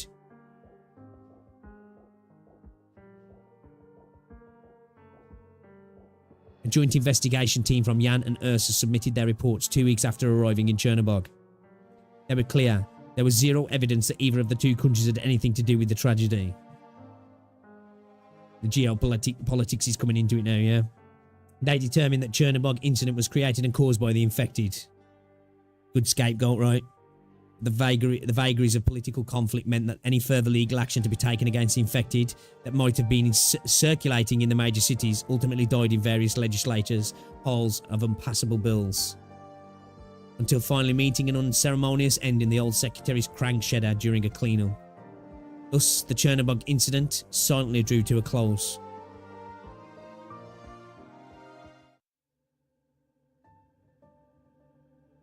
Ah. Calm down. I'm not a killer. Go this way. You can't stay here. The Ursus army finds you. They won't care if you're infected or not. They're wiping out the city. So you're the only one we can trust? If you want to live, you'll live. We'll live? Where should we go? Alright, sure. This way. I can't do anything about you hating us, but I hope we won't have any more hate for you, since you almost also lost your homes. Brothers, here, take them. They're not infected, so be careful. Crownslayer, what about you? Where are you going? What should we do? Damn, man, you see, like, real change of hearts in a lot of people, right?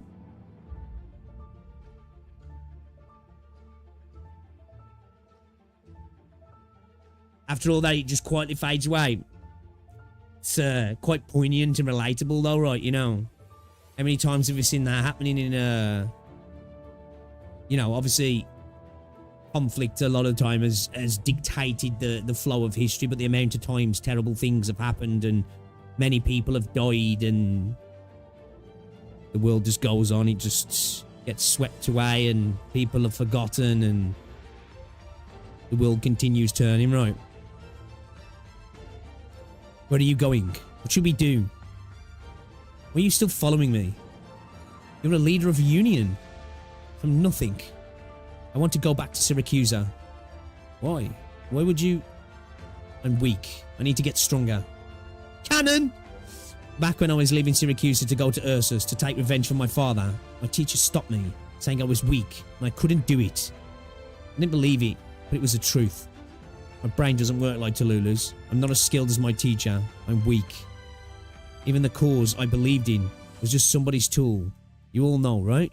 Tallulah betrayed us. No matter what the deal is, reunion is over. I don't think this is how the movement ends. Aren't you from Lungman? Yes. Where I come from doesn't matter to what I'm saying. Whether or not she acknowledges it, you have to realise it. No matter what happens to reunion, Tallulah already lit the flame. And you can't just put it out like this. Sure, if that's how it is, I think they're better off going with you. Are you asking that of me? Let's say I'm entrusting them to you. You might be lying to me here. These people lost their homes. I won't lie to you. They'll be worse off with me. Okay, are you willing to come with me? Crownslayer? Ursus? Ursus? The Empire just hasn't gotten to the point where they'll treat all the Ursus like we do. Goodbye, all of you. Don't make the same mistakes I did.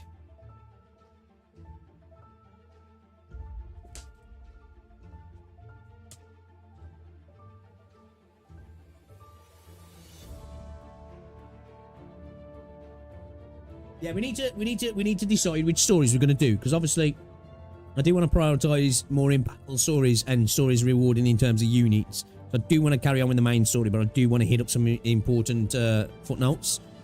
Girl, what's your name and where are you going? Call me Nine. I'm going to where the fire burns the hottest.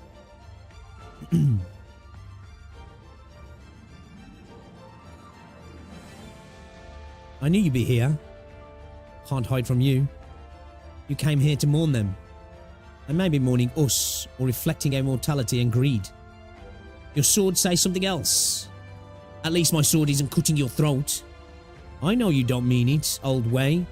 If we were really going at it, you can say which one of us would drop first. Be serious, please. I have to give you a few good jabs, old friend. You know Hoichia and those infected got it done.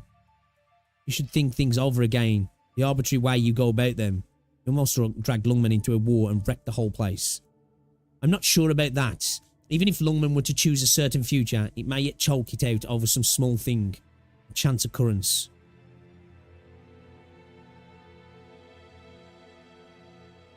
Yeah, it's kind of what I'm thinking at the minute. Most relevant and most rewarding in regards to, like, you know, you've said some units are useful and stuff. Like, do that. The city didn't choose her. We should be proud that she chose the city. They're not mutually exclusive. Killjoy, the city chose her too. Even if it wasn't ready to accept who she is. And you should tell that to her. It's time for me to go, old way. Wait, Killjoy. Did the Shadow Guard lie to me? Oh? They're your Shadow Guard? How should I know? I should have known you and Lin Yushia were working together. Your Shadow Guard aren't the Imperial Guards they once were. They're human now. Do you think they can stand to watch you make another mistake? So that means when I told them to handle the infected, then you... Heaven knows. Besides, when you knew we would. Head back soon. That sick old tiger has something for you. Koichia? Oh, you're here. Damn, bro. What's she wearing?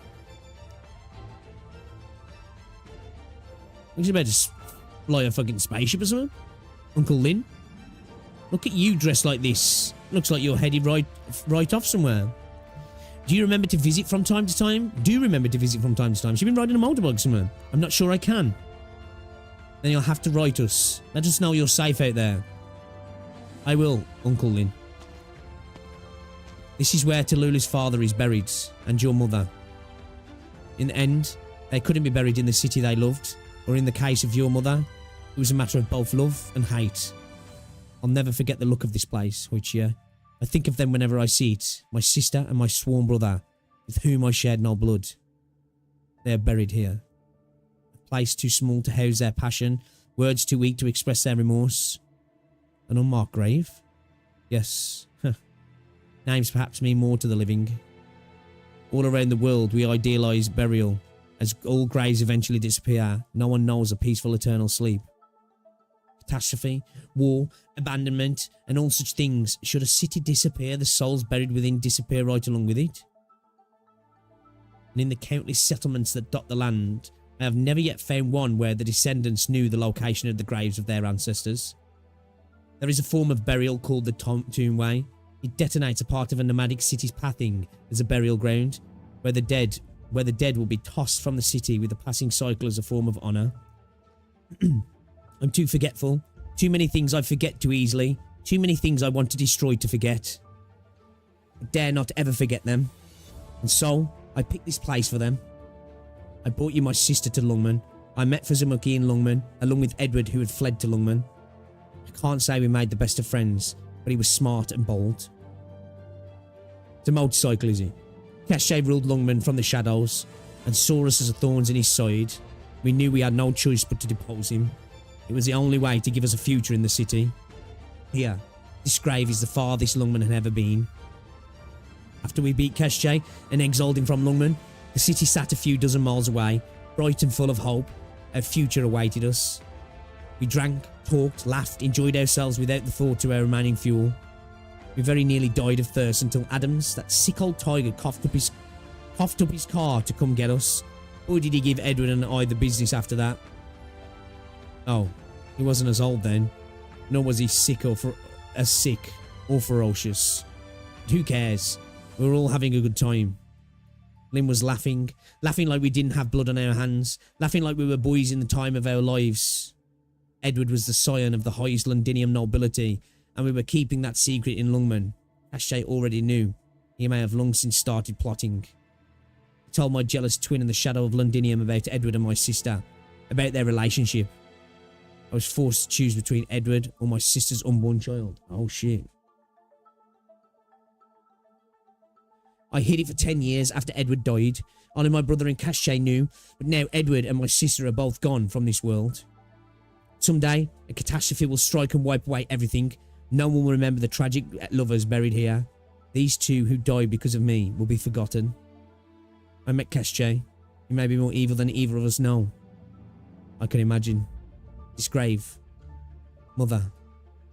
It was my fault your mother wasn't so warm towards you. I had to have her marry that young noble to protect her. I should have done better. It's all in the past. Promise me, Wei Yenwu, promise me that you won't let Lungmen turn into a grave. Never again. As if I could trust a word you say. I never needed your trust. You can believe me this one time, like when I promised to train you. You trained me well.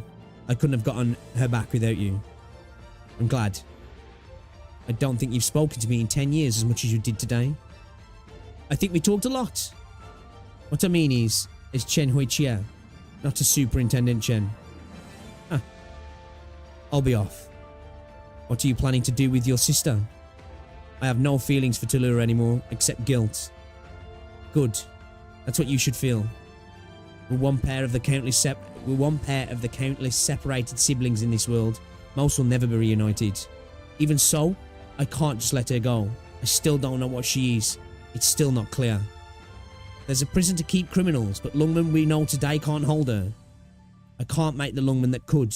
Only you can create an LGD that could keep the infected and the uninfected together. It doesn't have to be me. We all have our own part to play. I know that truth, no matter how correct it might be. If the people of Lungmen don't accept it, they won't. I've seen it. I've seen too much of the slums. And if it's possible to build something like that, I'd like to do it with Rhodes Island first. Tallulah, no matter how long it takes, I will get a fair trial. You really have grown up. I don't need to hear that from you, sir. I don't think it's a good thing. If I, on the behalf of Lungmen, ask you to stay, will you do it? Huh. If you and Tallulah ever wanted to come back, Lungmen would make the move to take you back, if it can. There are so many things we can't do. Maybe them, in the future, maybe they could. I just hope you haven't forgotten what you were reflecting on. That would be good enough. Say hello to Aunt Fuzumiki for me. Oh. Uncle? Take care of yourself. Hui Chia. Chen stops for a moment, but she does not turn back. What is it? The path before you is long and hard, but I know you will master it. I'll bear that in mind. This is a fire wrap-up, man. Right then, what's the second condition you wanted to offer Rhodes Island? After using them to wipe out Reunion, I would ask them to take as many of Lungmen's infected as they could. Give them land, resources, funding, and all the materials they need. They can't refuse, even if they know it's a hard pill to swallow. I have done this before, and I will continue to do it. No hesitation, no regrets. And for now, the situation has changed, and we must change with it. See, it's like there's lots of people in the structures, you know, who want to see change in that, but like it's like the system grinds everybody down, and like inevitably the infected always tend to be right at the bottom right.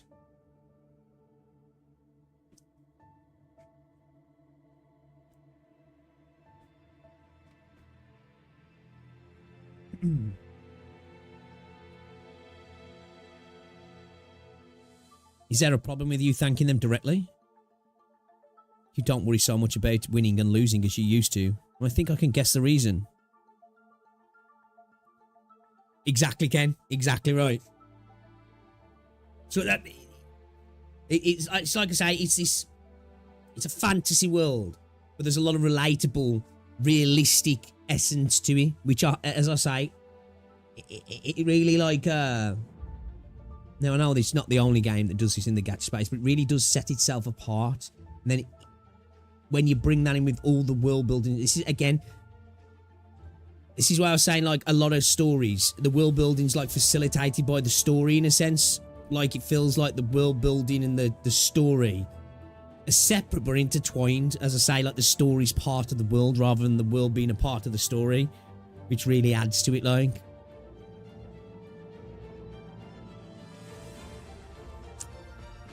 I was thinking about this the other day, actually. I'm going to get on with this in a second. But When Enfield's out, I'm still going to do plenty of Arknights. I'm just going to have to stream, do more evening streams, and try and get a good rotation in and get more content out. But I do want to stick to it. I really like this game. And even when Enfield's out, I don't want to stop playing it. And I definitely don't want to stop making content about it. It's about our little Chen. But obviously, it'll be more difficult. That's why things have changed. Lungman's infected belong in Lungman. So what about Chen? She has her own path to walk. Will you visit her? The chief of Lungman can't have anything to do with an infected organisation. Harsh. Then I'll go. Well, say hello to for me. There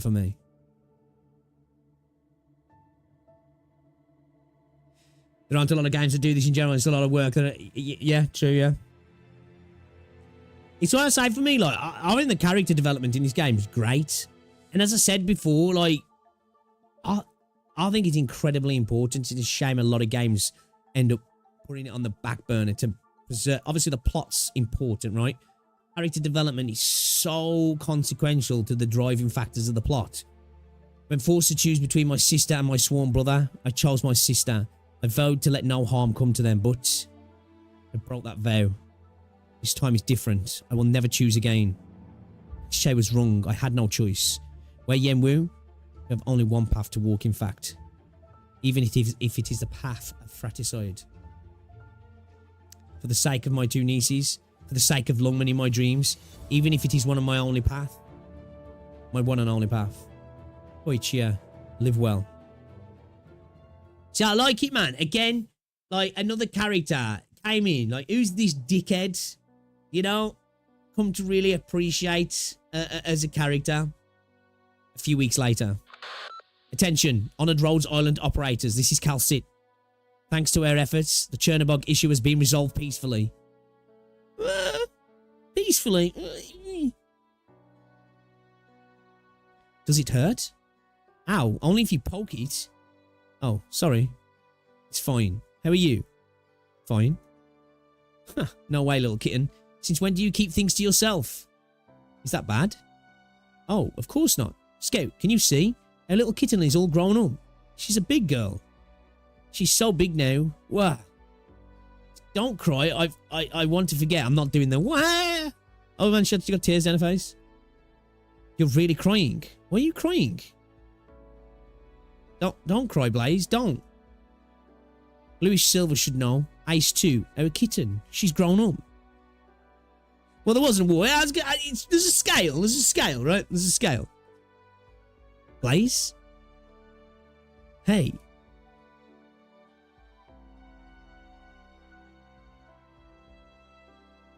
Much of the truth will stay buried forever in the ruins of Chernobog, because we live in an uncaring world.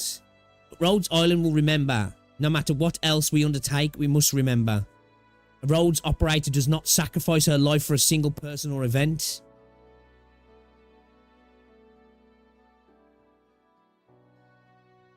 Oh, this topical medicine is really useful. There are lots of similar patents out there, but I think this cream is effective enough to have a market. The main point is that even if it's not especially effective, it is very cheap to produce. All the components that came up in the analysis were common world-growing plants. It's a bit of a pain to get them from the northwest tundra. They're spread over such a wide area.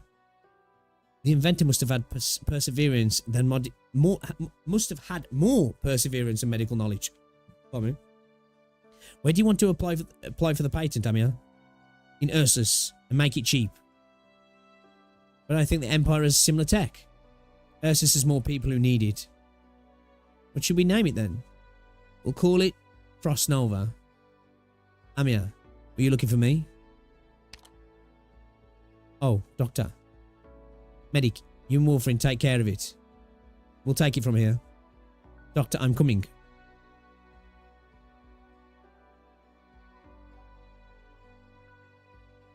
It's not for the results that we commit to what we do. We do something not because we want to see it done. As a business, this may be a foolish strategy, but we live for more than material gain. Our brave operators have proved that life and its value lay not only in ensuring the survival of one or even many people, or in its biological definition, We have to live on in the moral, civilized sense because the future of life needs support and Rhodes Island is that support. We are fighting for a cause that will heal the scars on our world.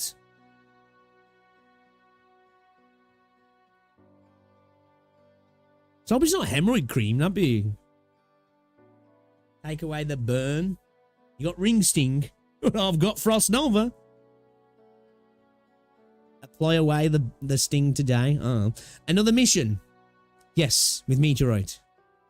Care to bring a greenie? I have some new recruits who need to learn. Oh, I don't think so. This is going to be a tough one. Jessica and Frostleaf are going out on patrol. They might be in a better place to take a recruit. Jessica, can she handle it? I think you've seen how far she's come. Well, she's really rich. Best to keep her in the loop. I have. I think she'll certainly be able to put some pressure on the new recruits. Then Nerl is going to crush me with all her pressure. I am. I am? Am I really that heavy? No, that's not what I meant.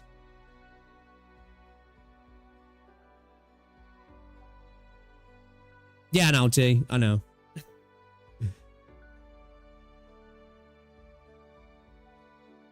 Is it for belief that we're willing to die? Ace Squad, 13 members. Ace, Bad Tom, Kurg, Hardbrick, Woodspoon, 17, Bronze Nose, Green Bee, Luna Silver, Confidenti, Sandwash, Violet Flame, and Carries.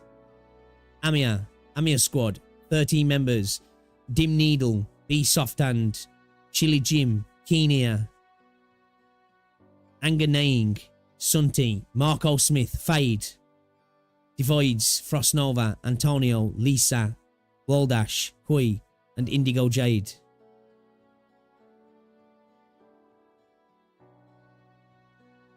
I can't put Frostnova on the KIA list. Why not? No matter what you say, she wasn't an official employee. What of the consequences? What if our operators are outraged at you putting a reunion operative on our casualty list? Not something you should do.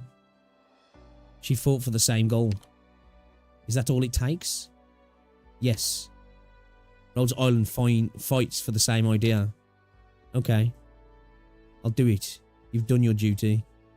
I hope you'll stay as long as you are now. I hope you'll stay as you are now. And I'd like to apologise for that thing back there, Doctor. The question you asked me back by the sarcophagus, I can't give you an answer. Not now, not tomorrow, not ever.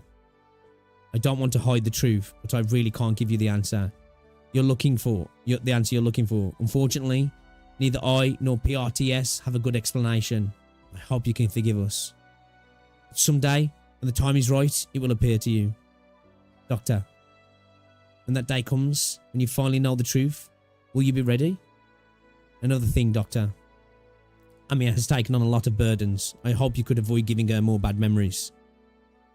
We should take more onto ourselves instead. Those things which we can't even face ourselves, we can do it. As long as you're here, as long as you're like this.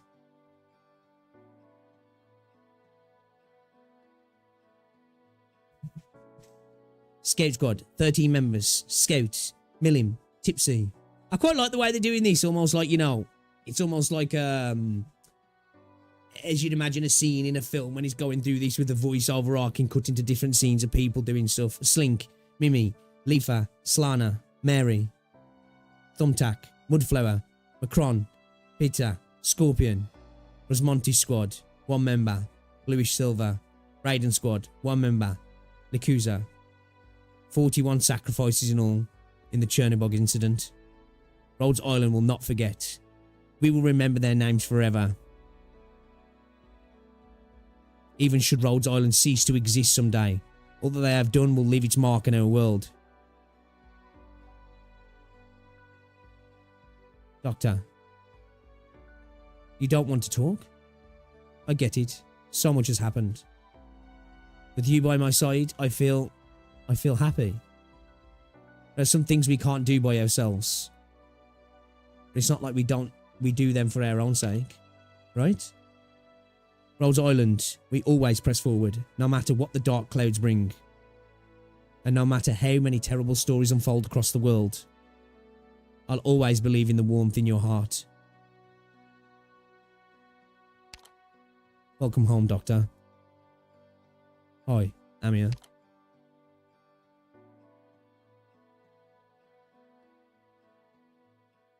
That was a good way to wrap that up.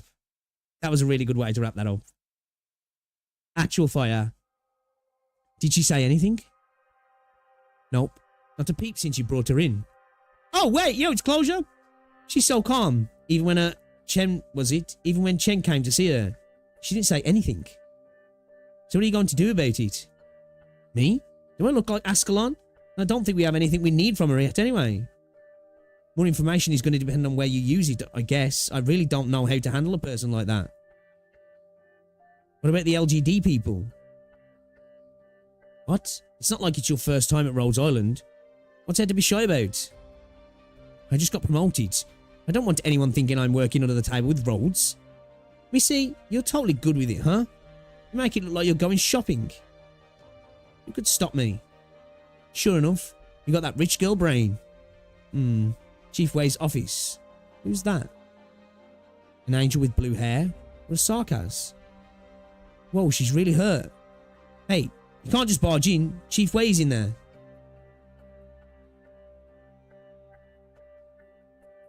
Looks like you got company, Chief. Anyone could make their way in here is someone I can trust. Let's have you look after your own wounds first. If you don't mind letting those two out there eavesdrop, then this little scratch is no big deal. What are you doing here, Laterano Messenger?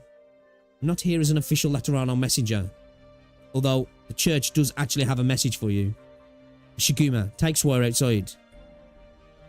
Oh, roger that. Hey, why just me? There. Speak, messenger. He said, what did you have for breakfast? And what will you eat for dinner? Odd. Why would he want to know what I think? I think you are the chief, Mr. Wei. Not here in an official capacity. The blonde tiger and the green-haired Oni. I think they're probably here to meet an old friend or something. Hey, if we carry on like this, we could have an Ursus Royal Guard taking a stroll around the landship. When they came by, did the patient react at all? Nope. I can only ever guess at what Calcit's thinking. I'll get the surveillance set up. You stand under the camera. Come on, come on.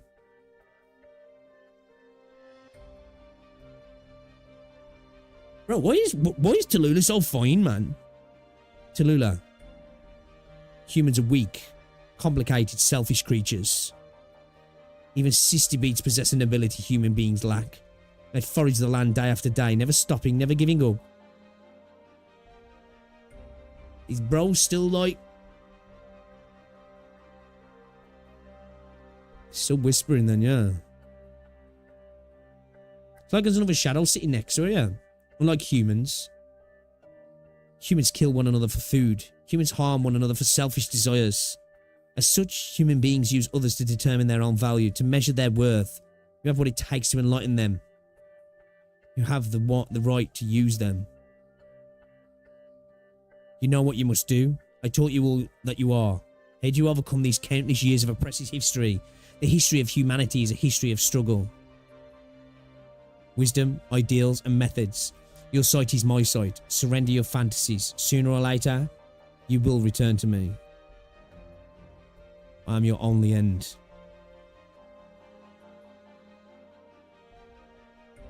Casche. No. Casche. Absolutely not. All that you taught me now weighs on my body, carved into it as scars forever. Past is behind us. It's all over. Indeed, I must put an end to all you have brought. All the ugliness and shame you cast upon me will be my fuel. It will fuel my future. Until I find you, until this world is liberated, it will never stop burning. I will not deny you again, Casche. I oppose you. Until all the wrongs have been righted and all our sins purged, it will be done.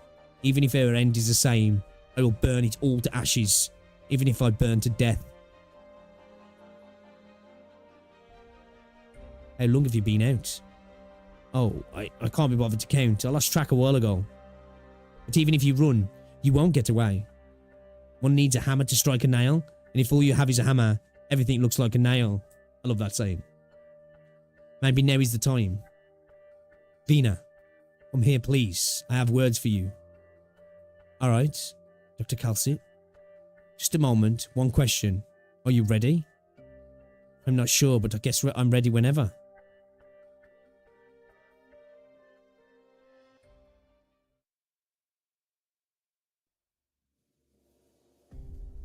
Your Majesty, here is a completed report on the incident. How did this happen? Did one of the royal guards betray us? Wait, give me an honest answer. My chest is an unlit fireplace on a winter's day. Only honest words will get my heart beating again, whether or not an unpleasant truth may break it. No, your royal guards would never betray you, Your Majesty. They will remain loyal until your world itself is the world itself is consumed by fire, as long as you are the rightful Emperor of Ursus. You and I both know there are but empty words. That guard did more than stand back and watch the old monster die. Enough. No more platitudes. No more masks. I've grown weary, Wit.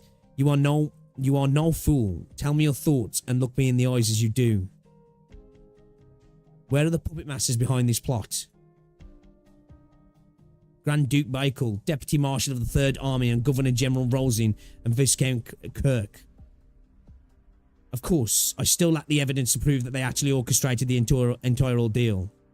Further, when the Royal Guard went to hang them in their homes, they found these traitors lacking the courage to face their crimes and your wrath. They took their own lives rather than bear their due punishment. Cowards. Absolute cowards. Have they not even the meagre courage it takes to stand trial? They must have known. They must have knew a trial would reveal their base desires, their corrupted minds to all the people of Ursus. And yet, now we will never bring them to trial. True, Your Majesty. How regrettable that we must now keep this knowledge behind the curtain rather than take it out onto the stage. Even a stupid bird and beast will do more than chew the grass when roast.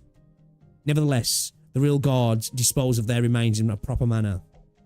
Their rotten corpses will dangle stinking from the ceiling. None will dare to take them down. Had their conspiracy succeeded, Ursus would have suffered another war. They would have seen their influence increase, proportionally draining the power of the council, perhaps further degrading our cities. We are most unfortunate they failed. Traitors. Death was too good for them. I should feed them to the flesh, but theaters. But that will be a terrible thing. No, we can't do that. Pardon me, Wit. I didn't mean to lash out like that. We must not go back down the road of ruin. No matter how much rage I have for my enemies, I cannot exhibit such behaviour. You did not resort to them during the Great Rebellion. To this day, I feel that only a proper blood-soaked threat would have stirred them.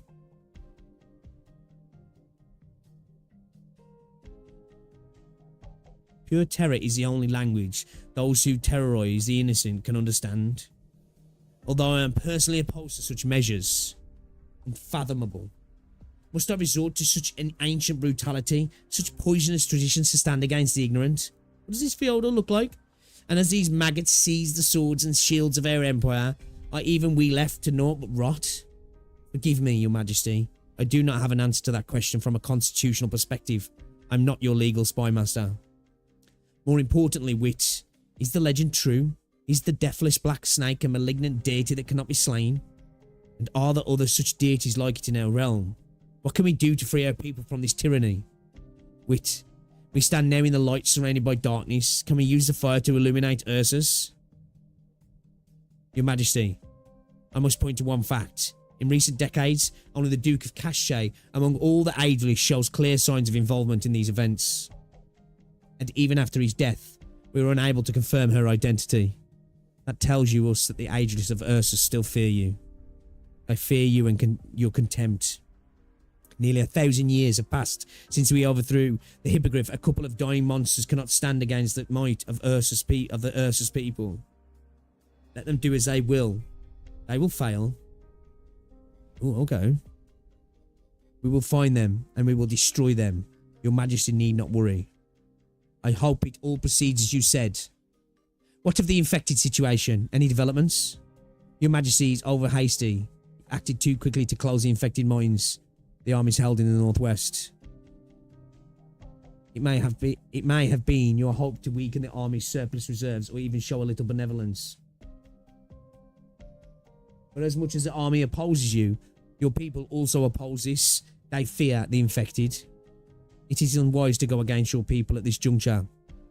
They, by and large, despise the infected, and standing against the army here could be seen as you standing against the people. You lack the resources to pursue this course. Even if it is the right thing to do. Even if it's the right thing to do. This is to show leniency to the infected by shoveling them into the jaws of hell. It is time, Your Majesty. Your Rudstovo has been waiting at the door for over 15 minutes. I think you may want to see him. Raving lunatic with his holy visions. I'll make a proper joke of him. Before that, Wit, do you think we can do it? Can we make Ursus great again? What's that then? Uga. They got mega hats in the UK now, make England great again. I don't know, Your Majesty. Now it's not an appropriate time to answer you. But at least you do not lay waste to the world as your father did. That is already quite good.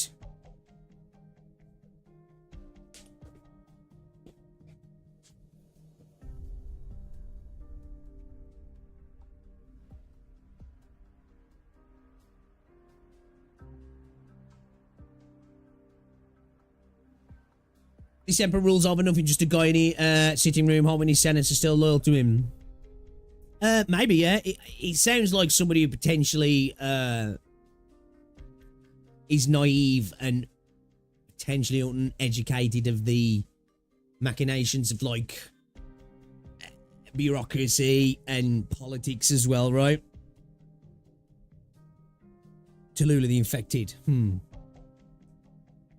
Should you break the curse of the deathless black snake, then you should be able to break through everything that weighs upon you. I hope that one day we have a real chance to defeat the country of the last emperor.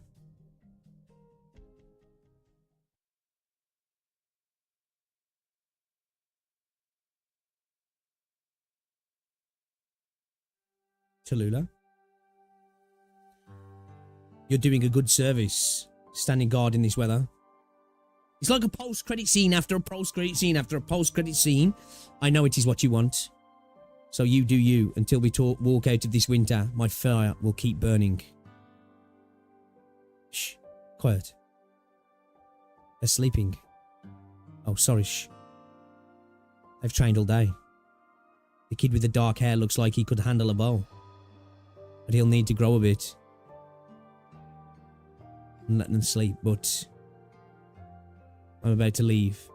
I'm dropping the temperature too much. They'll catch a cold. Which is a real power behind the throne? Is it the Tywin Lannister? Sorry to bother you. You didn't. It's just the one with the white hair. He's a light sleeper. I don't sing to him. He has night terrors. I don't know what he's been through. Time heals all wounds. Is your father still working on tomorrow's battle plan? He told me something about an Ursus infected transport center. He has to think carefully before our losses. Keep our losses low.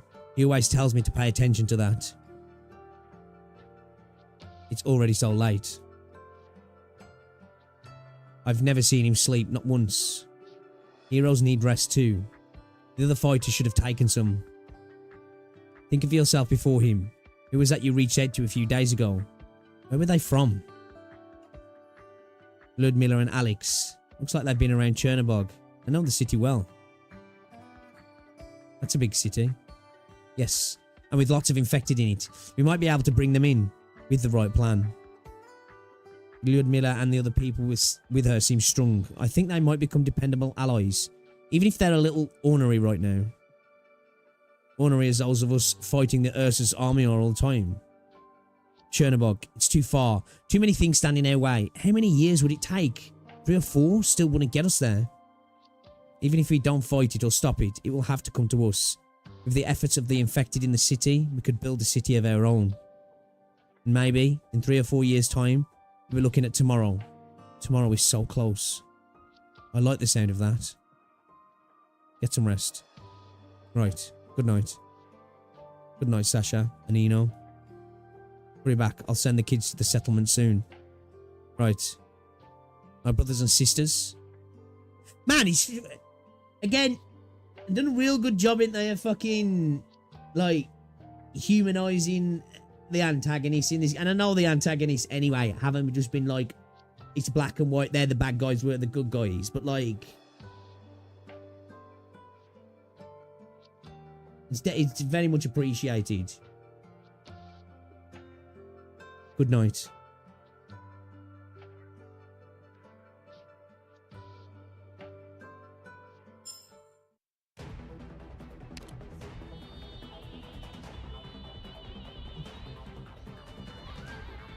Damn.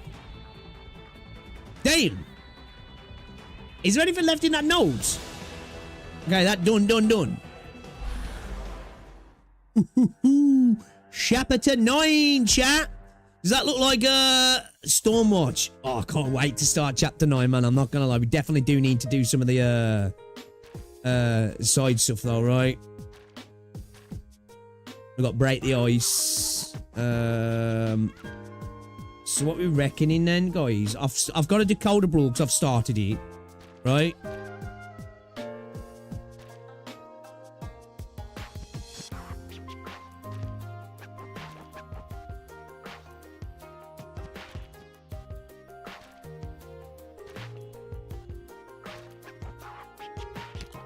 I see, like, okay.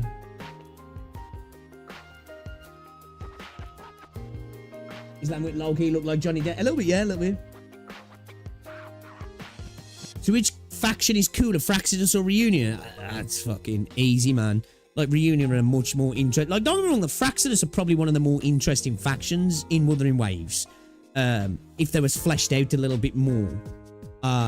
Like, their desires are kind of interesting on a somewhat simplistic, at least at the moment, kind of a position. Reunion are much more interesting.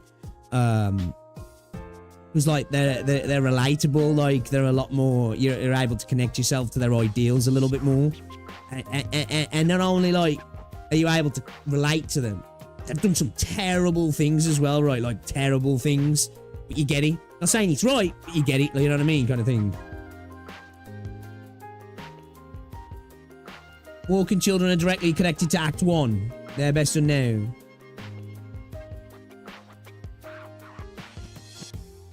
Yeah, well, I started Code of Brawl, so I should continue with Code of Brawl.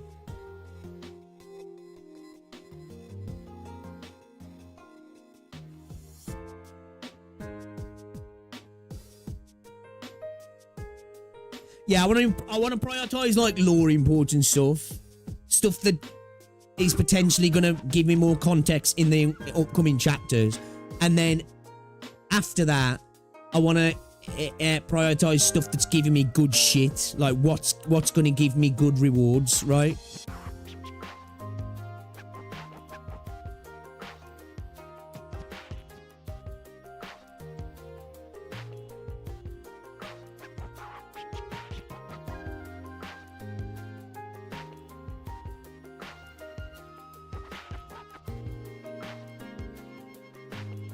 Alright, we'll have to... I might be... We'll potentially discuss it further in a Discord. But that being said, guys, I've got to fucking go, man. I'm late getting Rosie. I'm not nervous. We ended up reacting to a bit of a long video, didn't we? So it dragged out a little bit. I may be back later.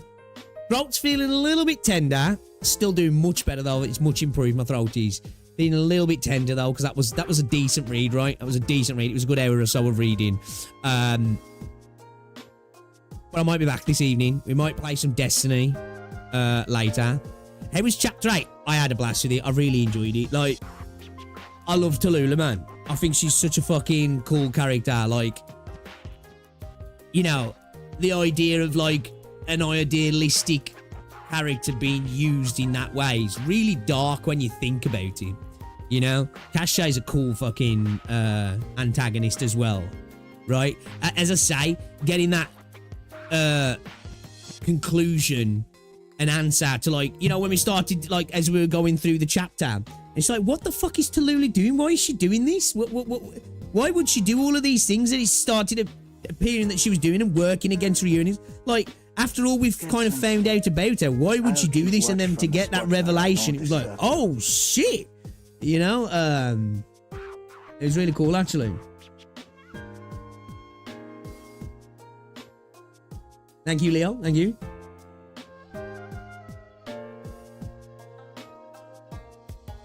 Truly speaks of Ryan Labs trilogy, Abyssal Hunters, and Sui Saga. Cruise Altar is here. Yeah, I would like to get the Cruise Altar. Yes, I want to get Gladiator as well. Yeah, Gladiator and Cruise. Yeah, I definitely want to get Gladiator and Cruise because I got all PP. Yeah, because Gladiator's really good with all PP, right? So I need to do that. Alright, okay. Alright, lads, ladies, everybody, appreciate you hanging out. Thank you very much for hanging out today. Sorry we had a little disconnect. I apologise about that. But I will be maybe back tonight. If not, definitely back tomorrow to do some more. And I think we'll start with Code of Brawl and then we'll go from there. Because we've at least started Code of Brawl, right? So we'll work from that. We'll work from that. And then we'll crack on with Chapter 9. Because I'm really, really looking forward to Chapter 9. So appreciate ya. Enjoy the rest of your day. I love your faces. And I'll catch you all later, guys. Ta-ra.